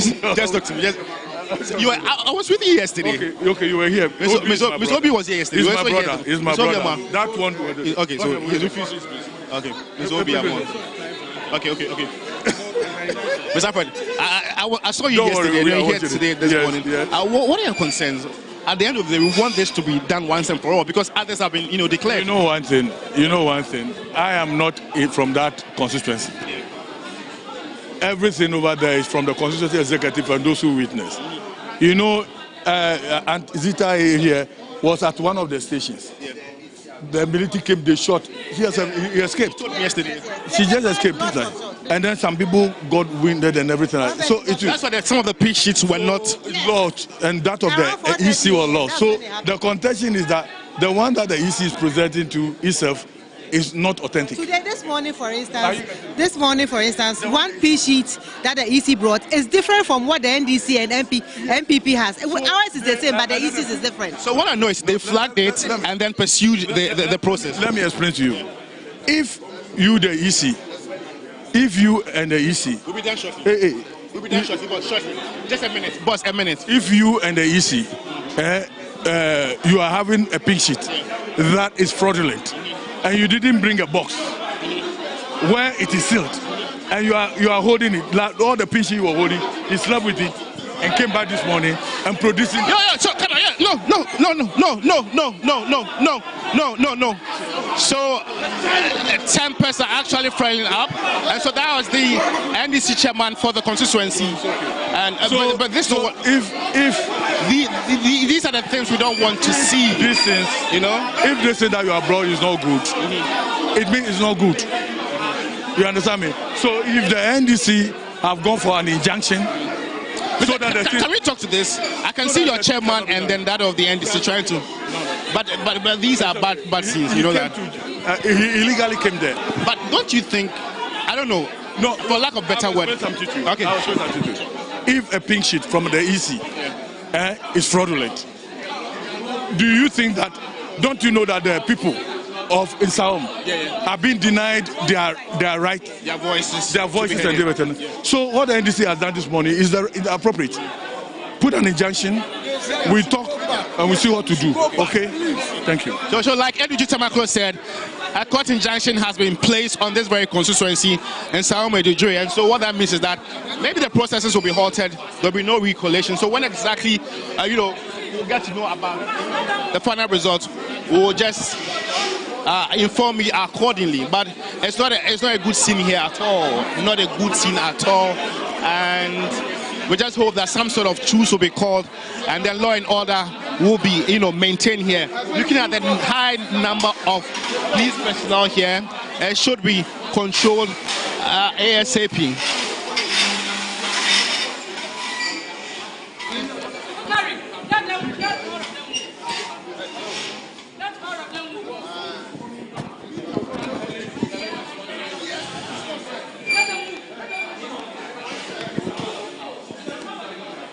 So police deployment has been increased. We're hoping that law and order will maintain here. That's what everyone, is craving for, to ensure everything here, is done in a peaceful and orderly manner.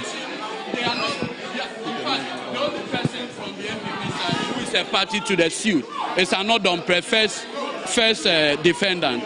He will be served appropriately. But the person conducting this exercise is the Electoral Commission, and they have been served. And are you very much sure that the Electoral Commission has communicated? Oh, no. In fact, Bosman and Co. have confirmed the service of the process. Okay. You are most welcome. My cameraman, if you can just, give me a shot of what is going on. So that's a police CID trying to, put things in order, talking to some of the party agents and then party executives. And she's been accused of being in bed with the MPP. No evidence have been put to that, but these allegations from the side of the NDC that the police CID here, who has been here since yesterday and today, is in bed with the MPP, more like the what they say is the women organizer of the party, but they cannot or have not, put any evidence to these allegations. And so these are some of the remarks that are coming from the party, and these are live visuals from the Collation Center here at the Turnout Police Depot.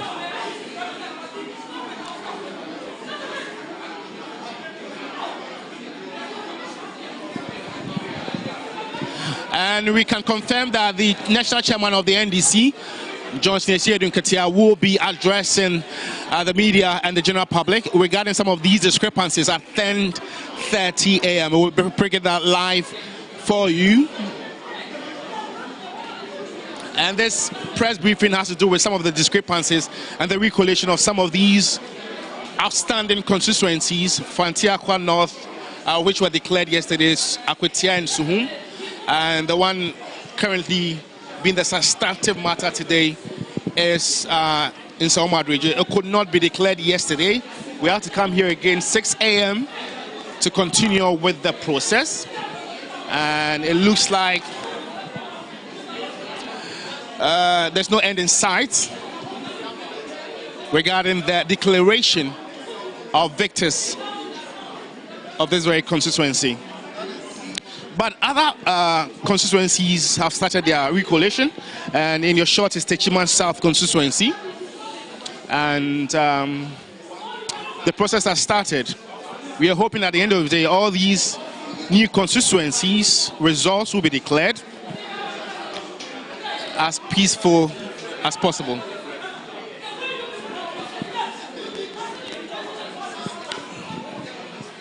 So you ask yourself, with this high number of police personnel, why do we still have this pocket of confusion and mayhem? This is a question for the gods.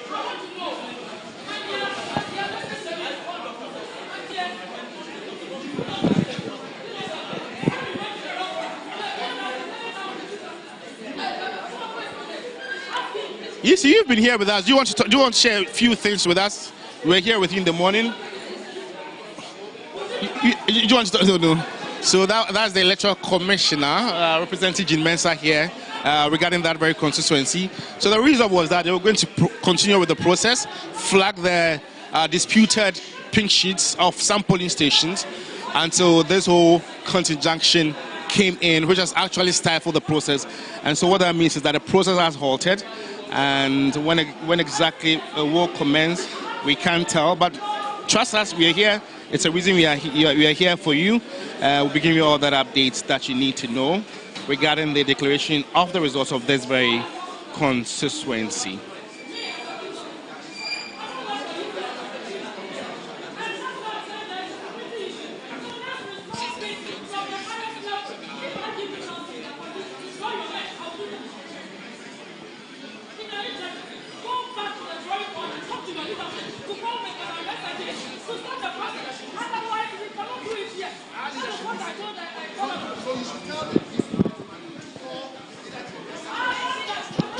So, one of the party agents of the NDC in the shot now, Mr. Martin Kosa. Sorry. Yeah. So that's a party agent of the NDC trying to explain things to the police ID. Tempers, of course, are flaring up in the process. And at the end of the day, what I think we all are craving for is some sort of high level of peace and decorum. Even if not for the Nsawam Aduagye constituency, but the others are from the Ashanti region.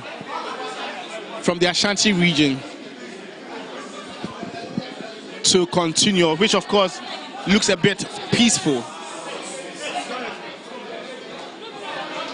So yeah, if not at all, we want that peace for processes here at Techiman South constituency. Mr. Martin, did you want to share a word with me? You talk to me later. So Mr. Martin says you'll talk to me later. So it's peaceful here, and I think the others are also setting up to ensure that they also proceed with their recoalition. These constituencies don't have any injunction placed on them, but what has been injuncted is the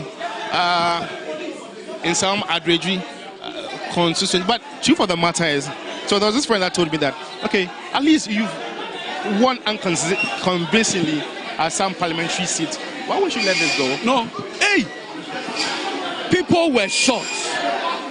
Our party members were shot in Nsawam. And you say we should let go. That is the mandate of the people. Remember that on the campaign platform, the promise was to protect their votes using every legitimate method.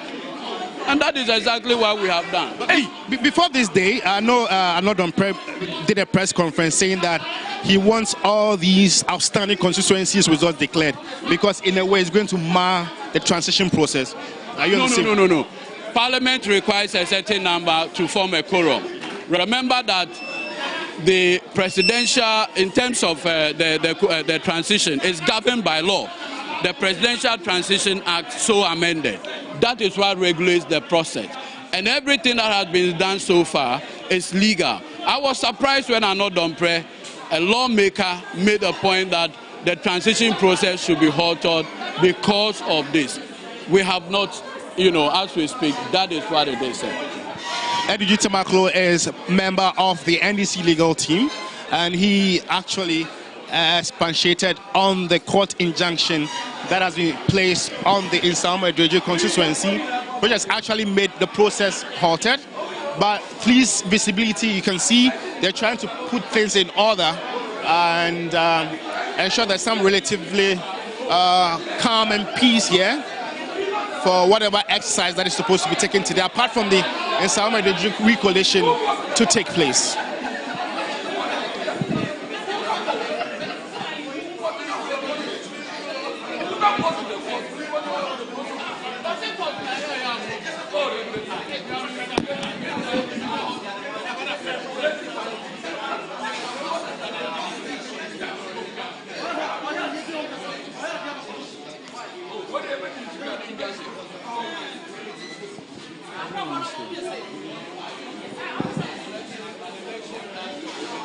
So we are your Election Command Center. Trust us for all the updates and the post-election related issues. Just name them. We'll bring it to you as it is, comprehensive. Make sure all the stakeholders that matter, all the parties involved, get a fair share. Their voices will be heard. When you talk about also, George Queening at the Collation Center of the Electoral Commission artisanal right here. You have the presence of the police. Really, it's actually a police premises. But how we have now migrated as a country to get into the premises of the police, another question for you as viewers to also contribute to. But it is Ghana Decides 2024, and the post-elections and also the collation processes, the recollation processes also happening again. Just before now, we're also told by Ibrahim Abubakar from Kumasi that we have a number of constituencies that the Electoral Commission says that it wants to bring to Accra for recollation. And we also have a number of individuals there. Dr. Kwabena Dufo as well is also there as well. So police station, this police station, that's where we have collations. So why are we doing it here? Why? Can you explain? Maybe because tempers are high, so this is a zone which is, when you talk about security. Police should calm them down. They should not bring collation. It's the work of collation is not the work of police. Calming down, making sure there's peace, is the responsibility of the police, not collation. Why do we have police stations? Elections are won or lost at the polling stations, not police stations. Why are we here? My brother, they have a responsibility to calm down people who are angry, but not to determine collations. Is that your job? Is it? So why are we here? Why are we here? Please, we want peace. Whatever happened at the polling stations, we should go back there, look at the figures, and then agree. But not here. So moving forward, there been some sort of confusion here and there, marring the beauty of the whole process. Yes, moving forward, what do you think they have a responsibility as police officers to restore peace. And we should encourage them to restore peace, but not to get into collation of data or figures. Is that their job? What are the agents? EC officials or the returning officers, what are they? That's their job, not the job of police officers. I'm sorry. Let's all agree as politicians that our job is to make sure we get the right results, but not to send our results to the police. Why are we here? For what? What are we determining here? Figures or peace? If it's peace, we don't talk of figures here. Master policeman, where are we in your hands here? For me, I just want to know what you make of Dr. Mahmoud Bawumia's, posture, where even before the EC declared the official result, he came out to concede defeat. So this is what the leader of the MPP caucus in Parliament, Alisa Pejomakin, is, standing on to ensure that your president-elect calls your people to order. Bawumia did that because he had seen the figures, his figures. He knew that he had lost. It was done at the collation centers, the police stations. Your police stations. Did Dr. Bawumia call the police? Did he? No, he said, I have looked at my figures. I declared that I have not won the elections, so I'm conceding. Beautiful. But why have you called us here? But Doc, if you're not really comfortable with this very place as a center to collate all this, then it means that the 3 constituencies that were declared will be illegal, because according to your Deputy Director of Elections and IT, they are illegal because the person that declared it is not a returning officer. That's a point I'm making. Determination should be done by the returning officer, lawyer, is it not true? That is the point. You see, the police. You see, that is the point. Returning officers have that responsibility under the Constitution. If a declaration is done by not a returning officer, then you have all the right to go to court and have your remedy at the court. For instance, in a constituency like Obuasi East, I was personally there. After the collation and everything, on the pink sheet, the sitting MP signed having lost. And our parliamentary candidate for NDC signed. And the returning officer declared the NDC candidate as the winner. It is all over. Now you bring that person here to recollate and re-declared. Why? I know your chairman will be having a press conference at 10:30. I don't know if you have any snippets to share with us. What exactly do you think are some of the things they're going to touch on this afternoon? About the illegalities that is going on here. Because you see, before the beginning of these elections, the EC herself told us that elections are won at the polling stations. And that is exactly what we did.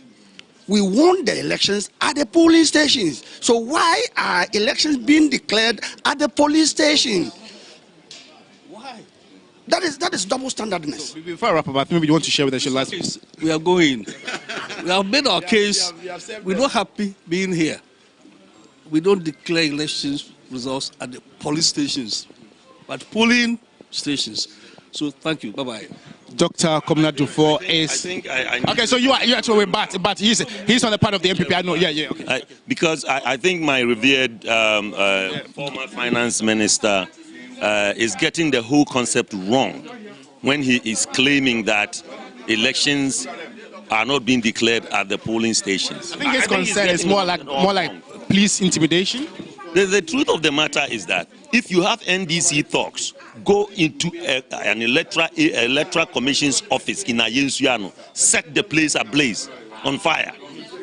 If you have NDC thugs go to Fantiakwa North, all political parties do this. We are not equalizing this, but I think we should actually talk to this matter. It's something that both parties do. So let me finish the statement without interjecting.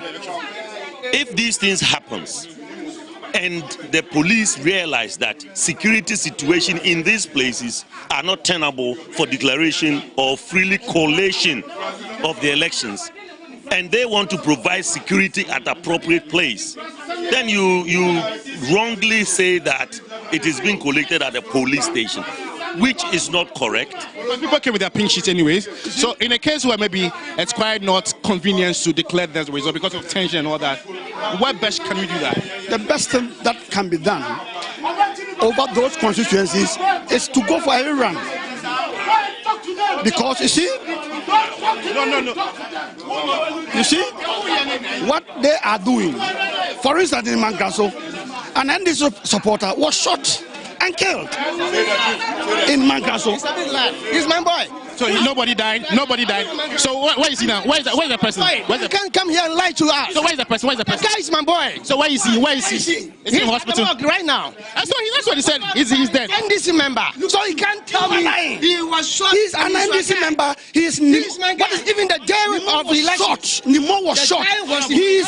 Look at you. You are lying. You are not five people were shot. Stop lying. So if you don't have evidence, I'm sure if you don't have evidence, I'll not allow you to say this on national television. And so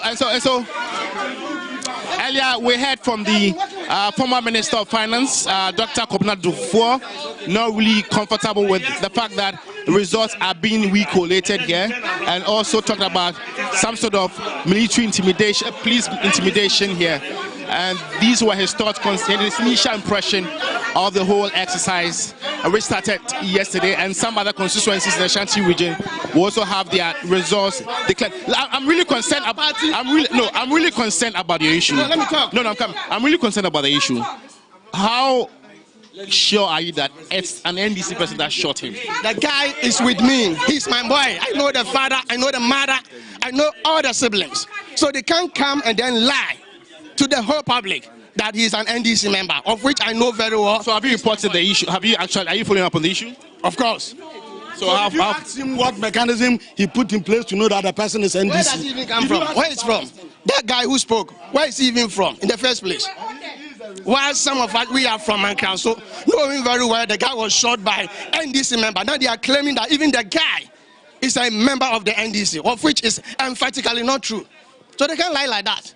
Well, so these are some, party agents of the MPP. And and what we also do know is that the number of seats that are again being contested in terms of the declaration that have been made or the counting based on what the results are from the various polling stations. A number of them Obuasi West, Ahafuano South, East, and a number of them as well. And what we're getting from Ibrahim Abubakar is that we're going to have a recollation of those seats, or the result of those seats right here in Accra, at least 3-4 of them. So we'll get to see. But Senor Jose is here, Senor. And let me also introduce Na Ashako, who was monitoring the situation in town and has joined us as well. Now, how are you? Very well, thank you, Roland. Great. It's been a very hectic morning. Yeah, certainly. But Senor, what do you make of this incident? It's embarrassing. It's a disgrace. I think the CI is very clear on this particular matter. We've all had conversations around this. And to see us act this way, I've not seen this in a very long while. It's very embarrassing. I think this is very clear. Once collation is done and declarations are made, the next course of action is court. So just take the matter to court. Why are they fighting to do this? And unfortunately, I have to call out the MPP in this matter. Please behave. Let's have some peace. If declarations are made, let's move on. If you feel you've been unfairly treated, let's go to court. If you yourself, who have controlled the court and judicial system by way of appointments more than anybody in recent time, cannot trust the judicial system, who do you expect to trust the judicial system? So we expect better conduct from the MPP. That's the government of the day. They supervise this entire process. They appointed Jean Mensah. They supervised the CI process. They have supervised the operation of our judiciary. And the laws are clear. Why are we beating about the bush? Why are we trying to recollate when there's no provision in the CI for recollation?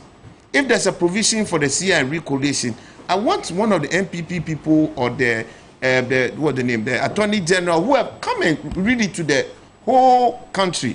So we'll just have some peace and move on. Everybody knows who has won and who has lost, because every one of them have a copy of the pink sheets. Everybody has access to Excel. All of them also had access to alternate software. Every single pink sheet, the real pink sheet, if they are honorable people, everybody has it. So they know who has lost and who has won. Why are you going around the bush and just trying to create chaos simply because you want to recover and then deprive the NDC of the 2/3 majority? Nobody decided to go and give them 2/3 majority. The people of Ghana who decided to create this situation. We will have to live with it. It has its own risk. But if you fail to manage the country well, and this is how the people have rejected you, take a back seat, look into your affairs, and revise your ways. Thankfully, when you look at the elections and the numbers, you realize this NDC victory is not cast in concrete. It's not. You look at it well. Look at, I'll share with you some graphs. You realize that the low voter turnout, the slump, only had one major victim. The only victim here was the MPP. And that slump did not really go in favor of the NDC. In the time that you actually have had 1.7 million increase in the voter population, then this was able to climb maybe about 10-15% of that increment. But that slump means that people don't even trust the NDC enough. As while they mistrust the MPP, they don't trust the NDC enough. The only thing that will keep the NDC in office is good governance and proper economic turnaround. For the MPP, that is your chance to reorganize and know that you still have a constituency that is willing to give you a chance if you conduct yourself well. Stop creating chaos. Be honorable. You know you have lost. I was on set the last time. I told the NDC who are also misbehaving in Damongo, you have lost. You have the pink sheet. The numbers show you are out. And not the prayer. If you've lost, you've lost. You have the numbers. You have the pink sheets. Declaration has been made. Move on. Obuasi East, move on. Nobody should subvert the will of the people. And please, let's have peace. We know the law. After collation and declaration, if you have any problem with it, you are supposed to go to court. So go to court and stop creating chaos, leveraging the police, leveraging all this influence. It's dishonorable. God will punish you people. Hey. So you are saying that, quote unquote, they are using local Takashi? Right now, the whole thing has become Takashi. NDC was doing some. We've slammed them out. MPP now, because they have the small power, everybody doing Takashi. What country is this? Your children are watching. Our children are watching. Is it the kind of culture we want them to learn? Is it the culture? And this is supposed to be MPP. That's it. The MPP has lost its identity. They can't even, when they look in the mirror, they don't even know who they are. It is off. You don't behave like this. Be honorable. You have an opportunity for another comeback. When you get F, you rewrite. That is all. In this matter, go to court. So people of Ghana, don't be entertaining this nonsense. The law is very simple. If you think you've been cheated, you go to court. If you think that the declaration that was made was wrong, you go to court. There's no room in the CI for recollation. So all those who are doing that, criminal, one more thing. I think that the NDC, President Mahama, elect, should come and tell the world, whether he will do it in a statement, that this electoral misconducts, he would deal with them because they are all criminal. The CI makes provision for anybody who misbehaves to be dealt with criminally because you are endangering the peace of the country. So everybody, I can't wait for January 7th, only because of this one. And the people must be dealt with. When you deal with them, next time, even you yourself, the NDC too will have to be steady because whoever will win the 2028 election would also come and deal with anybody who misbehaves so we can have sanity. The law is clear. The law is helpful. The law is helpful in managing this particular matter. Why we have dishonorable people who want to call themselves honorable in our country, I don't know. Why we Kofi?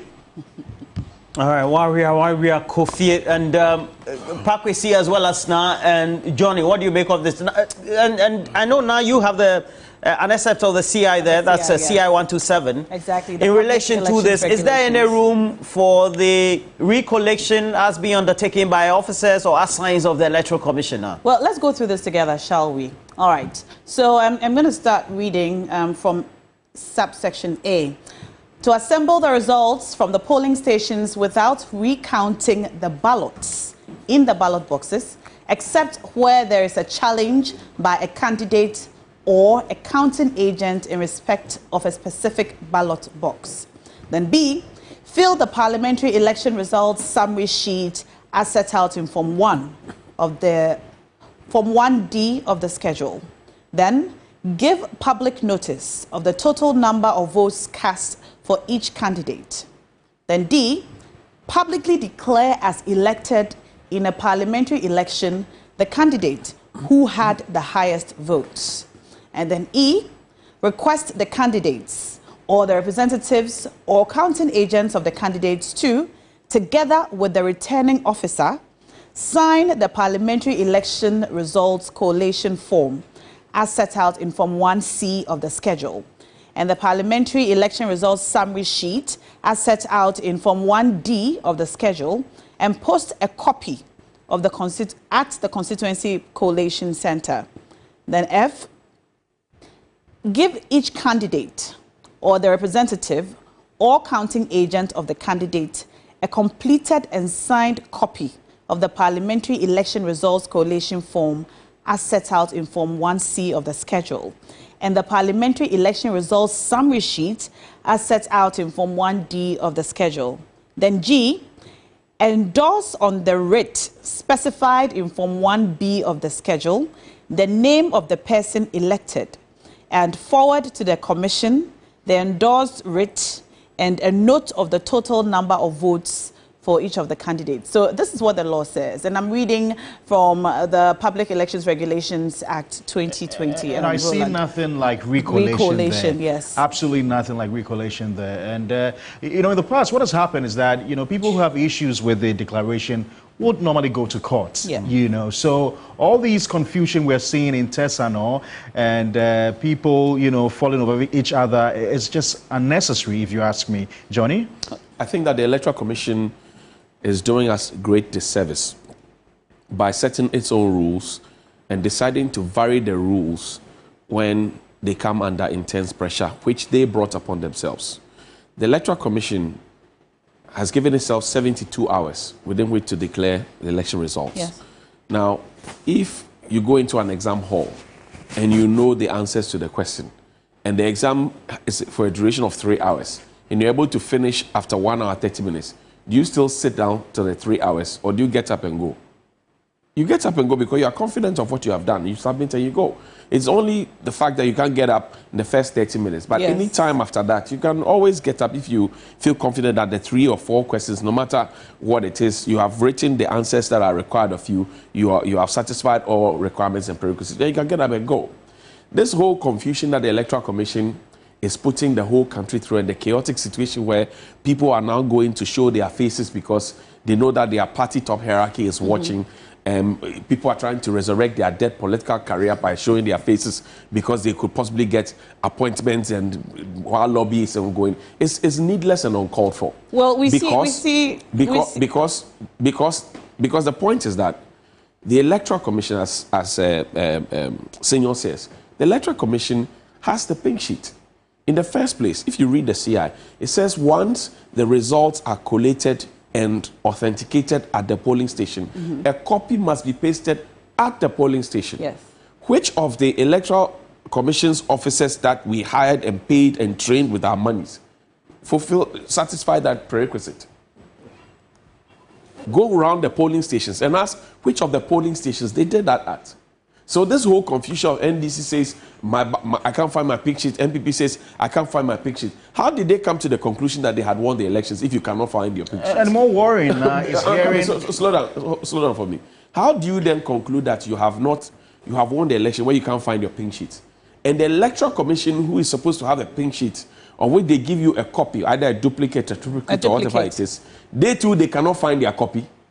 What are we talking about? Well, because we spent millions of dollars just for this election. Ghana cedis. Well, we deal in dollars. The things, the BVDs, etc., were procured in dollars. We didn't pay cedis for it. Go and check. So we spent millions of dollars for this election alone. And is this the result we're getting? Well, some members of the NDC have tried to seek legal redress. We heard Adiji Tam speaking earlier. He says that they have secured a court injunction on the collation of some of the results at Tesano this morning through to this afternoon. And so we see that some of them are taking steps to go to the courts to seek legal redress there, which I mean, that's what we're all advocating for. That is, if anybody has any issues at this moment, the way to go is the way of the courts, because there is a legal procedure that you can go through to get redress. Bakwesi. Yeah, and I was just saying that more worrying is hearing, you know, workers of the Electoral Commission say they made their declaration on duress. Under duress. You know, so you wonder, you know, that did we have guns being pointed at people's faces and say, declare for me or I kill you? Is that what happened? I heard you asking that question earlier this morning, but we've heard some of them say that they were being manhandled, and I think from some of the videos that came out, it appears some of them appeared scared. I mean, there was one man who was very close to tears. And I think he even might have mentioned that he feared that there was a knife somewhere. So I heard you asking about the gun earlier this morning, but duress can come in various forms. If he is afraid and he is doing a thing because of fear for his life or his personal safety at the time, he can't say that he did the thing under duress. But the question is, there was police presence, there was security, and so what is duress here? If you have protection and you have security and you know you have people to ensure your personal safety at the time that you were doing the thing, that's a question to ask. You know, there were at some point where the ballots, if you read the CI, it talks about the fact that the votes are polls end, the votes are poured onto the table, they are counted, you do the collation, I sign, you sign. EC official signs, everybody gets their copy, you paste it, then you go. Yes. If you disagree with the figure, we can, recount. Again. You can ask for a recount, but not beyond 2 times, right? Now, after you have finished all those processes and declared, you take the thing now to the collation center, and then somebody says, let's recount it. Is there a provision like that in the CI? And the EC officials were ready to go and do a recount because somebody had come to say, let's do a recount. No. I mean, you can't set rules and go against your own rules. But I can understand. I can understand my brothers in the NPP saying, you've got to be charitable to them. What has happened in this year's elections is unprecedented. What has happened in this year's elections is unprecedented. That what? When you look at the margin of victory and you see what's about to happen in Parliament, almost 2/3 majority. Come on, they need to fight and claw back some of the lost seats. Yeah, but that's what we see happening. But when you're fighting, they cannot go down without a fight. What kind of fight? Cannot go down without a fight. What kind of fight? What kind of fight are you fighting? Are you fighting to tell your audience or your fan, your base that we are losing, but we are not losing Poto like you've got to lose gallantly. You've got to lose gallantly. You've got to lose gallantly. Look. I just read something that Dennis Miracles Abuaji had said somewhere that by Sunday by 3 a.m. they knew they were losing. At what time did they come and quote the Bible to us? I think that was later in the morning. Repeat your comfortable lead and all of that. I mean, if you have lost, if you have lost, you have lost. Johnny, I'm sure. Johnny is saying, I don't know if you watched that press conference. Right. You could see the information minister giggling and laughing, standing just, But Ahiagba had a different demeanor. But Ahiagba had a very different disposition. He was in a rather pensive mood. And then you had the information minister who was all excited, shaking her head. I don't know if it was actually from his disposition that a lot of people started calling the elections on social media. Okay.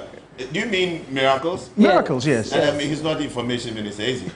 No, he was addressing the press conference. And then the information minister, Fatima was by his side. And then Ahiagba was to his right. With 2 different dispositions. Ahiagba is a proper Democrat. He's an American trained. So he knows how to manage these things. Maybe he's still learning how to adjust to the Ghanaian culture of being a comfortable lead and also cruising to victory. Okay. You understand? But, Ashoko, this story about duress, for me, is neither here nor there. I appreciate it. I cited the last time, the way some of the NDC officials were standing by the EC officer. We are looking at what you Did he change the coalition results? Did he change it? You should have said that. You should have come out to tell us that the results you read were wrong, and you did it under duress. You didn't say that. You've just come to tell us that you did it under duress. Does that change the legitimacy of what was said or the accuracy of what was reported? You see, you didn't. If you've not told me that, then I'll take it as an administrative problem which we should cure going forward. It has nothing to do with the quality or the competence of the actual declaration. The numbers are known to everybody. The collation is there. All the police station results. Some of them were actually live on TV. They were live. So and everybody saw the demeanor of the Electoral Commission officers who were doing the declarations. And you're talking about somebody can't go down without a fight. Respectfully, total nonsense. Total nonsense. The fight is before the election. The fight is managing and protecting the process in the election. That's where it ends. You don't go and fight after the match has been played. Everybody sees that a goal has been scored, it's been granted. You don't go and fight. What you should do is to do the honorable thing as a proper patriot. Let me use the MPP terminology here. As a proper patriot of the country, this is what the people have said. I respect what you've done. I disagree. I'm going to court. If I'm not going to court, I'm going to turn things around. I'm going to work hard to regain the seat. That is what it means to fight. Like Mahama has done.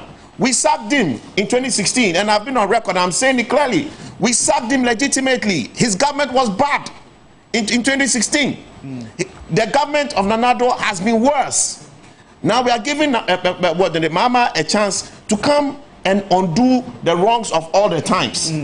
What he has done is to fight back gallantly and honorably. He's come back. This is the second election that he's come back after his loss. That is what you call a gallant fight. The honorable thing that's been done is what you see Bawumia do. He knew he was wrong. He had lost. He threw in the towel. What another prayer and coach should have done when they calculated and they realized that they had lost is to pick a phone, call them and say, look, we need to move this entire constituency forward. We have lost. We'll come back again. We'll come back stronger and better. And I believe another umpire has it in him to actually win that seat. I've told you, this NDC win is not in stone. Look at the statistics properly. If you're an analyst, you realize that NDC has a bigger problem retaining this office in 2028 than they actually have even had trying to win it in 2024. All right? So people should just calm down. What is wrong is wrong. What is right is right. Ghana is bigger than any single body and any single party. Let's protect the sanctity of our democracy, the sanctity of our environment and the peace that we have. And let's be proper examples. And I don't expect this from a chief whip. If you take a real look, and I have a lot of respect for Kodia. Kodia shouldn't be associating himself with this kind of thing. If you take a real look at the CI, you go to that section. It clearly indicates that you don't need to do recollation. You do recounting. And subsequently, you have to do that recounting. Only at the polling station? Yes. Now, this is where we are. And who determines an electoral commission officer who undertakes an activity under duress? Is it determined by the Electoral Commission itself or a court? Remember, it was done, a lot of this was done at the police station.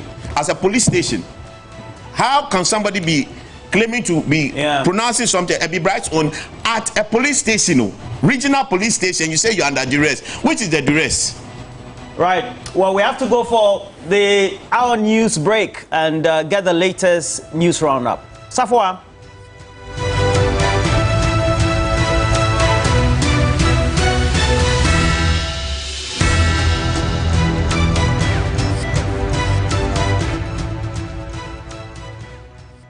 Good morning and welcome to Election Brief right here on Ghana Decides 2024 on our Election Command Center on TV3 and 3FM 92.7. My name is Safwa Boahene.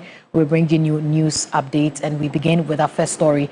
The National Democratic Congress, NDC, has described the declaration of the Damango parliamentary election as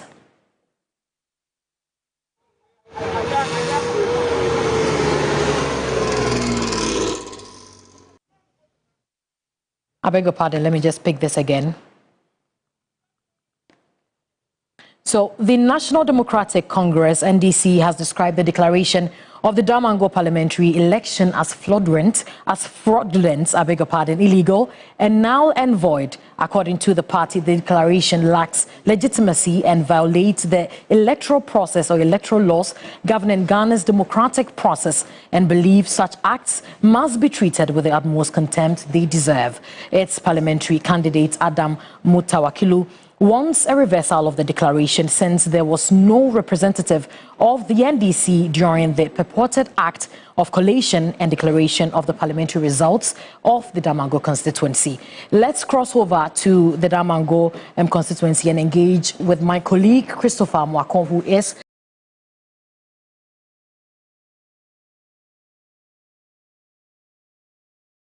the NDC, or is, I beg your pardon, is the our correspondent for Damango particularly. So, Chris, can you hear me? Good morning. Good morning, Safwa. Yes. How is it going over there? We want you to paint a picture for us on how the atmosphere looks like in Damango. Yes, so for now, the atmosphere is relatively calm. People are going about their normal duties. Just for the fact that the NDC in the region, that is in the Damango constituency, are holding some pockets of meetings trying to ensure that they get the EC to reverse the declaration made for Samuel Abu-Jinapor as the MP-elect for the Damango constituency. Aside that, everything is calm in the constituency. Okay, we understand that the NDC has petitioned the EC, Yagbonwura and the Damangura on the declaration of Abu-Jinapor as MP-elect. Tell us more on that. Yes, so you remember that before the declaration, that was on the 9th of December, the EC came out with a release indicating that both parties, that is MPP and NDC, had agreed that they will submit their pink sheets to the EC for them to collate the results of the parliamentary elections and also subsequently declare it. And so the two parties, that is to say NDC, MPP, all signed this agreement. Now, on the 10th, the EC met at the regional EC office with some of the parties involved, and a declaration was made in favor of Samuel Abu Jinapor. Thus, the parliamentary candidate on the ticket of the NDC, Adam Musa Okilo, said that he was not aware as a party and also issued a statement to that effect. Yesterday, a press conference was held. He led the press conference and indicated that he is not going to agree with the outcome of the elections as announced by EC because he was a party but was not informed. And when the results were being declared, no NDC party agent was around, and 13 polling stations were still outstanding. Let's take a listen to what he's been saying. That is Adam Musa Okilo. Right. I had my party agent and expected that anything that had to do with collation and declaration of results, he should be there, and he should be the one signing any agreement. By the electoral commissioner of the region, inviting the regional chairman and the regional secretary to sign such memorandum of understanding was not in accordance with the law.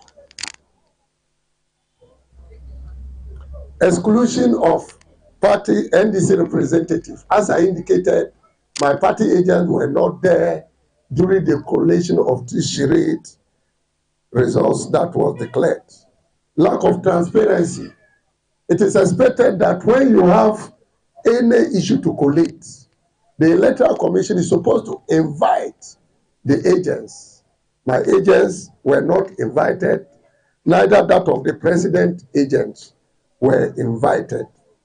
Our position is that the NDC consider this action to be fraudulent, illegal, and null and void. It lacks legitimacy and violates the electoral laws governing Ghana democratic process.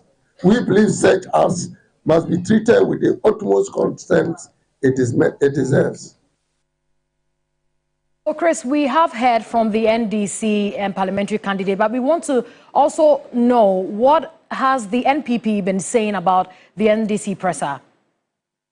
Yes, so the NPP, on the other hand, is calling a bluff of the comments coming from the NDC camp because they believe that elections, they say, are won at the polling stations. And so once at the polling station level, their agents signed on the pink sheets that were submitted to the EC for further action to be taken, that is collation and declaration. They believe that they won the election. And they have been giving figures with which they won the elections. Let's take a listen to the Damango Constituency Secretary of the NPP, Kader Abdul Rahman.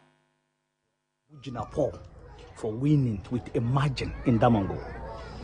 The victory is clear in Damango. Everyone knows that the victory is clear. Almost 1,800 votes. Margin is a clear margin. Clear margin in a seat that is not for us because when you look at it, the seat is not for MPP, but Abu Jinapor won it convincingly. That shows that Abu Jinapor is a strong guy, strong person. This election, since day one, has been very, very peaceful and cordial.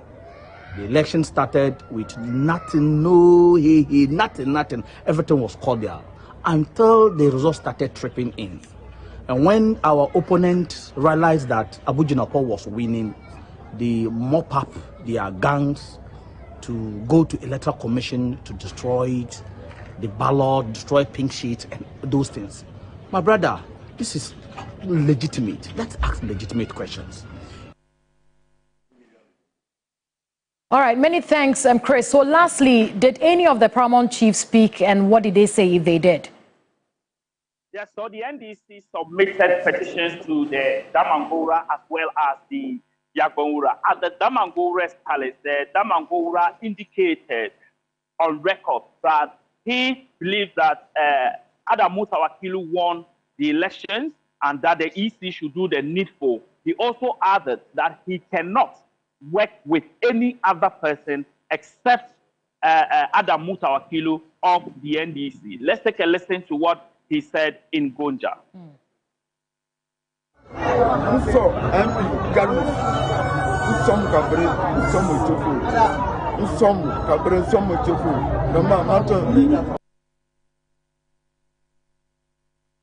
Okay, Chris, is there a way possible you can interpret what we just heard? So basically what he's saying is that he welcomes Adam Mutawakilu with his two hands. He believes that as the records he also got from the various polling stations, he believes that Adam Mutawakilu won the elections, and so he is embracing him, he is welcoming him to his palace, and that the EC should do the needful for peace to reign in Damango. Safwa, don't also forget that some 16 persons were arrested in Damango as a result of the confusion that characterized the elections on the 8th after the 7th election. And so, as we speak, 14 of them have been remanded into prison custody by a Kumasi High Court, and 2 who appear to be minors have also been handed over to the regional chairman to reappear on December 19th.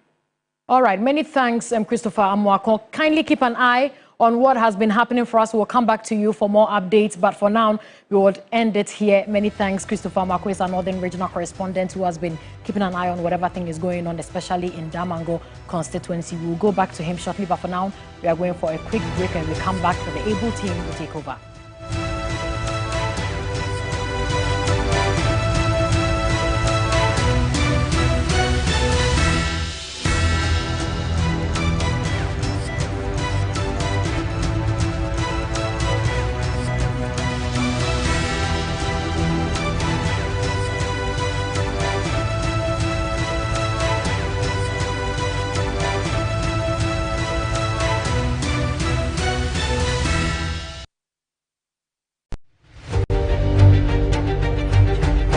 Yo, what's up, Ghana? What's up, where I go by the name Stoneboy, and all I want to say is that come the elections on December the 7th, make sure that you go with a peaceful heart, with a grateful heart, that you are alive and living, and everything is going to be all right. You don't need to fight nobody from any other political party. Just stay true to yourself, go in there, go vote, and go home, wait for results, and be happy. It's Christmas, you know, so we can't jinx it up. God bless you, stay safe, one love, Stoneboy. Beam!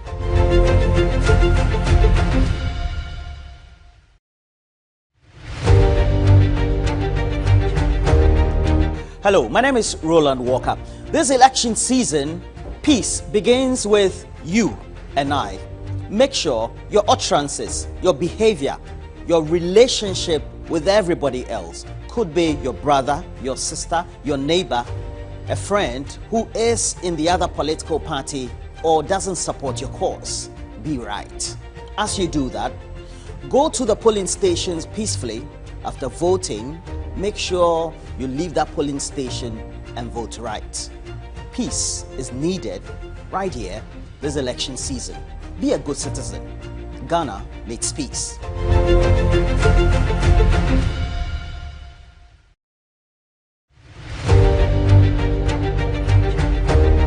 My name is Parkwisi Asari. I'm a broadcast journalist with Media General TV3. It's just a couple of days to the December 2024 general elections, and I'd like to encourage you to go all out and vote. Cast your ballot as part of your civic responsibility. Beyond exercising your civic responsibility, do not do anything that will jeopardize the peace we're enjoying in Ghana. All we have now is Ghana. That's all we have. I encourage you to do everything within your power to ensure peace before, during, and after the elections.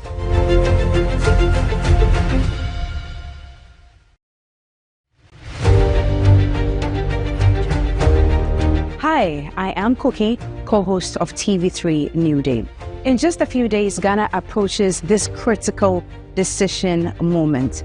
It is imperative to remember that peace is the bedrock of our democracy and national progress. It's not supposed to be a battleground or a battlefield, but a reflection of our collective voice. Now, to our leaders, to our candidates, and to the entire citizenry, I pray and hope that we all choose words that inspire and not incite. Let's deal with each other in a very civil manner. Let's also choose words that build and do not break. There's only one Ghana, and our Ghana is bigger than the 2024 elections.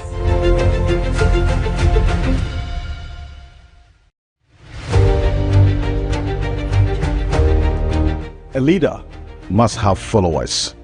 The only thing that makes a leader who he is the people he's leading.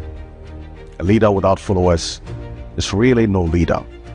And so as we go into this election, before, during, and after this crucial 2024 presidential and parliamentary elections, as we talk about development, there cannot be development without peace. So, while we seek to develop this country, we must also apply our minds to the need to uphold peace in every way possible, while the continuous ask for a free, fair, and transparent election.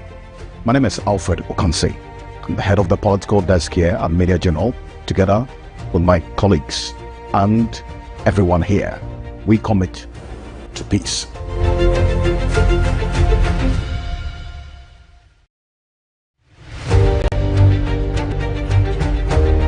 Hi, my name is Johnny Hughes, host of 3FM Sunrise on 3FM 92.7 and also Johnny's Bite. We're going to the poll one more time to elect 276 parliamentarians and a president. Peace is essential. We all have a role to play. Play yours, let me play mine, and let's have peace. One Ghana.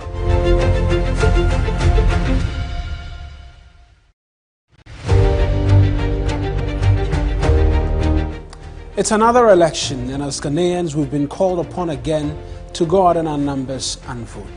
But there's one thing that stands out: peace being the only option. I am Mawena Igbeta. Let's choose peace.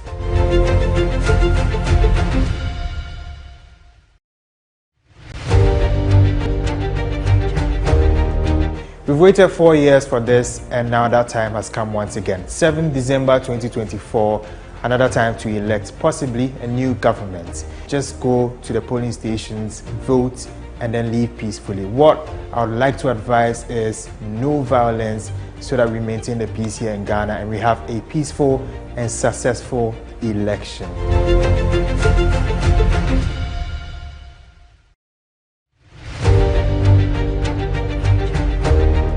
Hello, my name is Shudis Brown. I'm a broadcast journalist here at TV3 in Media General. The election is here and is our mandate to maintain peace and stability.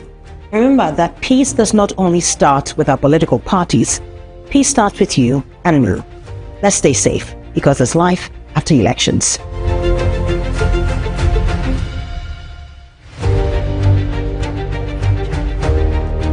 The core of the democracy we are practicing as a nation is peace. Peace. Democracy simply means free your mind, make a free my mind. In Chi, we say Kembi Mamin Kembi. The politicians are having a say. You can also have your say with your thumb. Go out on December 7th, vote, go home, watch TV3 as we bring you extensive coverage of the elections. I am Martin Esiedudate and I stand for peace.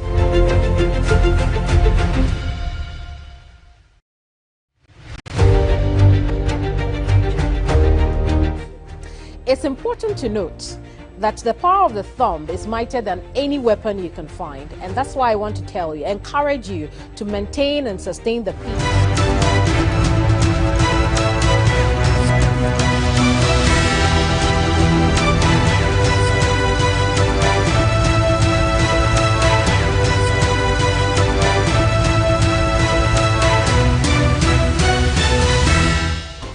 You're welcome back. You're watching Ghana Decides on TV3. We're going to cross over now to a press conference happening by the NDC, speaking on the injunction on the collation of results in Tesano. Donkey still remains an ass. It cannot be turned into a horse. We in the NDC believe that what is happening at the police training school amounts to illegality. It is not founded on any laws of our elections. Neither is it based on any consensus that has been reached between the parties and the Electoral Commission. And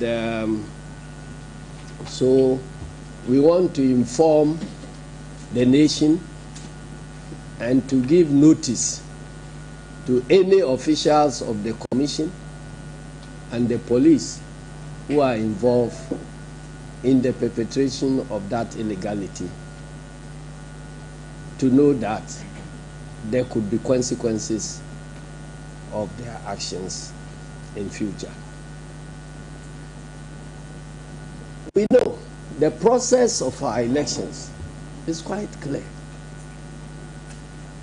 After voting, votes are counted and the results entered on what we call the result declaration forms, or the pink sheet, and the presiding officer at the polling station proceeds to announce the outcomes at the polling stations, after which all party agents sign and then are given copies of the results. The reason is that everybody will be having the same figures simultaneously. That is one of the most important checks in our elections. And that is why we always say that elections are won or lost at polling stations. Now, after what has been declared at the polling station, the law requires the presiding officer to paste a copy of the results declared at the polling station at the place where the election took place. And then, after all these declarations have been done at the various polling stations, then the parties, together with the Electoral Commission, will now meet at the Constituency Collation Center, where the originals of the results declared at the polling station, which will be in the possession of the Electoral Commission, will be produced, and tallies are made out of that EC copies. But to check that EC itself will not play games, all the participating parties will have their collation agents at the collation center, and they will come there with copies of each of the polling station results, so that when the EC collation, constituency collation officer mentions a polling station by name and code and mention the figures, then all the parties that have copies of the pink sheets will now verify and check whether the figures on their copies of the pink sheet tally with what the Electoral Commission is mentioning. This provision is a check on the Electoral Commission officers, so that they themselves cannot perpetrate fraud during the elections. Now, after we all agree on the figures as mentioned, because if everything is right, all the figures must tally, because the pink sheets are filled in quadruplicate, duplicate, quintuplicate, or whatever the case may be, depending on the number of candidates. So everybody will have the same copy. So the moment figures change. And you find parties holding different documents with different tallies of votes, then there is a big problem.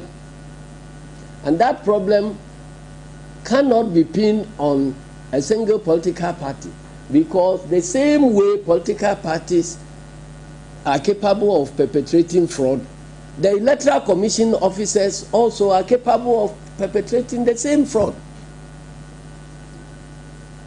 So you need to find a way of looking at it so that you can identify who did the wrong thing. But whatever happens, at the end of the collation at the constituency collation centers, the results are entered also onto the collation sheet and are signed and certified and pronounced upon by the returning officer. And in our elections, in our general elections, you have two categories of returning officers. The returning officer for parliamentary elections and the returning officer for presidential elections. And they alone have exclusive powers to pronounce the outcomes of the elections, and nobody else.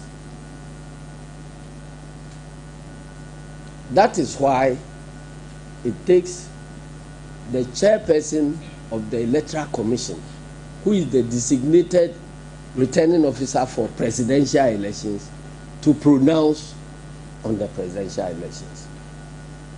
No other person can pronounce on the presidential elections apart from the chairperson of the Electoral Commission. In much the same way, at the constituency level, the law mandates only the returning officer in the constituency to pronounce on the outcomes of the parliamentary elections in those respective constituencies. No other person. The chairperson in Accra of the Electoral Commission cannot pronounce the outcomes of the parliamentary elections in any constituency. The regional directors of the EC cannot pronounce on the outcome of constituency elections, even though they may be superior officers to the constituency returning officers.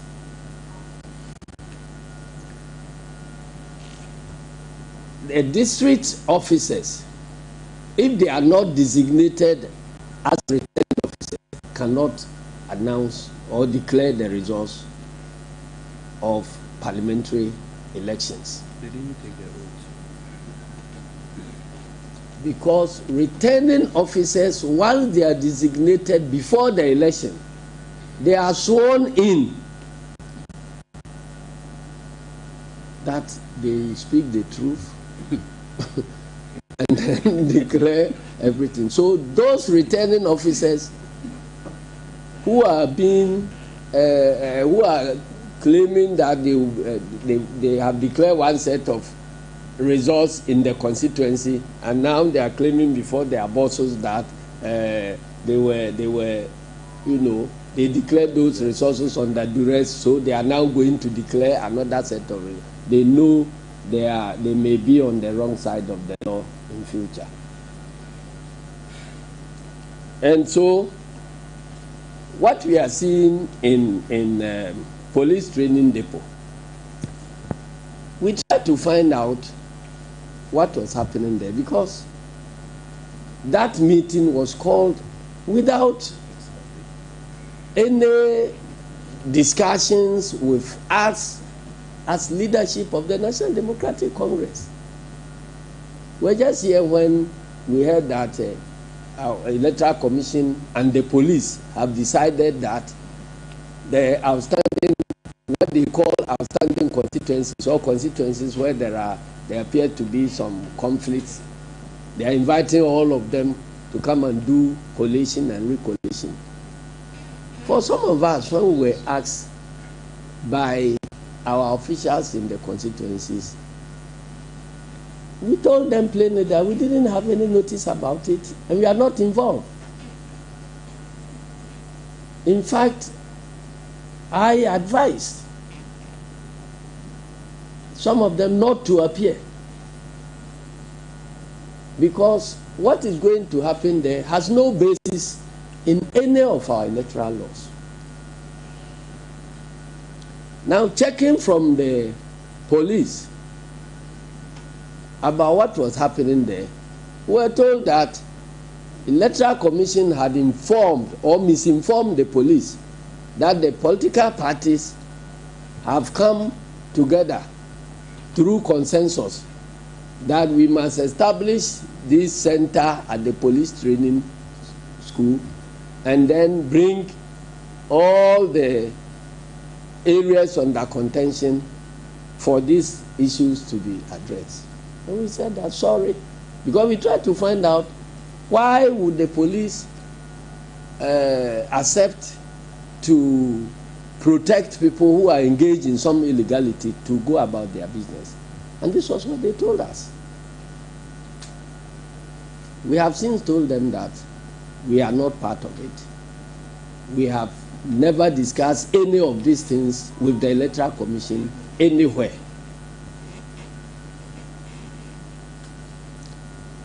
And so we was monitoring. We heard yesterday that Fantiakwa North constituency, whose results had been collated and declared at Begro, had now been recollated at police training depot and declared by somebody who is other than had now been recollated at police training depot and declared by somebody who is other than the returning officer. Redeclared. Yeah, in fact, it doesn't amount to redeclaration, because the person who was forced to declare artisanal is not the designated person who has power or authority to declare any results of Fantiakwa at all. In fact, he was standing by where the returning officer declared. Mm-hmm. So, and that person was standing by the returning officer in Begro when the returning officer was declaring the results. And then he is now invited to come and redeclare. And I'm not surprised. You know, it reminds me about your drama in Parliament, where Mr. Speaker presides and takes a decision, and then the following day MPP forces a deputy speaker to go and reverse the decision of the speaker. So this is the hallmarks of MPP's impunity. So we don't want to, you know, engage in anything that will escalate tensions. So we have proceeded to court and have applied to injunct the process that is going on there. And we hope we are putting the Electoral Commission and all other people involved in that illegality on notice that what they are doing amounts to an illegality. If they choose to proceed, then they will be ready for the consequences. The staff of the commission who are engaged in this illegality, there will be consequences for them in future. And let me also advise some other influential people in society. I hear that in some places chiefs are involving themselves in this electoral process and putting pressure on commission officers not to proceed to do their work according to law. We are also advising Nananom that it is for very good reasons that the Constitution provides that Nananom should not be involved in active partisan politics. But if they choose to descend into the arena of controversy, then they know the consequences will be obvious. So we are advising Nananom to conduct themselves, as many of those who are involved should conduct themselves as chiefs of all the contestants and not to enter into this arena of controversy. Because if you present yourself as a politician, we will treat you as a politician. If you present yourself as a competitor, we treat you as competitor. If you present yourself as a contestant, the other contestants will treat you as such. And I don't think it will be good for us, because the provision in the Constitution barring chiefs from participating in this active politics has at least served our democracy that far. And so we are advising Nananom to take note of that and contribute their quota by way of peace building rather than entering the arena of controversy. Now, I heard my junior brother Afenyo Makin, who, having rejected the position of minority leader, is now on his way to becoming a micro minority leader. Bragging that he belongs to a party of rule of law and all that. Who doesn't know about MPP?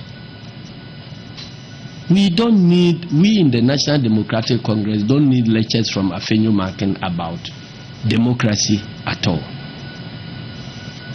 Indeed,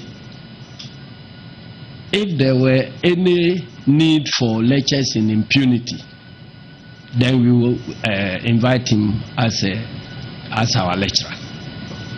But if it is about democracy, he must shut up. He should go back to his region and take stock of his parliamentary candidates who have been shooting and killing people, his party people who have been shooting and maiming people across the country. We are quiet not because we are going to sleep over this. We are sending notice that all this violence, right from 2016 to date, will be properly investigated, and our electoral system and democracy will be cleaned of these violent stains. Immediately we take over. And so anybody who is thinking about abusing these 3 weeks, abusing his power during these 3 weeks to create any problem, he must know that there will be consequences for him after the takeover. We want to thank you all, and may God bless our homeland, Ghana.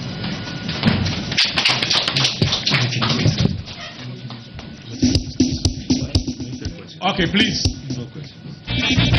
No, we want.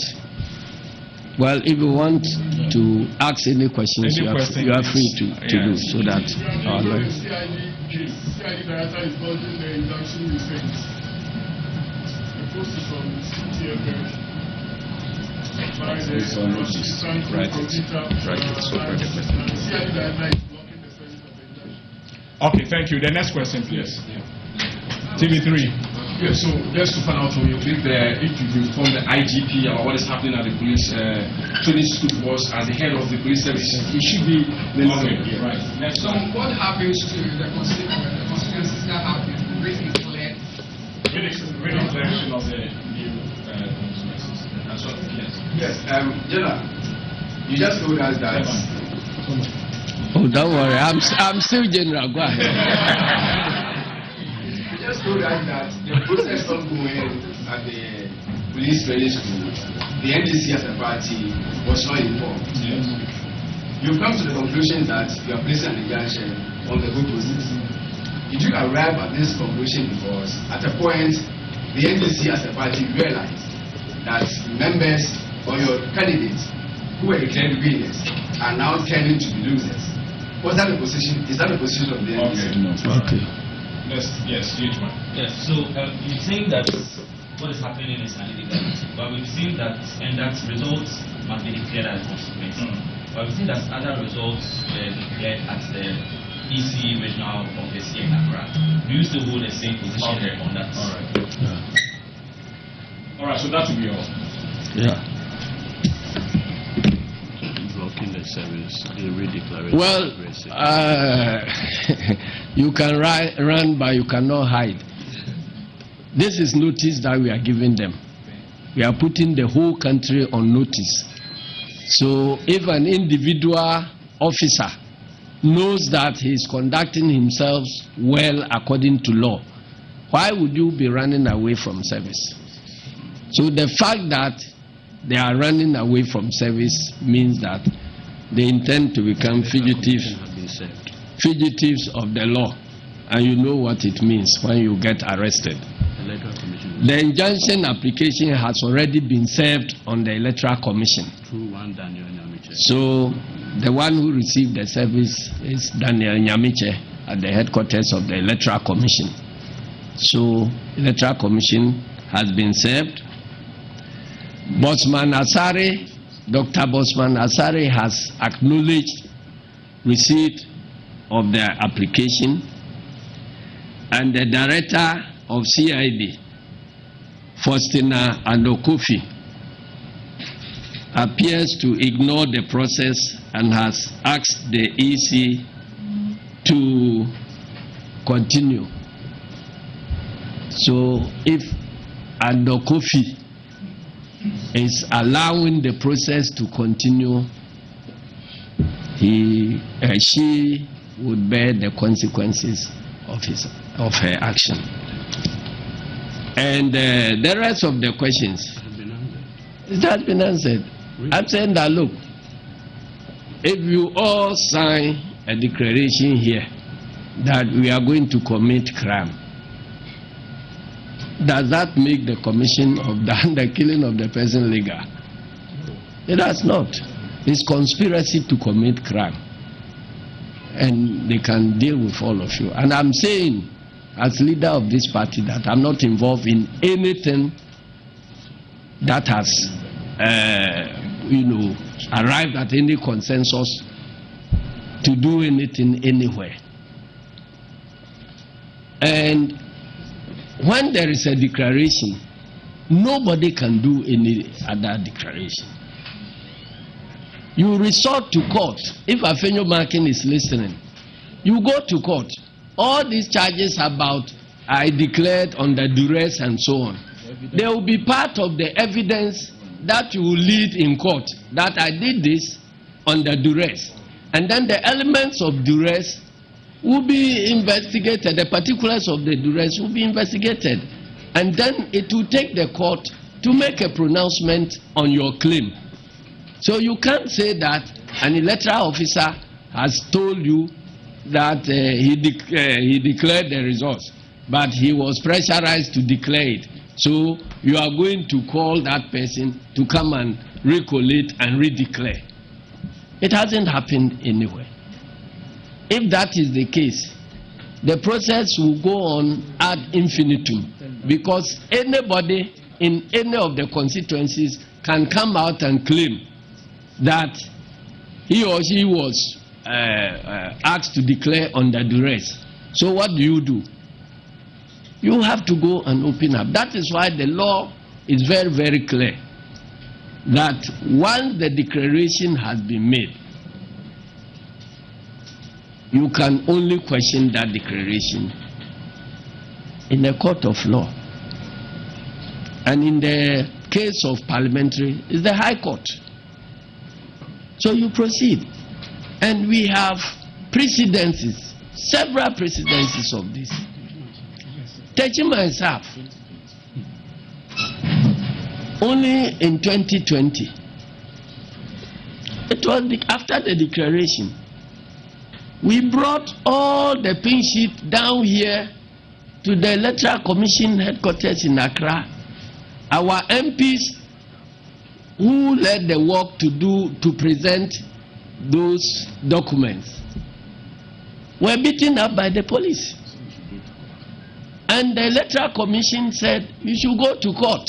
Even where we have all the figures and the tally indicate that the officer there was wrong. So we went to court. So what has changed? And incidentally, they are now talking about the same Techima staff, where they are claiming that some declaration was done wrongly. So now they are calling to now recollate and redeclare. So it's like when it falls this way, then it is not allowed. But when it is that way, then it is allowed. In 2016, when we complained initially about the results that were being collated, collation had not ended. Presidential collation had not ended. Peace Council members came to President Mahama's office and sought to find out from us what we thought they could do, because we had addressed the press that wrong things were being done. So they followed up to President Mahama's office to try to find out whether they could be of any help, because they heard us appealing to them. And we said that, look, the pink sheets are there. Things that are being done, we believe, are wrong. So can we all meet at a place, MPP, NDC, in the presence of external observers? Then we all go through the collation, and whatever the figures will come out, we will all accept. That was where they were talking about, they were talking and changing figures, talking and changing figures. So we said, let us deal with this thing once and for all. Can we all meet and resolve it? Peace Council agreed to go and consult the other side. Indeed, they went to consult the Electoral Commission, and they consulted MPP, and they consulted the external observers, and they actually gave us a time, I think 1 o'clock or 2 o'clock, for all of us to meet at Kempinski Hotel for this exercise to be done. That was where collation had not completed, but we found serious problems with what they were, the figures they were announcing. And that was the reason the Electoral Commission invited our agents from the strong room to be briefed about in her office. And so when they had that information, they were now proceeding to go and see President Mahama so that we will all reconverge at the Kempinski Hotel for the exercise that we all agreed to undertake. When they were on their way to President Mahama's office, Jim Mensah was declaring results. And the claim was that if we didn't agree to anything, we should go to court. We went to court asking her to come and mount the witness box and tell us the basis of her declaration, because we have had about 4 or 5 different set of figures that has been announced. So we can only get to the bottom when she tells us what figures totaled which results she declared. Our case was simple. Because you have declared results, and we said that give us the figures whose total come up to that result.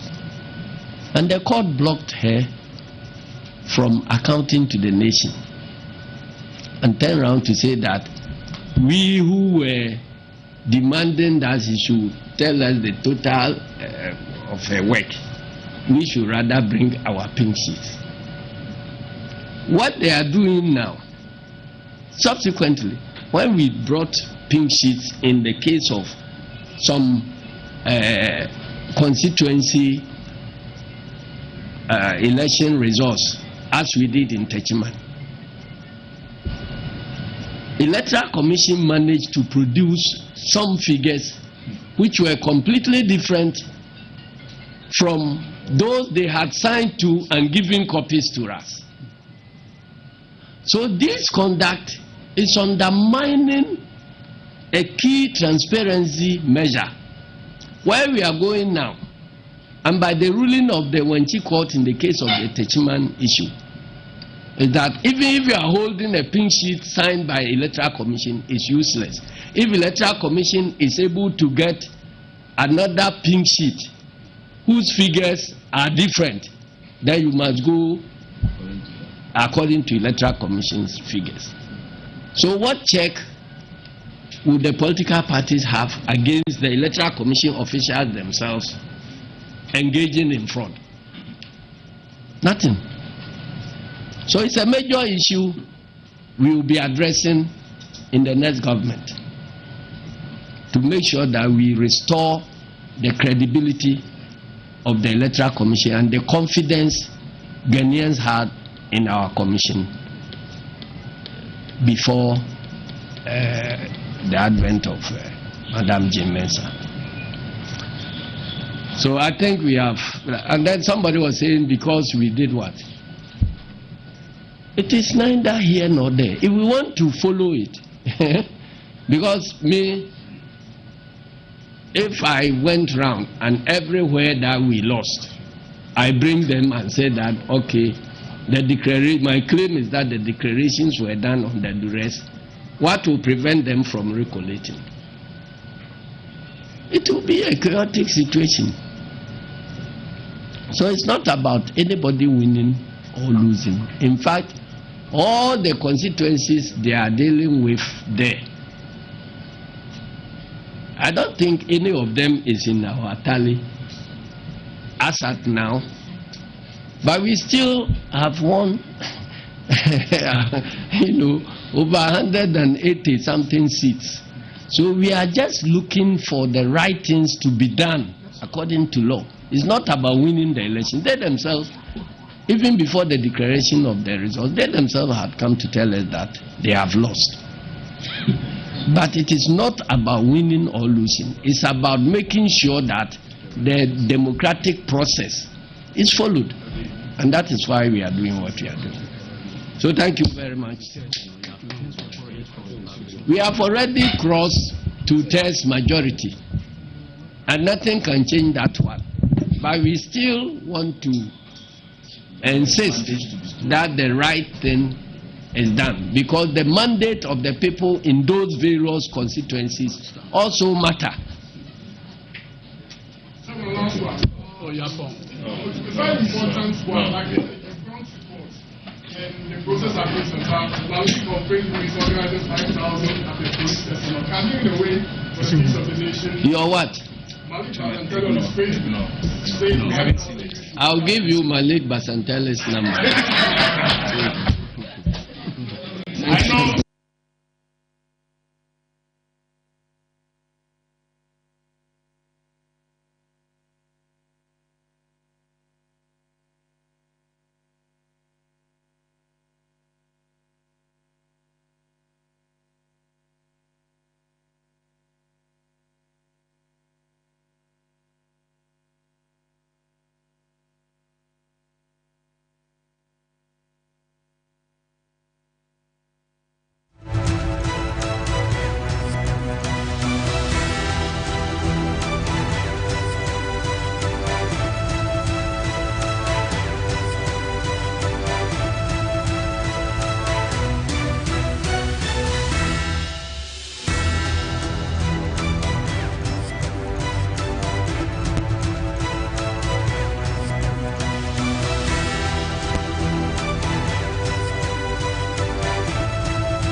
Oh, no, that's the NDC's presser, going events, and let's hope that settles, because they have gone to court to seek an interlocutory in charge. What does that mean, by the way? It's a mouthful. Basically, seeks to stop a thing from continuing until further notice. So they put it on ice. Yes. Right. And so the coalition should stop now, pending the determination of other issues later. Right. I see. So, well, that's the situation we have there. So there's some contention, some seats, and so Nigeria, particularly Frank Anadompra, who's the majority chief whip, and his seat is hanging in the balance, as you can tell by now.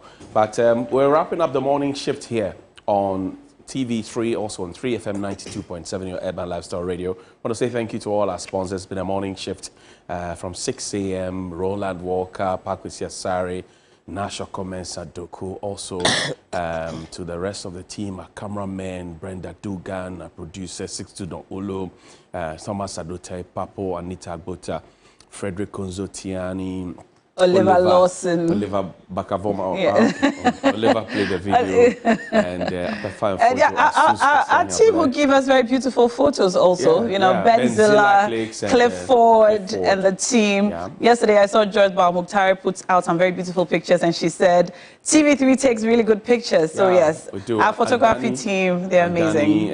Mate, Giovanni, who comes here to sleep. Giovanni responsible for eating our food, hype man. Thank you.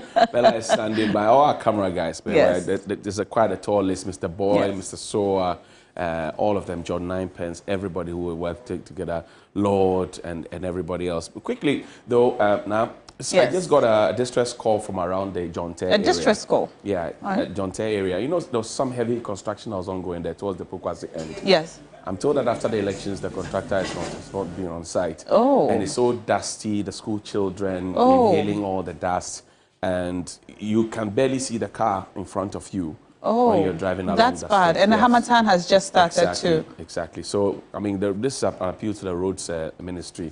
I know that you have lost an election, you are going away, but please consider the school children as well. All right. Thank you very much. The Conti guys as well, MCR, NS, and the Na and the team who also bring us food, Amankwa, Salma, and the whole team. La Villa Boutique, Hotel, and their good restaurant.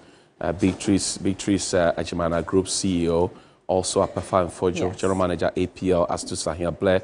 Maybell Akubana says she's been here with us, all the night train guys. Jonathan Odrodenchi, who bombard you with the documents, and so you won't see our faces again until maybe Monday when you get to see us. But right now, Bella is taking over with the team. Bella Makalopodu and Beatrice Edu. Hello, Bella. How you doing? I'm good, thank you. Quite exhausted. I think there's a flu in Turnout now as well, because a lot of people have caught the bug. And I unfortunately caught that bug as well. So, but for God and country, like we've been saying from the beginning, we have to finish hard. That's right. And when you were going through the list, I was saying that we probably need another 24 hours to run through the entire list of the team that has worked from In fact, we started even before the 6th of December. Yeah. We started weeks before. That's right. And everybody has been hands-on. And so God bless the team. God bless the leadership as well for making it possible for us and let's quickly also acknowledge together. our guests, Lawyer Kwame Janto, Adam Bona, Senyor Husi, Joe Jackson, Professor Enin Kwesi Pratt, Joyce Power Mukhtari, Nana Tudatsi. I hope I'm not forgetting anybody. Martin Pebu, Lawyer Martin Pebu, and Professor Jampo. Yeah, and also our correspondents who have been on the ground. Safwa Godwin Asedeba, who was in a bit of a difficult situation yesterday. Mawina Egbeta, George Kluche, everyone, George Queening, Portia Gabo, and all the cameramen. Christopher Amwako, William Evans Inkum, Ibrahim Abubakar in the Ashanti region. And Danny, sound man, you know, he looks very good. Only Andani. Yeah, very Andani. If you mention Andani, you have to mention Eben and all the sound guys too. Eben, But Andani is a senior sound technician. He's the man, It's Mate there. He'll be upset with you guys. Andani is soon going on retirement, so, but that's why we have to. Please let him get his ex gratia before he goes. I mean, when Astus... He's not going on retirement. So when Astus wrote his A-levels, and Danny was an examiner. Wow. Really? And what about Roland Walker? He's an ancestor. He's the questions. Cyril Dogbe, Amoncho, and our guys in the newsroom, thank you very much. I want to say special thanks, though, to the overlord of the Dagban Kingdom, Yana Bukari II, my king, and also to Bona, the chief of Bogu traditional area, Salifutia II. Thank you very much indeed. All right. So now, if you didn't know, now you know I'm a chief. If you meet me, if you don't know now, you know. You go know. Who don't know now knows. And shouts to the style team, the makeup team as well. You almost forgot them, but which one? I think that the style team and the makeup team as well. Miss Nancy, Thelma, Prudence, Amma. Theresa and Thelma, so you mentioned all these names. You won't say thank you to your COO and your CEO. So you see, Bella, your COO is watching. No, we mentioned Auntie B. CEO is watching. No, we mentioned Auntie B's name. I forgot Mr. Nyama from here. Haven't seen him quite in a while. Mr. Nyama is around. Mr. Amma as well. A chief finance officer as well. Senna, guess what? I hear salaries will be times 10. Oh, Charlie. That's lovely. And that is why we keep praying for the company. You didn't hear it from me. And also, like you said, if we want to mention all of the names, we need another 48 hours to do so. Yes. But we want to say thank you to our viewers who have stayed with us. We've seen a lot of your feedback on social media, across social media platforms, commending us for a very comprehensive coverage and also constantly giving us feedback on the coverage and what's happening at various places. Sometimes it's based on some of the information you give us that we are able to move to certain locations. And so we're very grateful to you and thank you for continuing to stay with us and keeping our live stream, our viewers, always over 4K constantly. Constantly. The official... And to our APL team. The APL team. Paula and Hannah and Senna and Ben, Steve... And you didn't start right. The general, the general manager. No, I've acknowledged that Apefa already. Yes. Oh, so, Johnny did and 6-2s, but 6-2s wants another mention because now we need 72 hours, and actually we need Madam Jim Mensah to come and announce this for us at this point. To declare it's very important information. Oh my God, we have to go. We're going to check out and then get some lunch while Bella and the team sweat it out until 6 p.m. And then Alfred and the team will come and continue from 6 to 12. Yes. But essentially, we have shown you that it is possible. Yeah. It is finished. It is no. Okay, we have ours is finished, but yours is possible. So you have to wrap up with that. It is not finished. We'll finish at 12 o'clock. It is finished for you. We'll finish at 12. Team A, it is finished. Team No Sleep, it is finished. Thank you, guys. Now it's Team Flamingo and Team Double Double who will take over. Which one is the Double Double? We'll explain to you. Please, we're angels. Have a good one. We're not ducks, we're angels. Thank you. But incredible work you guys have done. You always set the pace in the morning and the rest of us following. So great job done. And I mean, I should say special thanks to the Team No Sleep, of which Johnny was part, because you guys also kept people awake all throughout the night. And so thank you for the good work you've done. You, Helen, and of course, Mrs. Brown. Yeah, Judith Brown. That's right. Judith Brown. Yeah, and we're wrapping up all of the year at the 3FM All White Party. the all-white party. Yeah. 6-2s. Looking forward to that. And speaking of, we shout to AJ Sapong. Yeah. 6-2s. Entertainment prefect. Entertainment prefect. We'll all give our salaries as well. Yes. And Godwin Nambo. Godwin Nambo, Cookie in Tamale. Yes. P. Warai. Oh my Anita goodness. in Kumasi. And Godwin. Yes, you mentioned Godwin. See, the list is endless. Yes, madam. You told me you were going to give your next 6 months' salary to 6-2s. I want you to confirm that on TV. So what I did is that I downloaded an application on Google Play Store that's going to be doing it. The IT guys are working on the configuration. So, or when the e-levy is cancelled, the money that has accrued, we should just give it to 6-2s. No, I want to link his account through and mine to that software that I'm downloading on Google Play Store. Wow. So that I don't have to go to the stress of forward. 200. You want to pay in 200 installments? No, but if I don't want to be paying him small. He's a big guy. Right. So as soon as the money drops in the account, we hear you. And you need an app to do that. All right. Yeah. We're developing a special app for it. I'm downloading the logins on Google Play. Time up. You have to go. All right. Thank you so much, morning team, for the remarkable work done. And yes, we're taking over myself, Beatrice, Michael, and of course Mawina will be here till 6 p.m. Not so good a morning, especially with all the injunctions and etc. But we'll get into all those conversations and also look into the future as to what exactly is possible with the NDC as they seek to take power from the 7th of January. This is the afternoon stretch on your election command center. You're welcome.